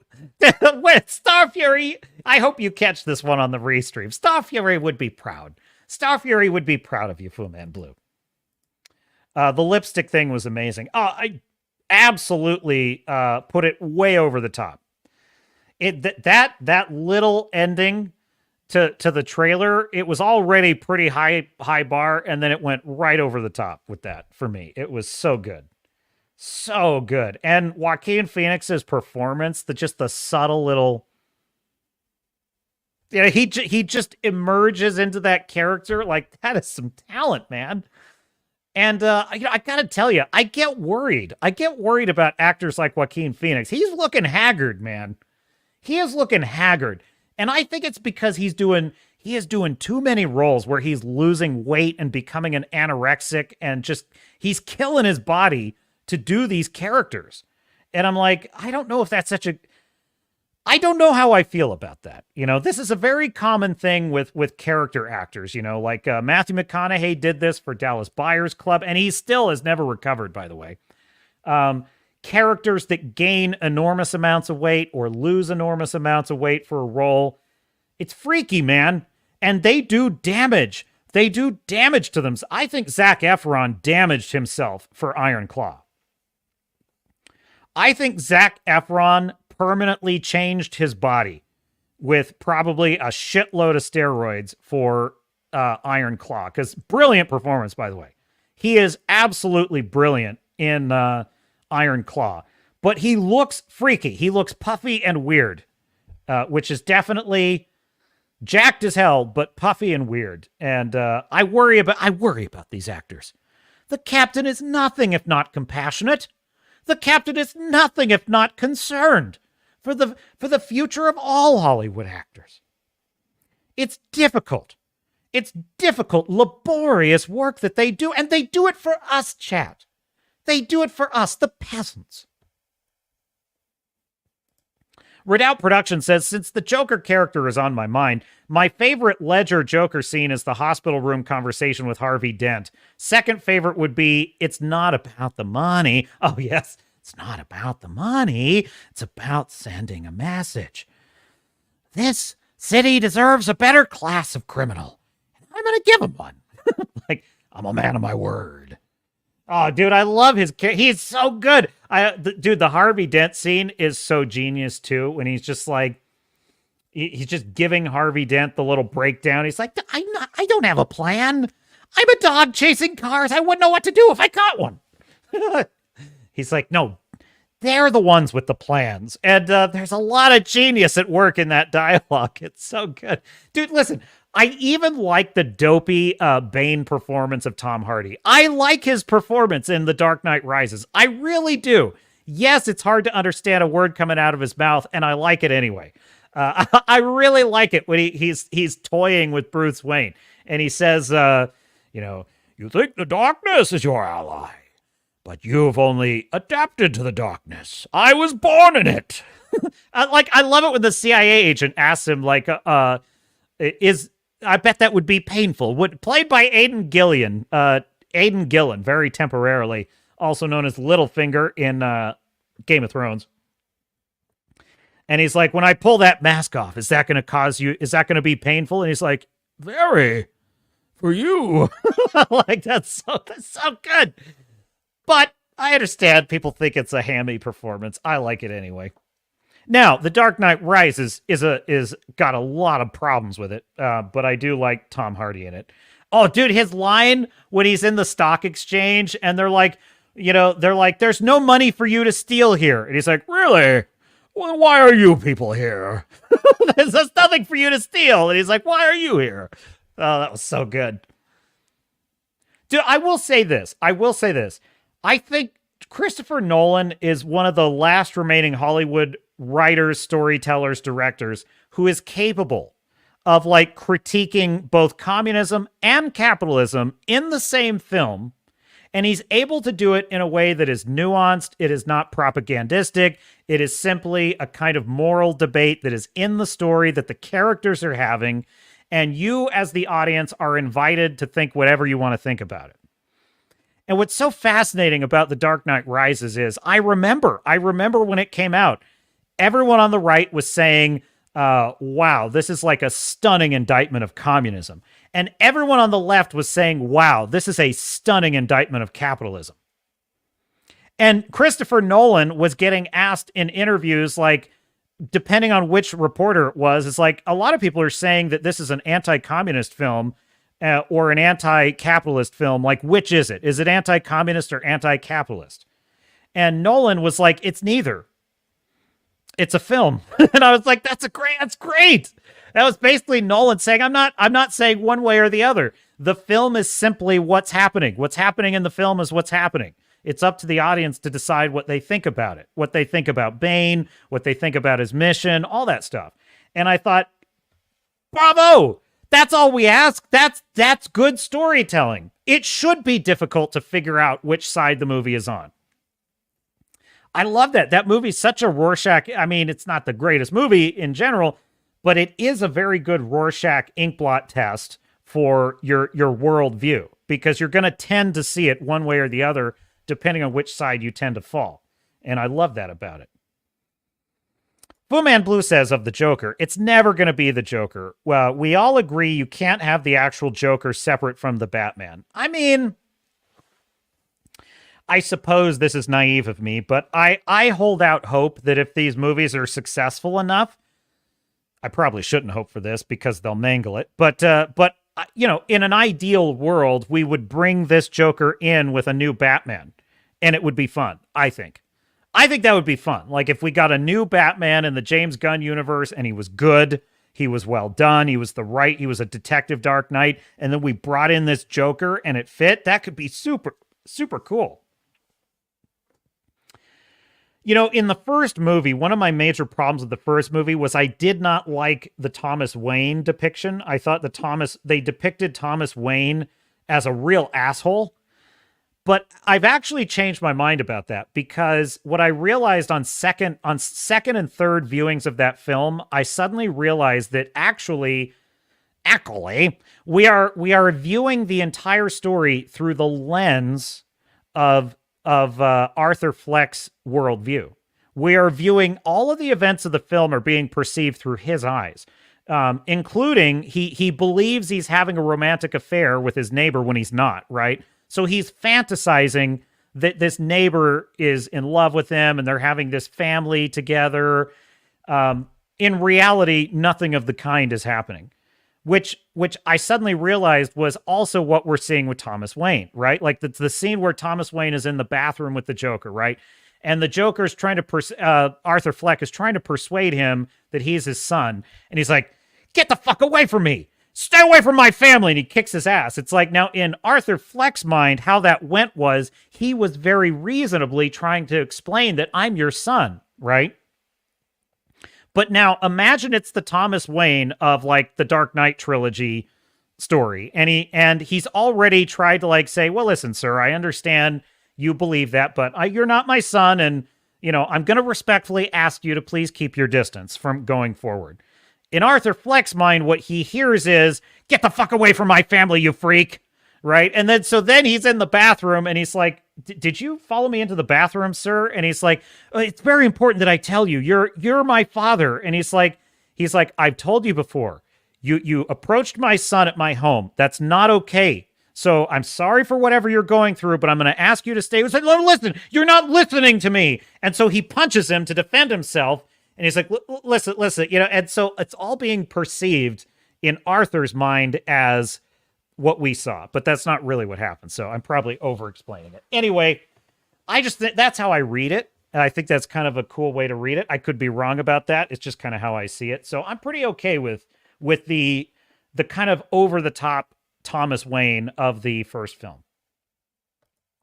Anthony says, my favorite part of The Dark Knight was when he was talking to Harvey in the hospital and said, do I really look like a guy who has a plan? Yeah, it's like, because Dent is saying to, I love that scene. It's so good. And he's just saying, Dent says, because he says, I didn't kill Rachel, you know, and he's like, it was your bombs, your plan. And he's like, do I look like a man with a plan? That's so good.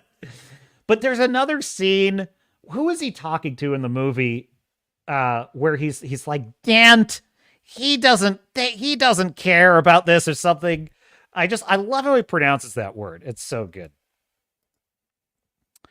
Fu Man Blue says he's just a crazy dude that likes a punchline until there's a Batman. Yeah, exactly. And I do understand that the Joaquin Phoenix Joker is very much a different take on the Joker. It's obviously, you know, Nolan's vision of the Joker was very clear. We will not see, nor will we know the origin of the Joker. That was a very specific creative choice in the Dark Knight trilogy. And I quite loved it. I quite loved how he showed that in the movie. There's that great line where Gordon says, nothing in his pockets but knives and lint. Brilliant piece of writing right there. But no ID, nothing. All of his clothes are custom. He didn't buy the clothes at a store. He made them. Like, that's so great. Nothing in his pockets but knives and lint. Dude, that's such good storytelling because it shows us his character rather than telling us. But also, it gives us no clue as to where he came from. We have no idea who he is or where he came from. Later in the film, and also earlier in the film, I think, there's a scene where, do you want to know where I got these scars?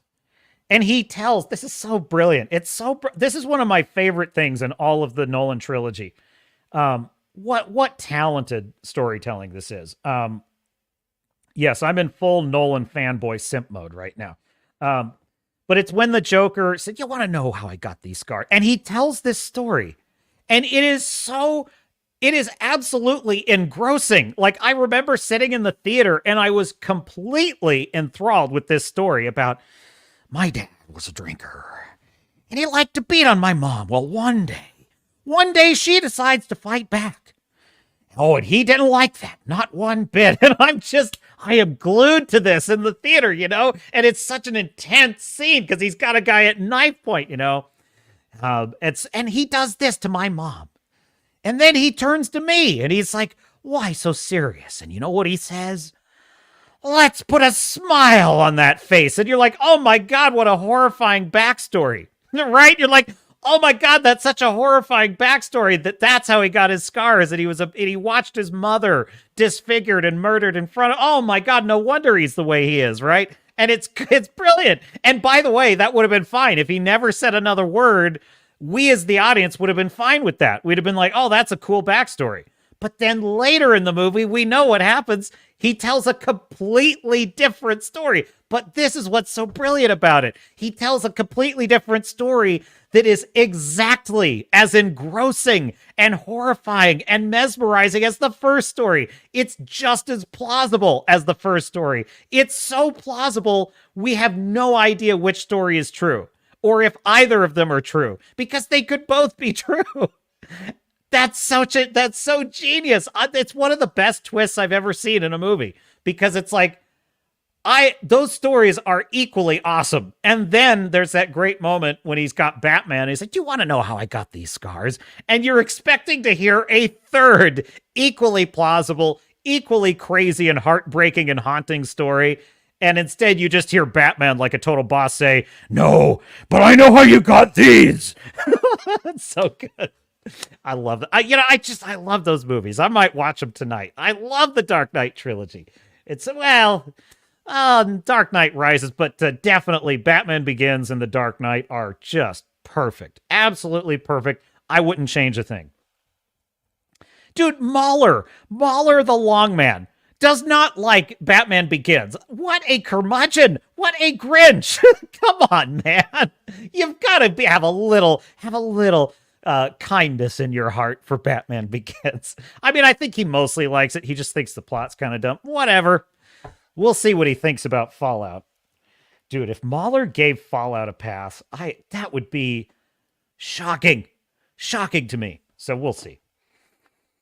But yeah, dude, there's a lot of love for the Heath Ledger Joker in this chat, and I approve. The captain approves. Where was I in the chat? I lost my place. Lady Gaga would have been a much better fit than Lawrence in Silver Linings. Did I see that? I don't think I saw Silver Linings. Yeah. Fu Man Blue says, I don't think we can live through too many Joker movies if he doesn't put on some weight. Oh, meaning, yeah, you don't think Joaquin's going to live through? Yeah, no, I don't. He's becoming an anorexic man. He's going to die. It's really bad, folks. I'm really worried about it. Dude, Matthew McConaughey, if you've never seen Dallas Buyers Club, it's an excellent movie. It's a really good film. It's the story is Matthew McConaughey plays a guy who is basically, it's like in the late 70s, I think, and he's a drug addict, but he's also like was he a drug addict? Actually, now that I think about it, it's been a long time since I saw it. I can't remember if he was exactly a drug. I think he was. No, either way, he was very promiscuous. He's he's out there just banging as many ladies as he could. Well, he banged a woman who, in the words of Billy Bob Thornton in Bad Santa, was not clean. And he gets HIV. And it's during the time when there was a lot of stigma and bigotry towards HIV in the early 80s. And it's based on a true story, actually. And he can't, and everyone's like, well, you're gonna die. Sorry, you're gonna die. And he doesn't want to accept that. He doesn't want to accept it. So he starts looking for solutions to prolong his life. And by the way, he's a very anti-gay guy in the beginning. He's like, no, what, the 3-letter, the F word. He's like, I'm not an F word. This is the F word disease. I don't have that disease. And they're like, oh, yes, you do. You have that disease. So he kind of starts out by being, bigoted towards gays, and he hates the fact that and now all of his friends unfriend him because they're like, oh, you must be, an F word, right? A Melanie Mac word. Well, he starts finding all of these medical, all these drugs that can help him. And he actually winds up working. He kind of makes a alliance with, people in the gay community, for lack of a better phrase, who are also looking for these types of drugs. And he creates essentially the titular Dallas Buyers Club. And he starts a kind of black market business for HIV drugs and I won't say any more, but he goes on this journey as a character. It's really brilliant. Now, I bring that up because for the movie, Matthew McConaughey lost a ton of weight. He looked like he was on death's door in that movie. And he's playing an HIV AIDS patient, right? He looked like he literally had it and was going to die. Matthew McConaughey has never fully recovered from that. He has never been able to put on the amount of like weight and muscle he had before he did that. So my point is, like, it takes a toll when actors do this. It is a very hard thing on their bodies, and but they do it. There's some crazy MFers out there, man. Redoubt Productions says, the Dark Knight trilogy is still fun all around, but I find The Dark Knight itself as the only of the three movies I regularly return to. I mean, I love Batman Begins. Batman Begins, to me, was such a good hero's journey. It's a classic epic of Gilgamesh. You know, the hero with 1,000 faces. That's what I love about it. Also, it's got Tom Wilkinson in it. Tom Wilkinson plays Falcone. I love Falcone in that movie. Dude, one of my favorite scenes in Batman Begins is when young Bruce Wayne goes into the bar where all the mobsters and the corrupt cops hang out, and he sits across from Falcone, and he's facing down the man who's responsible for his father's death. And I love how Falcone is, he's like, you know, gets him frisked and sits him down, and he's like, you know, you think that you understand. You think because your mommy and your daddy got shot that you understand the bad side of life. But you're Bruce Wayne. You're like the Prince of Gotham. You could go 1,000 miles and you couldn't meet a person who doesn't know your name. Now, look, what do you see when you look around this bar, right? You see an off-duty judge, a couple of off-duty cops. Now, I wouldn't have a second's hesitation. He pulls out the gun and points it right at Bruce Wayne, blowing your head off right in front of him. Now, that's power you can't buy, kid. Now, you come down here and you think you're brave, but that's just because you think you got nothing to lose. But that's because you haven't thought it through. People like you've always got things to lose. Like, how about that butler of yours? Bang! It's like, oh my God, he's so good. His performance in that is so amazing. I love. He passed away, didn't he? I think Tom Wilkinson passed away. He was one of my favorite actors. Tom Wilkinson. He played Cornwallis in The Patriot. He played that amazing character in Michael Clayton, which is a great legal thriller. If you've never seen it, Michael Clayton. He has this amazing monologue in the beginning that sold me on that movie within 5 minutes. In fact, I probably couldn't get away with playing it, but I might play a snippet of it because it's so good. There's a lot to love in Batman Begins. I love the lesson that Bruce Wayne has to learn in that movie, because at first he thinks he just wants to get revenge with a gun, but then he learns the lesson that would never solve anything. Then he thinks, okay, I'll learn the ways of the criminals, and then I'll know how to beat them. But then Ra's al Ghul teaches him that, well, then you're just a vigilante. And honestly, that'll work for a while, but then you'll get locked up and you'll have accomplished nothing.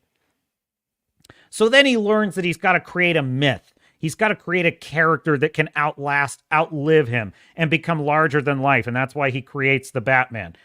I love that. That's such a brilliant character journey. I have so much fun watching that. And of course, Michael Caine plays this fatherly.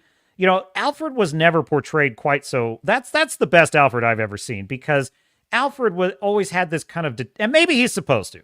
Maybe in the comics he's supposed to. That's fair, but Alfred always had this kind of detachment from Bruce Wayne in previous renditions. And what I liked about that movie was he truly was Bruce Wayne's adoptive father in that movie, and Michael Caine played that so brilliantly. It's just great. I just love Batman Begins. I think the only movie I might slightly like better is Iron Man 1. I think Iron Man 1 is maybe my second best.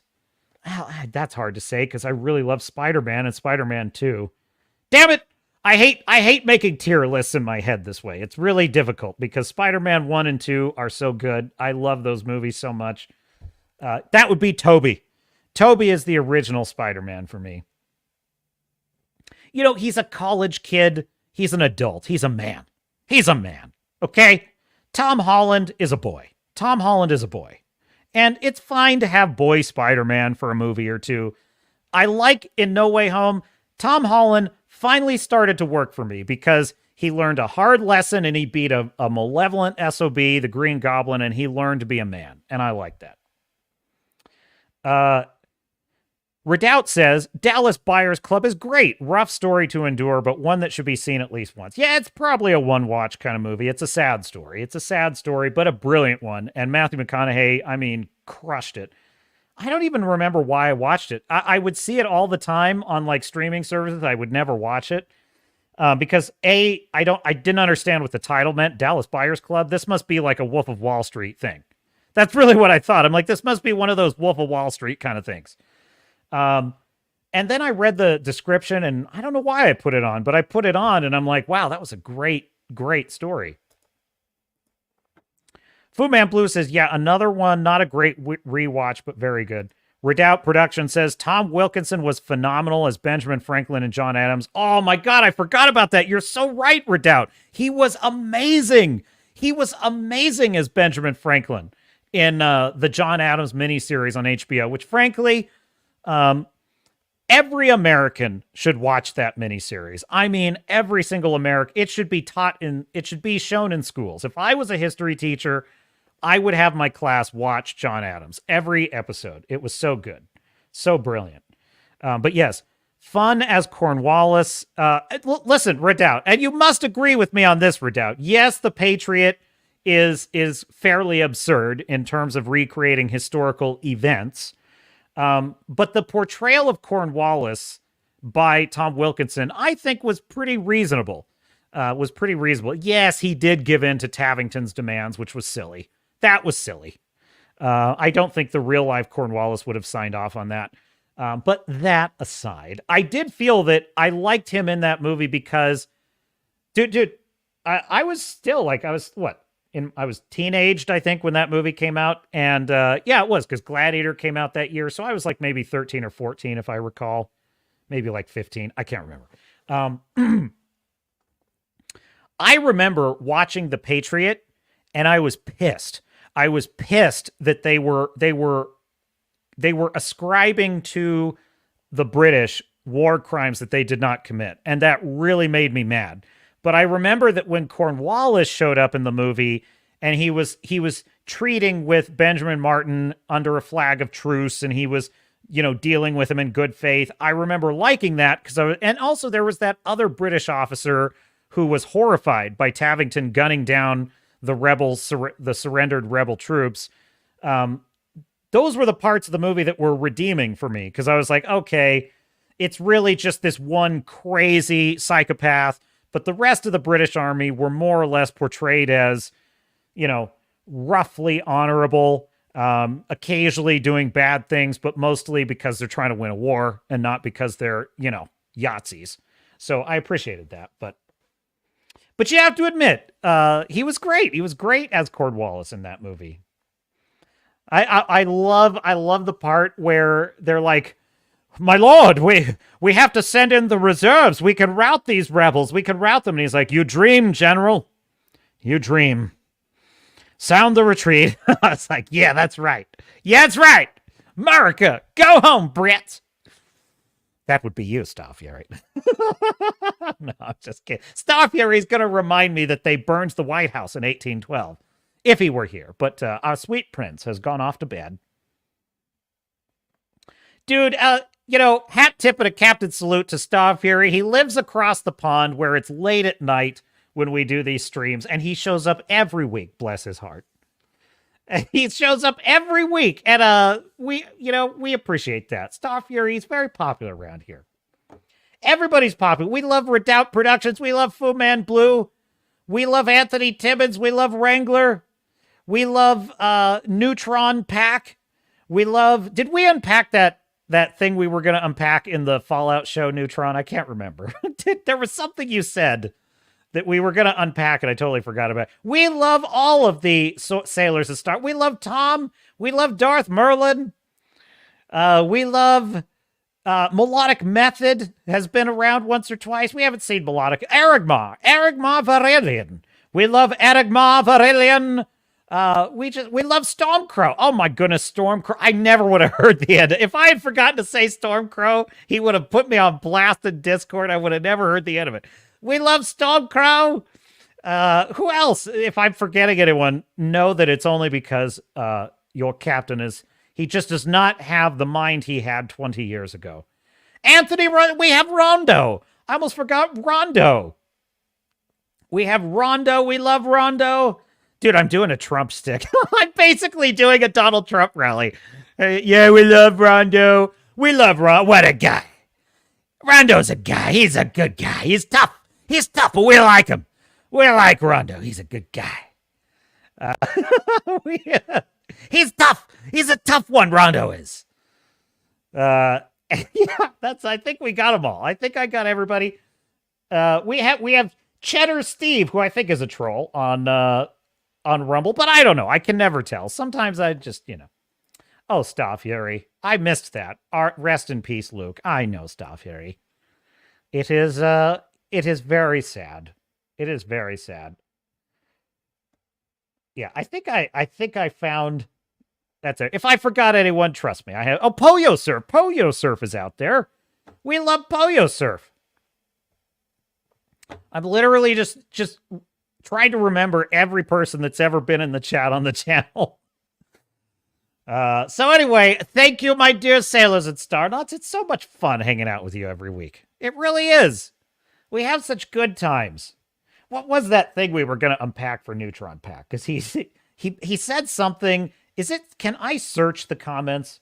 There must be a way. I can go Control F, Neutron. Where was he? Yeah. Do a quick scan. I can't really search the comments, which sucks. But anyway, if I remember, we'll talk about it next week. But yeah, Fallout, well, it's kind of disappointing. It's like you're sort of hoping you're either going to love it or hate it. And I sort of wound up with neither. I wound up with neither. So, what can I say? I mean, definitely highs and lows with Fallout. Definitely highs and lows. You gotta give them credit. Lucy is not a girl boss. She actually, and it makes me all the more frustrated with the show because if the plot had been coherent and well structured, I'm telling you right now, she could have been a really awesome character. And it'd been a different story. I probably would have been here telling you, you have got to watch this. Lucy is a great protagonist. I wouldn't change a thing. I mean, she was so close to being that good. And she really fit the Fallout character, like player character. She could have really fit that very well, but for a few mistakes. So what can we say? But we're wrapping it up, We're wrapping it up. We had another great Barn Burner episode. We are here every Sunday. Make sure you hit that like, that subscribe, turn on that notification bell. We're going to work on getting memberships in here. But yeah, it's I appreciate everyone showing up every week. It helps the channel, helps keep us going. And we're going to work on releasing new content. I think right now I'm averaging about 3,000 to 5,000 views a month with what I'm doing, but I might change strategy a little bit. So we'll see. We'll see. But don't forget, we're doing Fallout. We're doing a Fallout RPG every Friday, 4:30 p.m. Pacific, 7:30 p.m. Eastern. And this week, Redoubt Productions and I were probably tentatively going to do another review of Shogun, which has been awesome. So we got lots of good stuff on the horizon. Well, let's bring her home, folks. Let's bring this bird home. I am Captain Garrett of the Swords and Starships channel. It is my honor to be here and to put on a good show, such as I can. And until next time, this is the captain saying, I will see you, my dear sailors and starnauts, out there.